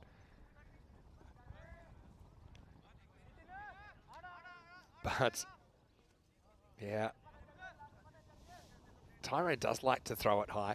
Usman Khawaja, I think, in the Australian game, he's known for his ridiculously high coin tosses. Oh, he's bowled him.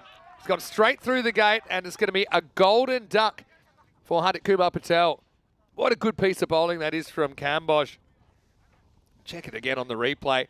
He gets a little inside edge and maybe brushes the pad on the way through, but it ends up crashing into middle and off. Brilliant bowling early. Hardik just gets a good one in the end. Cambosh, he's pretty excited about it. Why shouldn't he be? Golden Derek activated. He is shining brightly today. And Hardik Kumar Patel coming off for 50. But he won't score anything in this one. Look at that. Just takes a little bit of the back pad on the way through. It's good kind of in movement, in slant from Cambosh. So his decision to attack at that angle pays dividends. And scores 1 for 1 halfway through the first over.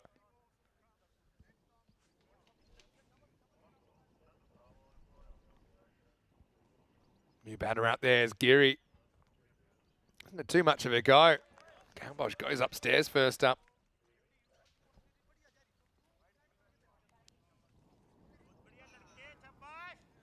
Got the Kumar Sangakkara style helmet on.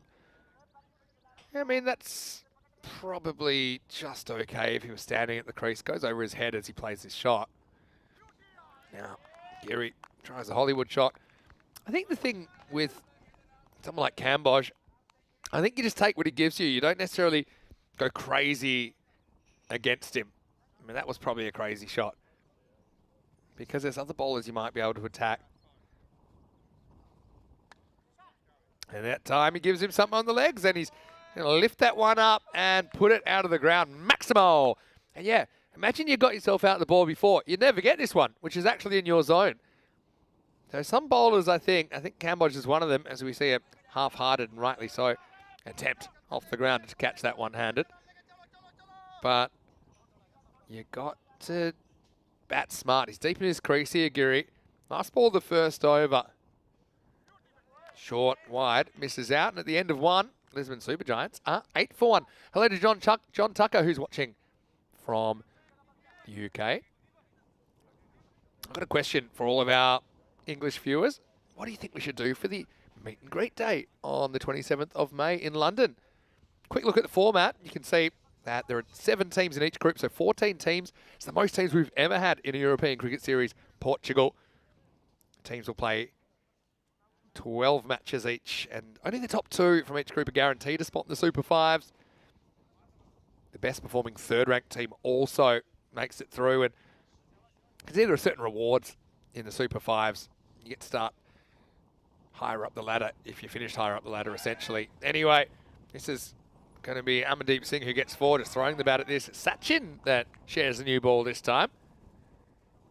Yeah, but in all seriousness, that coin that Tyrone uses is one of those official coins minted for those Khartoum Oval tournaments. And yeah, we like to take him around Europe with us.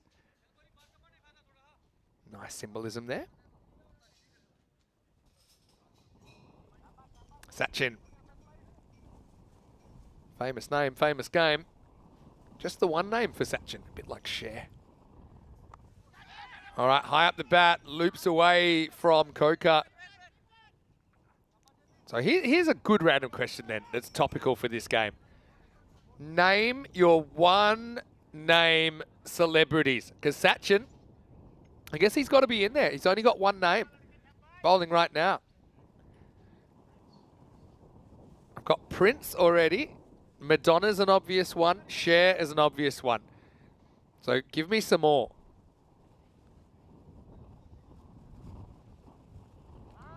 Big swing and a miss. First up. Hello to Anthony Rose.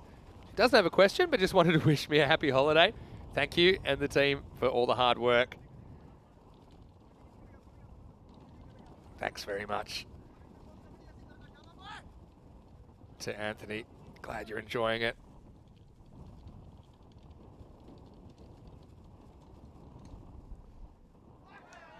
This one sneaks past the inside edge of Giri. Swinging like a rusty gate at the moment. Yeah, so give us your one-name celebrities. And I guess if we get desperate, I'll allow things like probably nicknames or informal names like Nelly. There's one for you. But just throw them on the table. All right, hits this, hits it pretty well. One bounce 4. So Giri certainly going pretty hard in the power play. It's a pretty good seam position from Sachin there. I'm trying to think of more one-namers. You're going to have to help me out. Hello to Birdie as well, watching from the UK. I've got Beyonce coming up, but I'm going to disallow that because I know her last name. I know Madonna's got one too, but I'm not sure what it is. Anyway, yeah, a little bit of a foot stop here from Devendra Mela. Madonna, for me, it's on the acceptable line of the spectrum. That'll be the end of the second over, by the way. Quick peek at the updated table. You can see Gamblers have now taken the lead, though they have played one more game than Gawker 11. They'd want to build on that lead. Remember, only the top 2 guaranteed to make it through. Third might make it through. And so, keep an eye on that table. Teams will end up playing 12 games. Madonna, by the way, Ciccione is her surname.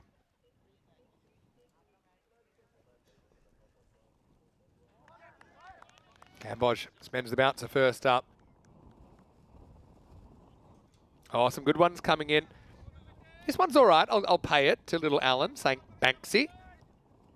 Banksy's one again. Yeah, it's not. Yeah, it's probably a nickname, but Banksy, I'll allow that. Famous street artist, right?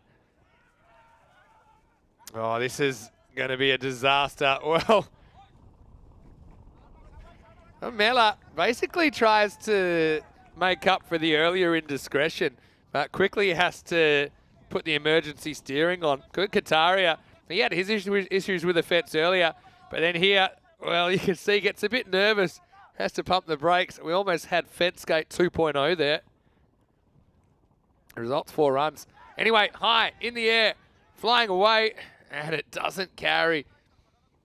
Cambo's physically distressed. That doesn't make it down to deep third. So I've got Pele, and this has now opened up the can of worms to Brazilian footballers, and I feel like we'll be here for a while. Pele's probably the most famous, but you've got Ronaldo, not Cristiano Ronaldo, but I know the Ronaldo you mean. Ronaldo circa, I'll say 15 years ago or so, maybe slightly more now. All right, this one almost takes the head off the batter, and then the fielder, Kataria, does field this one, immediately regrets it. Okay, got some other good ones. Pitbull, yeah, good one by John Gray. Very topical, nice work. And we've also got Sting from Dave B. Even though I think, oh, well, how about this? Swing and a miss. Kuldeep throws it sideways by accident. Batter wants the wide. Spoiler alert, it isn't a wide. And then how about that? And then they think about running because everyone was frozen in time and just shooting glances at each other. But in the end, it will be a very entertaining dot ball. Usher was another one. He's just at the Super Bowl halftime show. I watched that. As this is down the ground, that's going to be 4. Nice shot by Aman, who's certainly found it a bit more difficult, but with the higher caliber of bowling he's getting from Gamblers. But that'll be 4 runs to finish the power play. 27 for 1 after 3. Quick look at the graph. You can see 8, 10 and 9. Consistent, but probably slightly underwhelming scoring for LSG in the first 3 overs. Yeah, Usher, what about the Super Bowl show on roller skates? Did you see that one? There's a bit going on in that. That was the Super Bowl just about, I suppose, about 5 or 6 weeks ago now.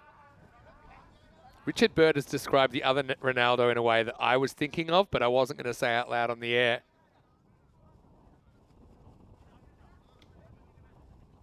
And there's some other good ones as well. We've got Moby, yeah, rapper. Bono, or Bono. Is it Bono or Bono? Bono. Not Sonny Bono, but Bono from U2. Keep them going. We've actually had a few in ECN as well. We've got an Amandeep. It's just an Amandeep, that's it. Prince Taman, actually, if you look at his passport, it actually just says Prince. Pink's another one. Again, nickname, but I'll allow it. Keep them coming. Good random question topic here. Hosseini gets a bowl. This one sliced away in the air, hanging a long time and gone. Kokar's been a bit of a ball magnet today. This time, looks like it goes in the middle of the hands. So Geary had his ups, had his downs, but now it's time to go. And he's the second wicket to fall. Immediate success for Mandeep Sunny. And the Lisbon Super Giants are now 27 for 2. Ronaldinho, again, Brazilian footballers, I think you got plenty. One of my favourites, Fred. Good footballer. And there's probably a few of them still in the game right now.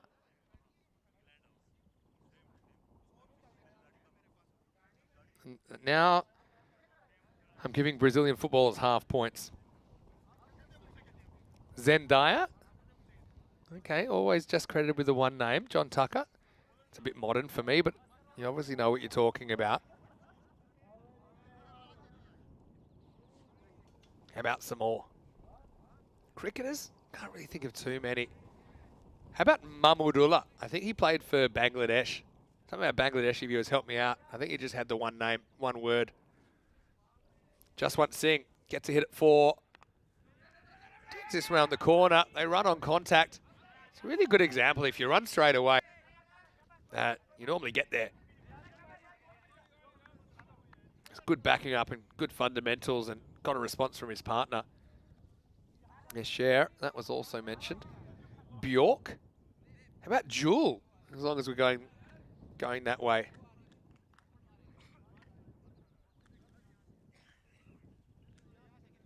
Geez, there's a few coming back to me now. How about Enya?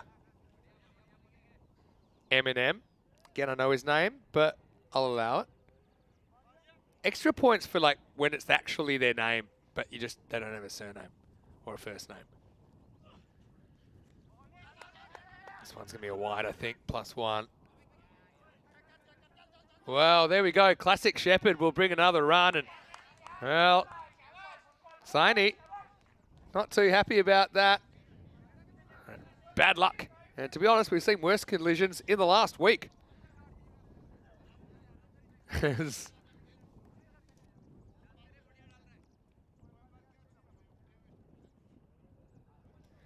a look at this. It's just smart play. To be honest, if Saini was serious about it, he would have been at the stumps in the first place. Too bad, so sad, says Singh, who steals the strike back. This one. Hit away to square leg, they'll get a single. Alan's got a good one here. Dido, female singer. I gotta say, Dido liked the music, but didn't all her songs sound exactly the same? You could play them all at once, and they all fit perfectly over one another. I like to have a two-way conversation here. Edged and gone. Well, Goliath sticks out the big right mid, and he's going to get Jaswant for 1. Again, this one probably isn't quite in the wicket-keeping textbook, but if you look right up the back, there's the Kuldeep Goliath section, which is you can do what you want. And he sees it. He goes the one glove. Here it is. That's enough. And that is a second wicket for Mandeep Saini, who's got 2 for 5. And LSG, a little bit behind at the moment. Score is 32 for 3. Well, here's a clear 60-second violation waiting to happen because of the 7 or 8 second pep talk that Jaswant is going to give him. Now he just kind of strolls out. Maybe he'll be okay. All right. There's one here that's a clear bow, and that's Chris Ward saying Elvis. Elvis is not going to be counted. We know who you mean when you say Elvis, but everyone knows his last name. So thanks for trying. Play again, Chris. New batters, Rutul Chowdhury. Goes back, punches this. Clean pair of hands. Well, 2 at one end. And it's going to be a disaster. And then a proper toys out of the cot job as well. So it's going to be a golden duck for Chowdhury.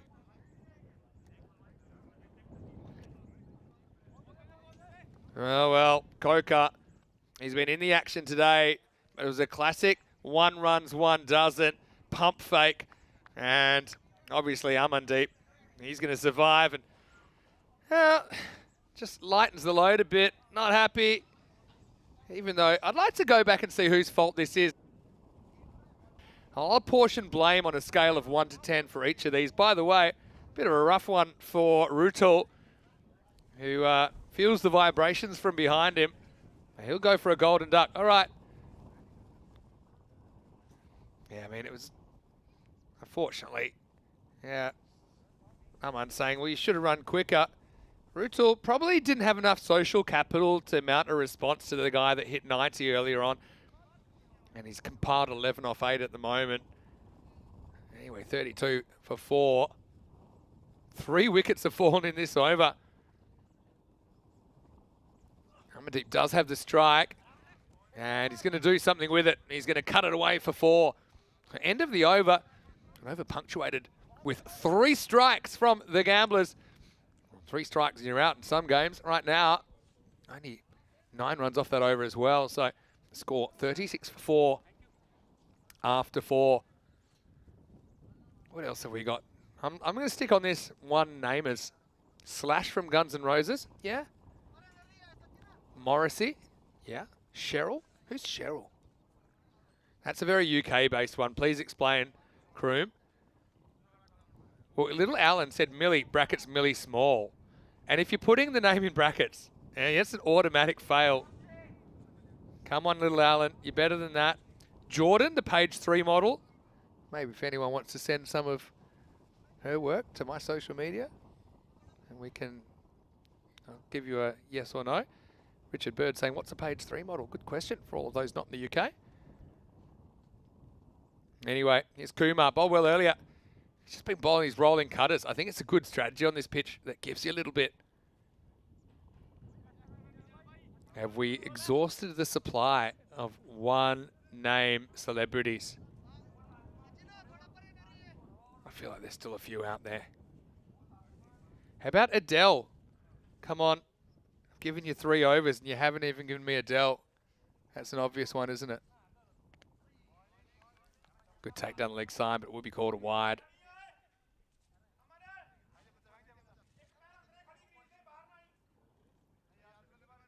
Adele's a pretty good one.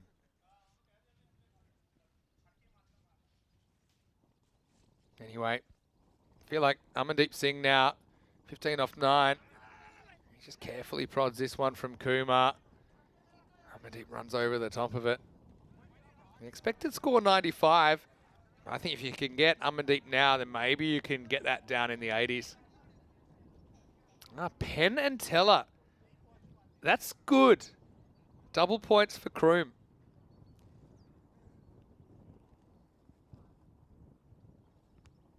All right, turn around the corner this time by Chand. Only get 1. Yeah, Penn and Teller's very clever.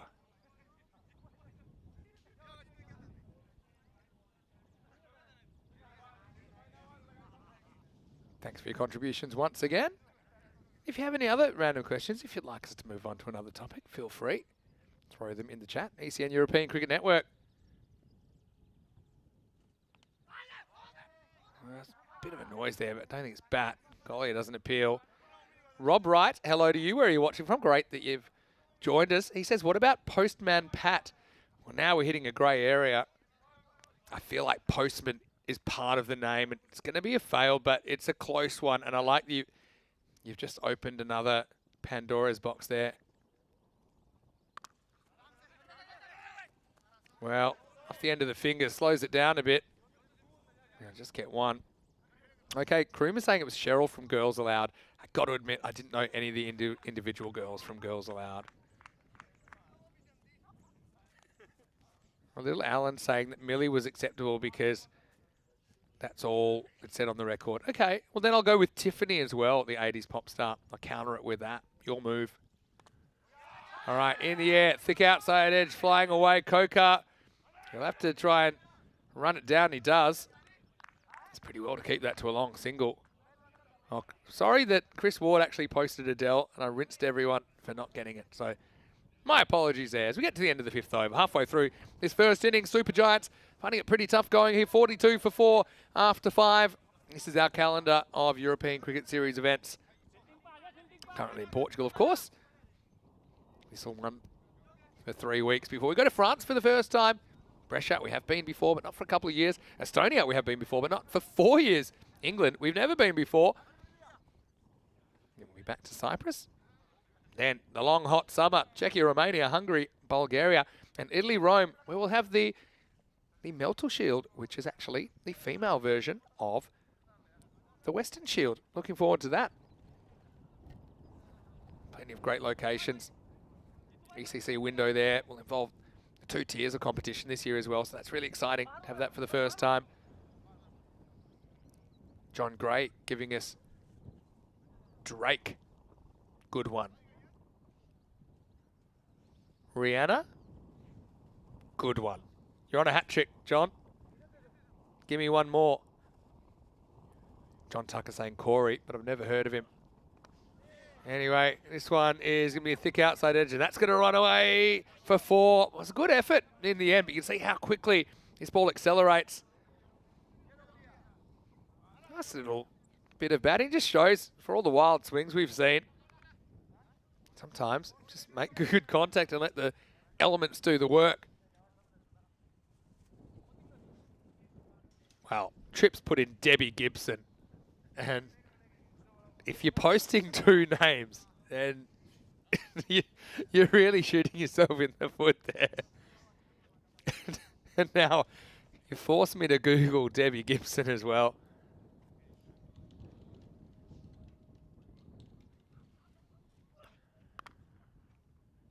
This one's worked to the leg side. Should just be a single. Debbie Gibson. Okay, I'm listening.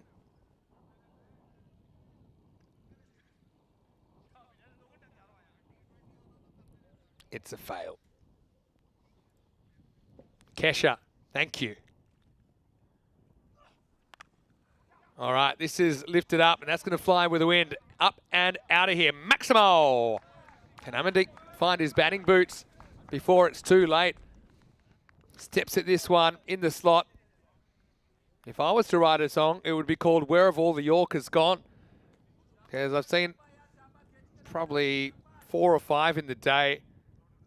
A lot of these slot balls are disappearing. Well, if we're going Kesha, how about Kalis?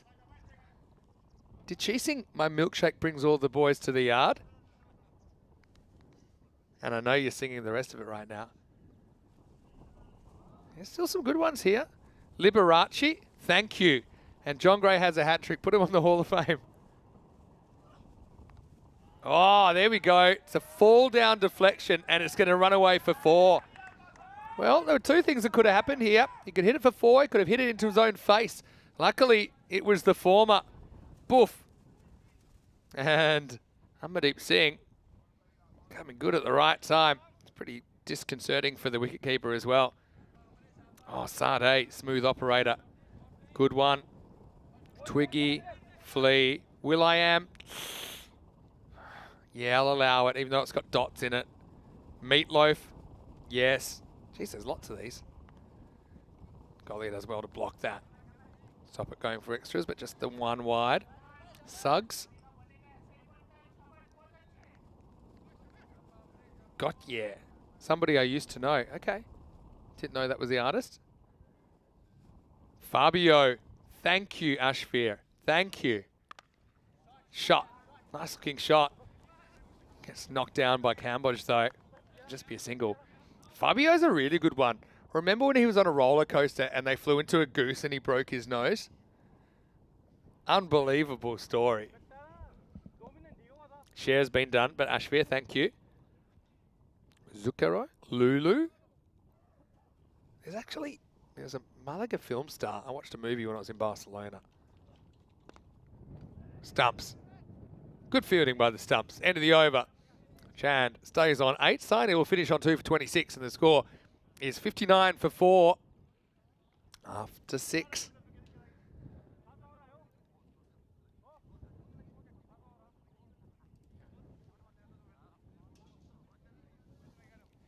I love it. I know that everyone's racked their brains now, and I know you're going to the internet.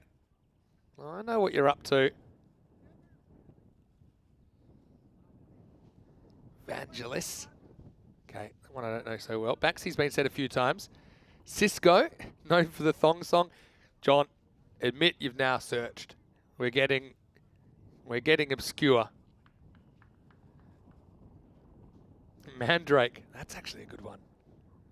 Loreen, double Eurovision winner for Sweden. Have to look her up. Anyway, straight down the ground. Well, he's trying his best. It's going to go all the way. Maximo! Amandeep. He's 90 not out in the last game, so I suppose he's gotten past his 100 in one way. And that one carries the rope. LSG fighting on. And Kush, yeah, tries that cutter. That's a fairly good template, I think, of where you want to be bowling here. That kind of line. Don't let the wind take it in. Socrates is a good one from Kroom. Do you think we can get through the whole 10 overs with these? Come on. I believe in you.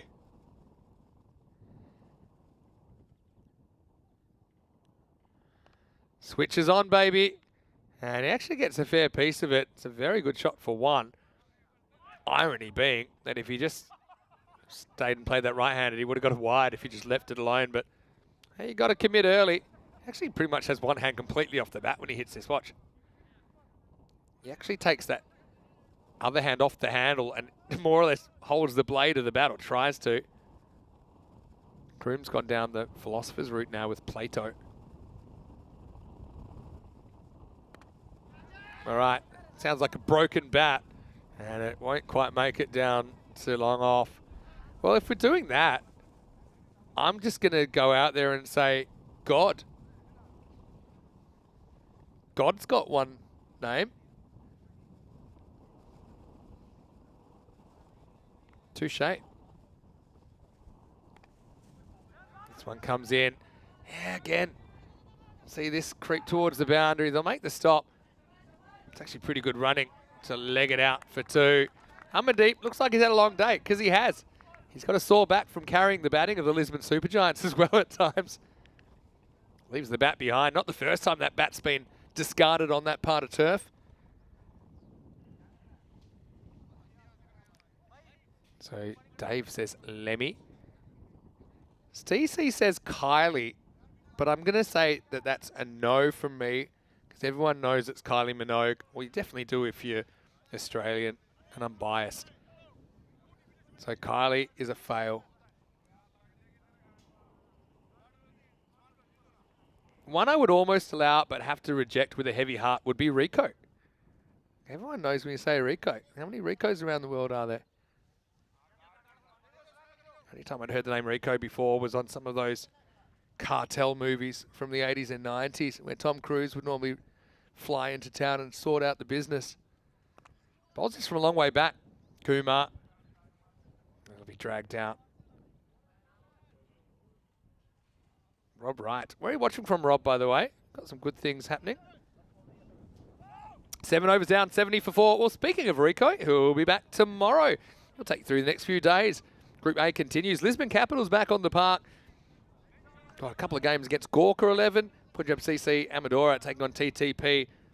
TTP looking for their first win of the series. And they've got 3 big games tomorrow. 2 against Punjab CC and 1 against the Caps. Join us here at the Santorum Cricket Ground for 5 more matches of a T10 as Day 3 swings into action. 9 o'clock GMT, which is 10 o'clock in Central Europe, and 2:30 p.m. in India. There's 42 matches in Group A before we head into Group B. Well, hold on a second. What's going on? Well, the invisible chatter has just said Bruce Springsteen. I think we have to go back to basics here as Amandeep and get a single first ball, despite the Tortuga well handled by Saini. So we're talking about famous people that have one name. So Bruce Springsteen will not qualify. Well, the Tortuga, does that count as a famous thing? Geronimo says John Gray. Good take there by Golia. Well, I've got one then. How about Tarzan? What's Tarzan's last name? No one knows.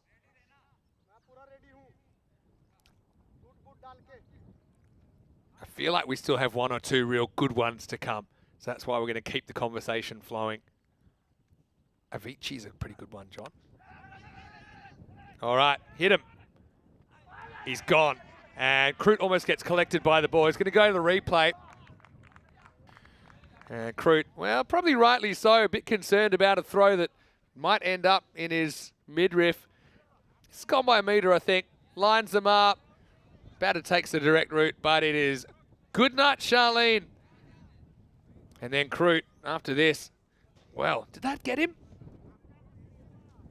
Thought it missed him, but it was pretty close. The big Kroot, he's actually got a good hairstyle going on under that. He's got the skunk going. But watch this. Woo-yah!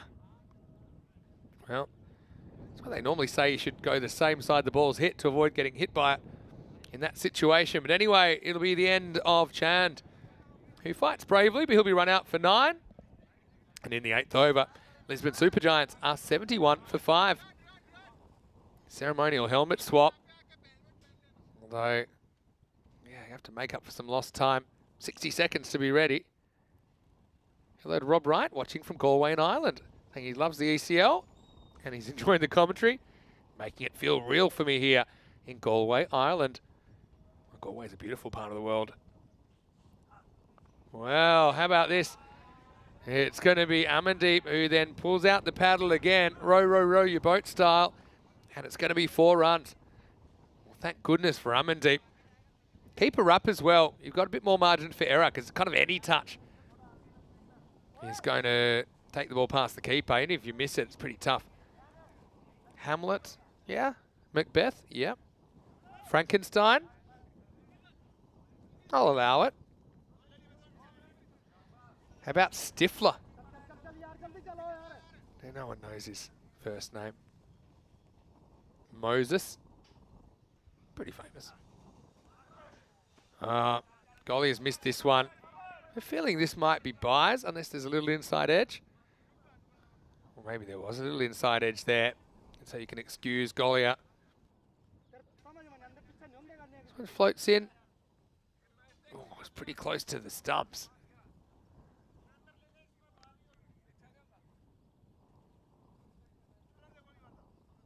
Yeah, Golia though, we'll say it's a couple of times he's been a little bit lazy to his left. It's a good keeper, but he's still got things he can work on. And concentration thing, he's captaining the team as well. He's deep into the 3rd game. This is going to get past the fielder and that'll run away for 4. I really like this player today, Samad Usata. He's bowled really well. He shows he can hold the bat as well, makes good contact. Tough one for Coker to deal with, he can't. That'll be 4. Into the over, 80 for 5 after 8. Now, little Alan has said Jesus, but Papau. I think everyone knows his other name. If you check his driver's license, J. Christ. So, again, thanks for playing. Keep them coming in. Still feel like we've missed a couple of biggies.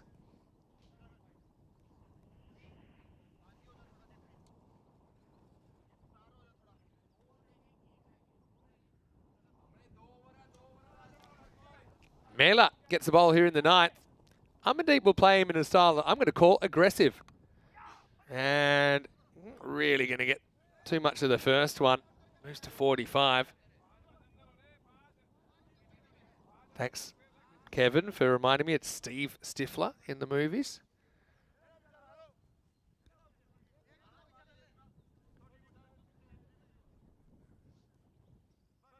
Come on, we've got 2 overs. Let's be a team here. Let's get these 1 or 2 more. I think we'll slip through the cracks.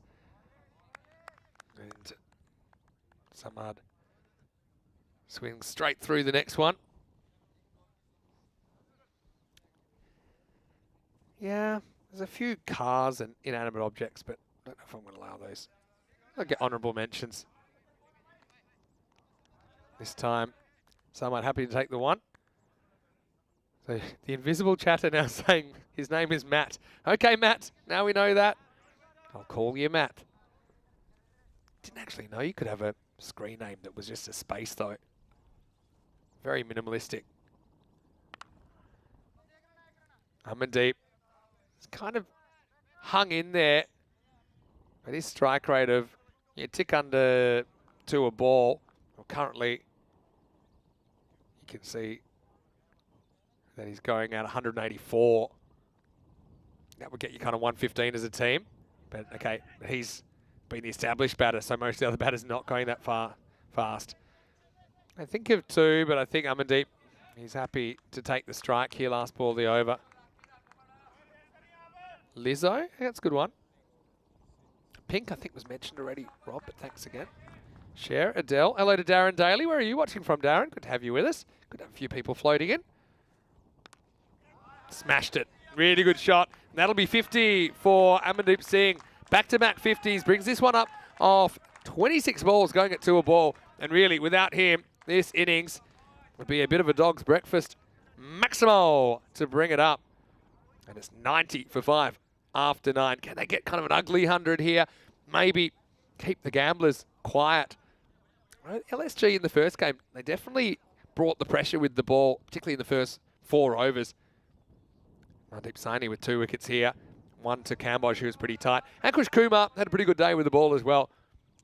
17 coming off his 2. Bowled well earlier as well. Ooh, Dumbo, the elephant. That's a pretty good one. Because you don't have to say the elephant. How about Pinocchio, if we're going down that route? Starting to wish this was a 20-over game so we could get through all of these ones. 10th overtime. Amandeep's running on the pitch. And he's going to get there nicely tucked away by Samad Us-Atta for a single. Mr. Bean? Negative. I think you need the Mr. in there. Liking your thinking, though. All right, now let's talk strategy in this 10th over. Amandeep wants to face every ball. I think you're taking 2 to the outfield every time. You're just going to leg it and hope for the best. Prakash getting over number 10. Run. Well, he will run now. It's going to be a drop catch, and then they're going to come for 2. And again, that's why you do it.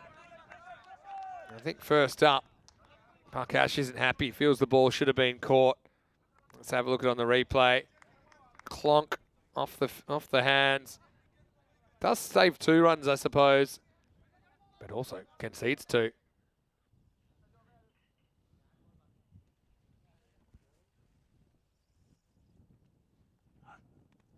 Oh, he decides he's left-handed, and now he's going to get a long single. Why is there a fielder down there? Now they're trying to be clever again. Samad gives him a big stop sign. So he just shows he's not with the program. And I mean, I felt this got a little bit of the bat on the way through. It's been an interesting replay, actually.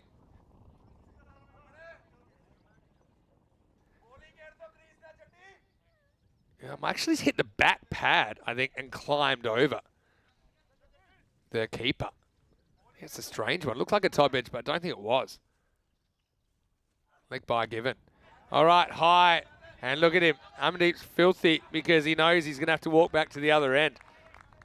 And so, again, this is where I just think these next level strategies need to be thought about. Samad tries hard, but he skies it. He's out for 7. And Lisbon Super Giants are 94 for 6. But again, the ball before, if Samad had held the keeper's end safe and allowed Amandeep to get there and then maybe sacrificing himself at the bowler's end, well, then Amandeep's facing. He gets what he wants. But instead, he puts up the big don't argue. And the result is the 6th wicket. Spock. That's a pretty good one. I think I'll allow it, even though I think he's technically Mr. Spock. Little Red Riding Hood is probably the worst entry we've had. Because it's 4 words. And that's from Matt. Okay. Fonzie? I'm going to say yeah. New batter comes in. Manjunath. Fonzie's pretty good. Cinderella? Yes. Balu? I'm going to say yes. Kirk? Captain Kirk? Yeah. Well, this is hit straight down to the fielder. It's been caught. I think they're going to have a check. Oh, well, it's going to be a run out one way or another.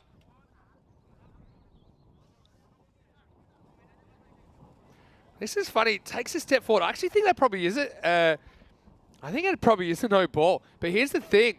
One ran, one didn't. And I think in the end, it's going to be Manjunath who's run out. Yeah, have a look. So in the end, it actually gets given. He walks off. But does he get back to the end first? Well, then what's happened? Oh, this is an absolute schmozzle show. Because I actually got a feeling that, look, he walks out. Now, look, 28, Manjunath. I think he actually gets in the crease first. Oh. And now they're both in. Oh, I'm glad I'm not choosing this. And, yeah, good luck sorting that out.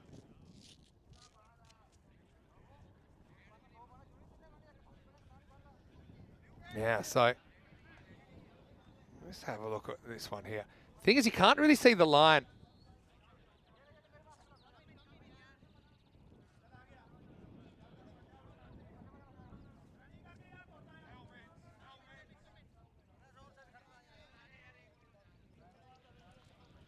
Yeah, it's an interesting one. I think in the end, they'll just have to go with umpire's call there.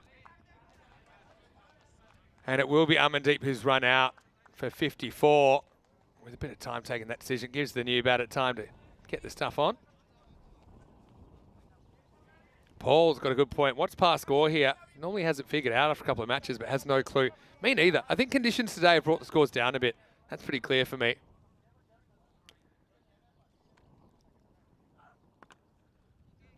All right, so Manjunath will get one, he'll get two. It's the last ball, take it on. And then Kuldeep, a little bit of showmanship here. Just reads him his Miranda rights and then gives it a little bit of the shake and bake.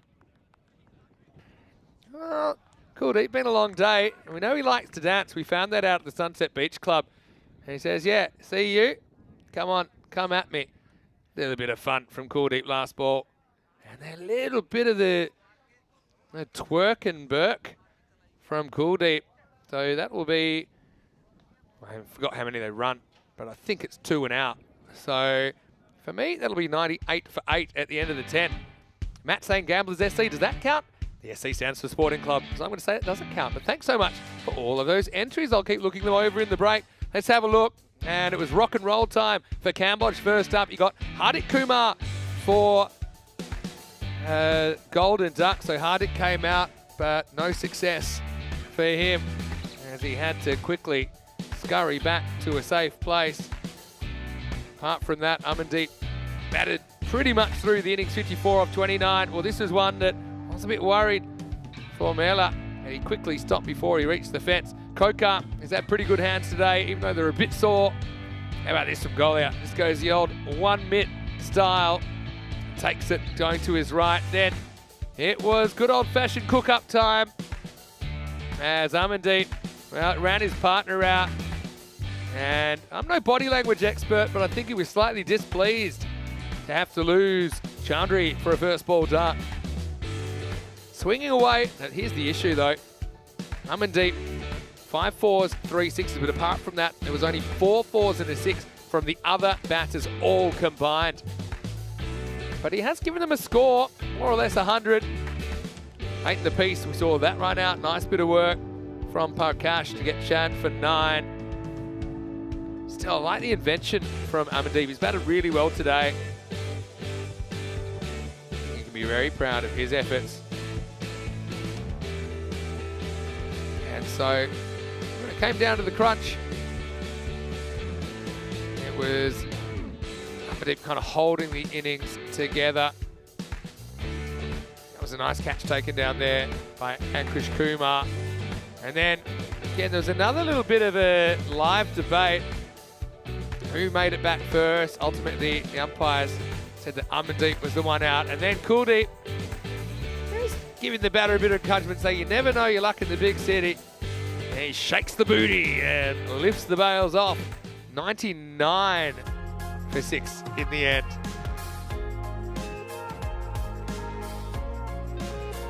Yeah, actually make that 98 for 8. I was looking down there again. Let's have a look. 98 for 8. 54 for Amandeep Singh. Opening up and batting through most of the 10 overs. Didn't have a lot of help, did he? Giri was 16, but nobody else cracks double digits. Just 8 extras, so I think Gamblers not giving too many away for free. In the end, 98 off the 10 overs. 99 to win. And that also means you can go kind of 14 and over or so. Maybe you can even get all 4 points. As we look at the bowling figures, good team effort there. Everyone had an economy rate between 8.5 and 10, except for Saini, who was 13, but even that's not too bad in these circumstances. 2 wickets for Saini, 1 for Cambodge, the other one went to Jai Parakash. Also, no less than 4 run-outs in the innings. We'll take a break and we'll be back in just a few minutes and we'll see if the Gamblers can knock over the 99 required to get the points. Could it be 3 points? Could it be 4 if they could do it in 7 overs? Or can LSG mount a defence? They're going to have to bring the pressure with the ball and in the field if they're going to do that. Get some of those big players before they can hatch. Vinny Sandu here, Mr. Maximo. Hope you're enjoying the action. Thanks so much for all of those fantastic one-name suggestions. We'll be back with the last innings of the day after this break. You're watching the European Cricket Series.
This European Cricket Network event is proudly brought to you by HCL Software, Paramatch.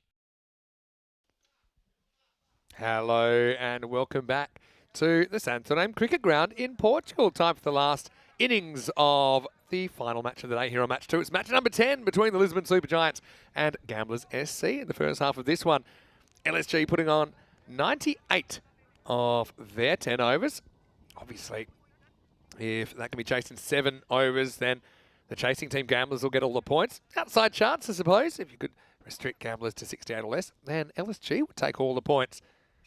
So that essentially is 14.14 and over required. About 140 pace, and I think they fancy it. Kuldeep back at the top of the order. Shake, rattle and roll. It's just one. Starts with a pretty good one. Bounces a little bit on Kuldeep Golia. The first ball isn't scored off. What are we thinking here? What's the approach to Gamblers? Feel like they should get this with their long, fairly strong batting lineup, so it's probably worth having a dip early. There's Jaswant with his magnificent moustache. Certainly got the viewers' tongues wagging. Next one. Also not scored off.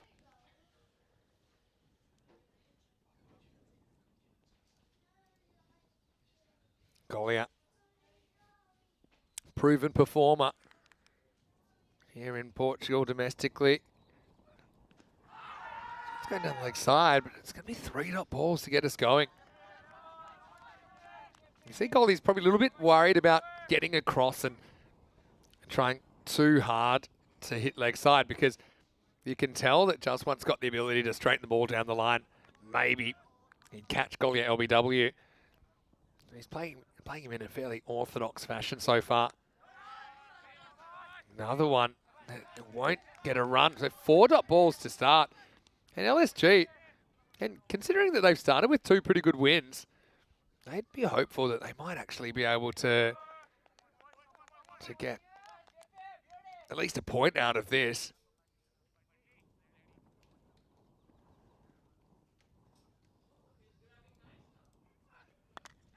All right, Kuldeep's had enough. And this is going to just get away from the fielder. So, results 4 runs. Kuldeep finally has something to shout about.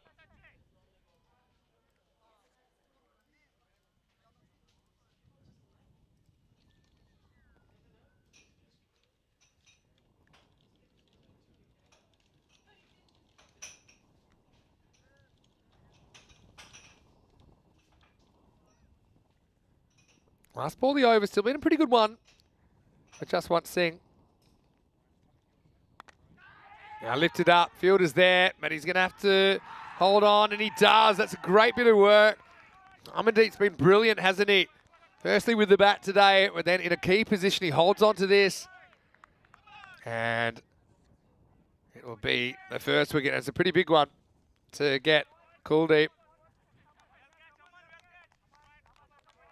Yeah, just picks it up off the stumps, thinks he might have enough. To be honest, that was going for 6, but Aman had other ideas.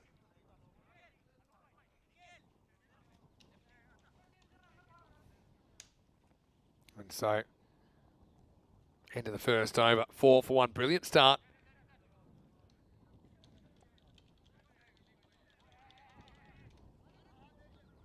14 matches since the golden ball. Will we get another Portuguese golden ball? We had a few. Talked about that a little bit earlier.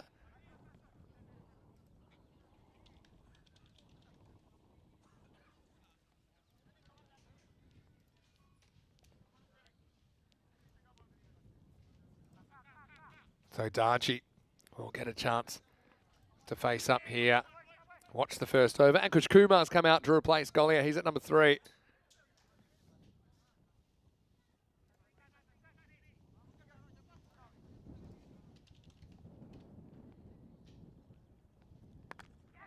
And he starts pretty well. Finds the fielder though. Solid shot from Darji first up. Kumar.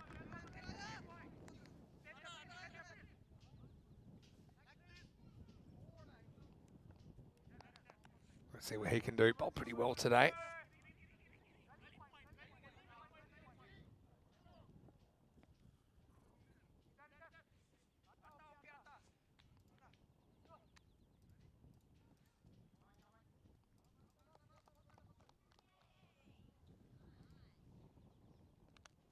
Edge, genuine edge, and finds the gap.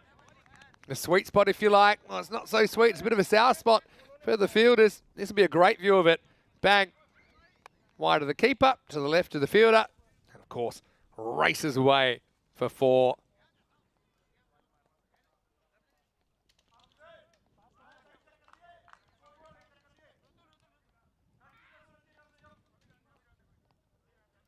Yeah, well, moral victory for the bowler.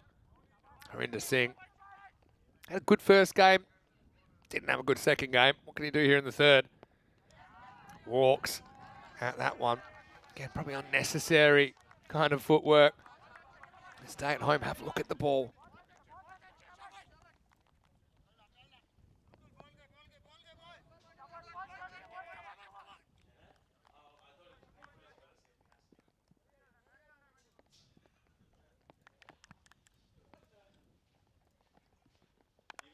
This one he had to go and reach for it.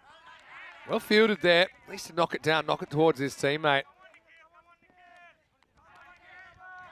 You can hear everyone encouraging each other in the field. Love that effort. Any chance of defending this, you're going to have to field very, very well. See that. LSG, they've improved a lot. Got to say, since last time I saw them.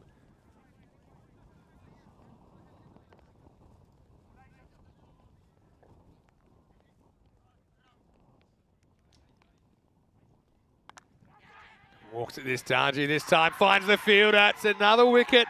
Both openers have gone. And well, if you check the forecast this morning, it said cloudy with a chance of boil over. And LSG have gamblers on the back foot in the second over. They're 10 for 2 with 2 important hitters, both out caught by Amandeep Singh. Check it out here. Barely had to move, as luck would have it. Mid-off was up. A little bit of the chuck of the fatte style for Harinder Singh. Oh, now here comes the rain.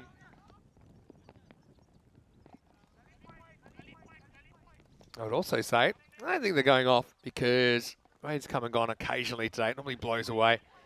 But at the moment, we haven't got a game. 7 more games before this becomes official. Gamblers will be wondering what they did to deserve this, because it actually came pretty nicely towards the end of the second game today. Last ball the over. Kokar comes. He's going to nick into the vortex. Well, look at that. Luckily, the keeper, Hardik Kumar, can't access his hair because he's wearing his gloves, because he would have pulled it right out there. Check this out. Oh, how is that possible? Genuine edge. This is where I think you maybe need to read the room and get that fielder on that line. Have him on the circle by all means, but have him on that line. Maybe an edge carries to him. Yeah, he's kind of in no man's land at the moment. Gamblers 11 points. Wanting to jump to 14, even 15 potentially here.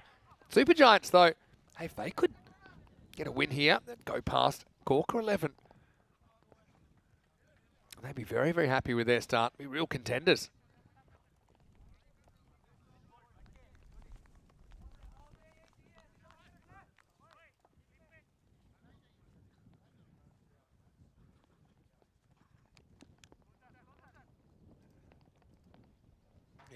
Just kind of light rain, but annoying rain falling at the moment. Probably just have to affect the broadcast for a second while some of the things get reset for the rain. That'll be 4 runs to start the over, though. Nice shot by Ankush Kumar. He's looking to make the most of this opportunity with the bat here at number 3. Darren saying, where's the commentator from in Europe? You sound British. Well, thank you for the compliment, Darren. Actually, originally from Western Australia. But where are you watching from, Darren? Great to have you with us. And apologies for a second. You probably won't see the camera moving around, as this one's tucked away. This one is cut off, though. Kumar will have to be happy with 2. Yeah, Darren, always nice to see a few new names in the chat. I would say I formerly lived in Australia, but now I live on planet ECN, which is a pretty cool planet to be on, I've got to say. We've got some great crew here.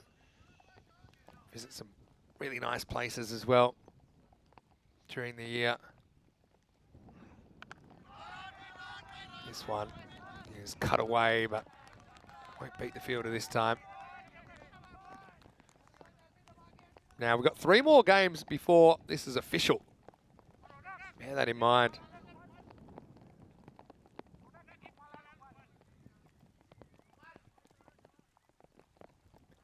If for some reason it is shortened or abandoned before the 10 overs, no chance of a 4-point win. It'll be 3 points to 1. Anyway, frustration. In fact, this has been nicked all the way. Maximo! Kumar goes hard at that. The bowler, just one. He's filthy with the result. Disappears over the offside.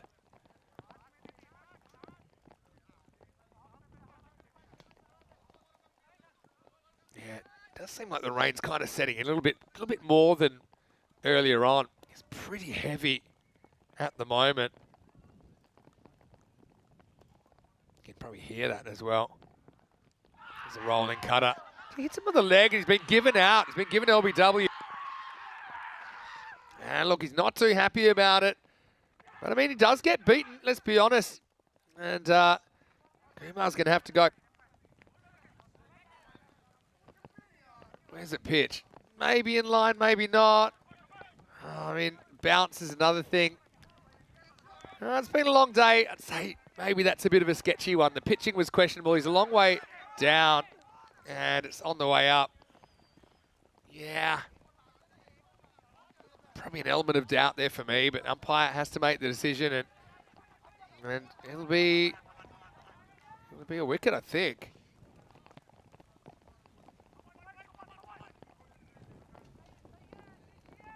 So, disappointment for Kumar, but that's the way the cookie crumbles sometimes. 26 for 3. It's a good bit of bowling from Jazwan. He probably felt he had some bad luck. Maybe it's a bit of good luck there. Hello to Rob Lever, who's watching from Romania, I think.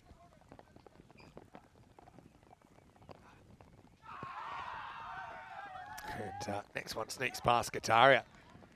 Well, now it looks like they're coming off. Is that the end of the over? I think that's the end of the over.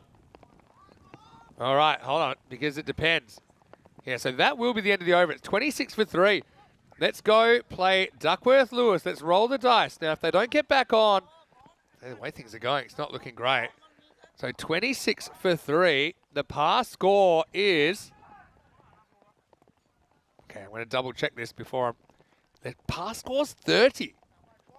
So actually, right now, the Lisbon Supergiants have won the game if it wasn't to restart. So what about that and how important that wicket was? Because that wicket actually was worth 2 runs. So if it was... yeah, let me just double check to make sure I'm giving you the right information. So 26 for 3. So actually, the pass score, if there were no wickets, the pass score would be 26 at this stage. But with 3 wickets down, the pass score is 30. And so if we weren't to get on right now, then we would have a win by 4 runs on Duckworth Lewis.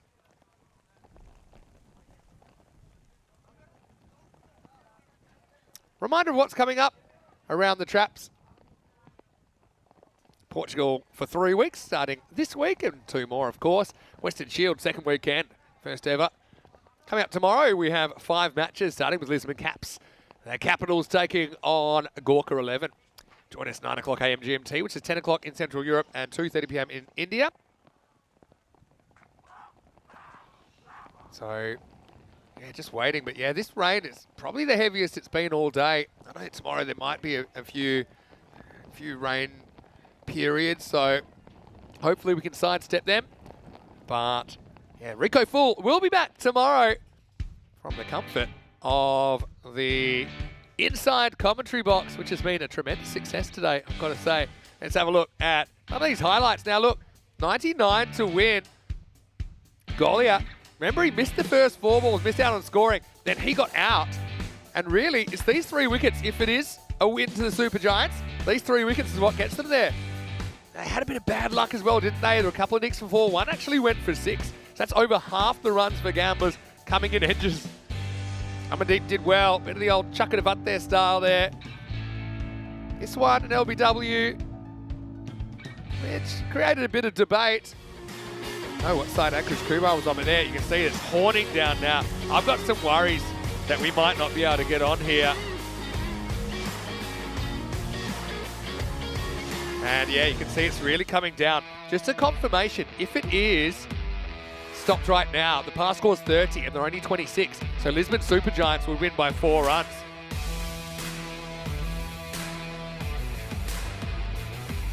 Yeah, so that's the situation here in Portugal. You can see the rain coming down, and like I say, we could resume, I suppose, anything up to 4 minutes before the scheduled close of play, which would be 7:40, so we've got 30 minutes or so. So what we will do is we'll take a quick break. We'll come back with any update one way or another. But for now, we'll leave you just with that news that the pass score right now is 30. So Gamblers SC, they're 26. 4 runs behind the pass score.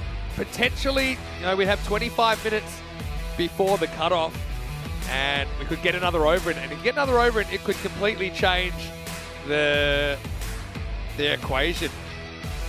There'd be another target. But anyway, we'll leave you there.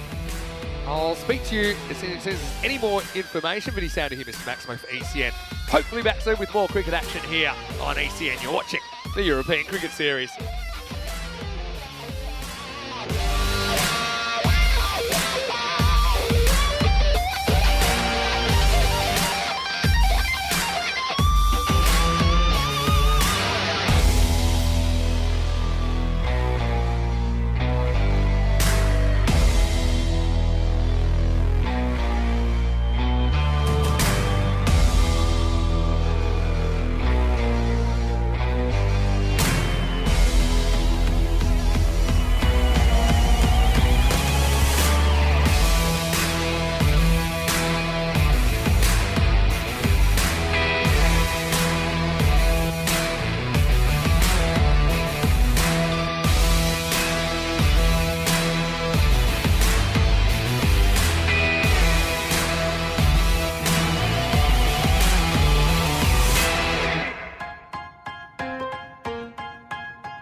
This European Cricket Network event is proudly brought to you by HCL Software, Paramatch. Hello, welcome back, and some good news. Rain's eased up and conditions fit to continue in this game where we're seeing Gamblers trying to chase against the Lisbon Super Giants. And now the news is it is now a 5-over game. Of course, we had the 10 completed in the first half. 3 overs into the second half, the heavens opened and forced them off the field. At that stage, Gamblers actually behind by 4 runs on the DLS. But the good news is we're getting back out there. 2 over power play. That's kind of irrelevant now because we're out of the power play anyway. 1 over per bowler from this stage. Now, what that really means is they need 27 off 13. Oh, sorry, 27 off 12, I should say. So 2 overs left. So 27 off 12 balls, make that 26 off 12. You see the adjustment's been made now.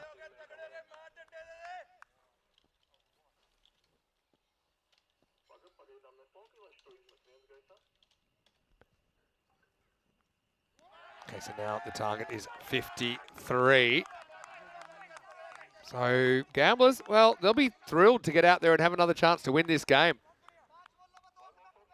I will say that this isn't a game they would have planned to lose.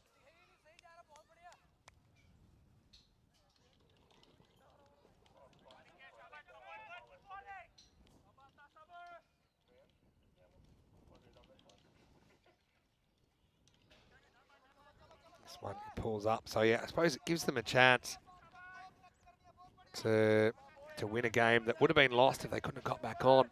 It will be 3 points for the winner, 1 point for the loser, regardless now, because we have shortened the game to less than 10 overs. Bonus point actually not in play then. Samadu Sata hit hard by Koka, and he's going to get a boundary. So, game on. Who knows? We might even get a golden ball here, the way things are going. Getting right down to the last 22 off 10 now. Gamblers actually slightly favoured.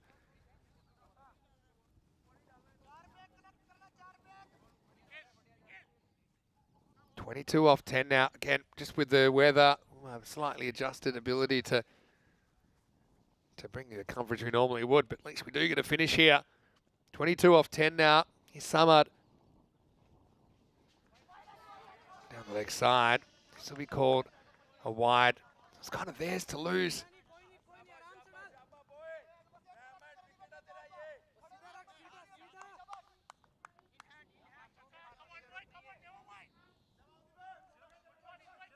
Coker and Kataria there. Yeah, Kevin saying golden ball potential. Yeah, you're not wrong there. 21 off 10. LSG though, still a winnable game for them as well, don't forget. Can someone get it right? Short, pulled away by Coker. And they're looking for 2 here. In the end, they'll decide against it. Well, kept by Hardik. Now, can Kataria fire here? He's a guy, has a lot of potential. We've seen it before on the network, but hasn't had a lot of cricket, it looks like.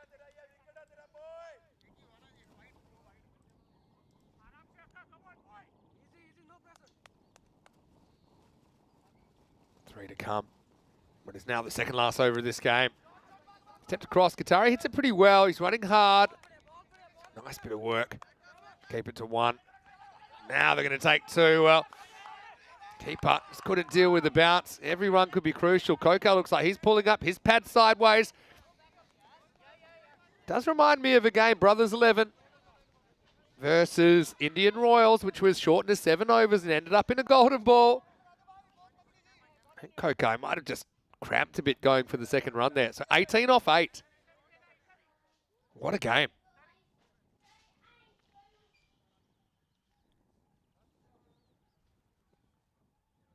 Qataria gets the strike back. Oh, now it's the reverse. Tries to... There's no keeper. He might be thinking of a second. They won't in the end. Tries to go leg side, but hits the kind of leading edge of the bat as he swings and ends up just a single. Qataria would have loved a boundary there. We'll have to settle for the single. 50-50 game right now. I'm glad this game gets a finish. It would have been sad if it had finished with the downpour. Expect those percentages to change ball by ball.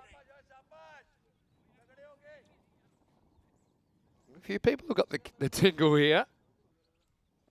Anyway, last ball of Ghulam's over. And it's a French cut. That's going to run away for 4. Well, if you can't be good, be lucky. That's exactly what Kokar is there. 4 carreras. 4 to finish the over. And that'll make it 13 off 6. Just a little observation from my many, many games. 13 off 6 for me. It seems to be the right amount to get a golden ball. 13 off 6. It's just, I think, it's the most common kind of total required going into the last over to get a golden ball anyway. We'll see how the quickie crumbles here.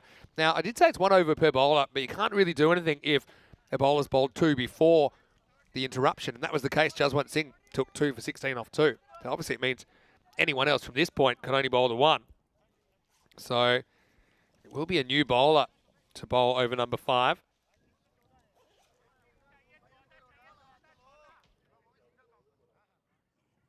Got to say a big shout out to the officials and the blue crew and the ground crew today. Not an easy day at all.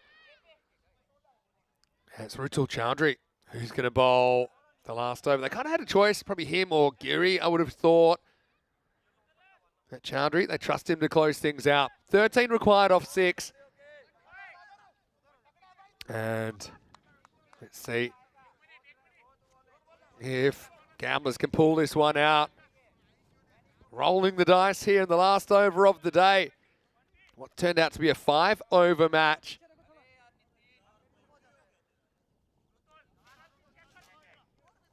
Get ready for a big finish. Every ball matters. Qataria, can he find his batting boots? Be no better time to do it. Just 3 hits away, if you think about it, Gamblers. 13 required off the last over. There's 1, and he hits it up, and he hits it out of here. Maximo! What a great time for Qataria to find the middle of the stick. How about that, up and over? And that had some distance on it. 6 runs makes it 7 off 5.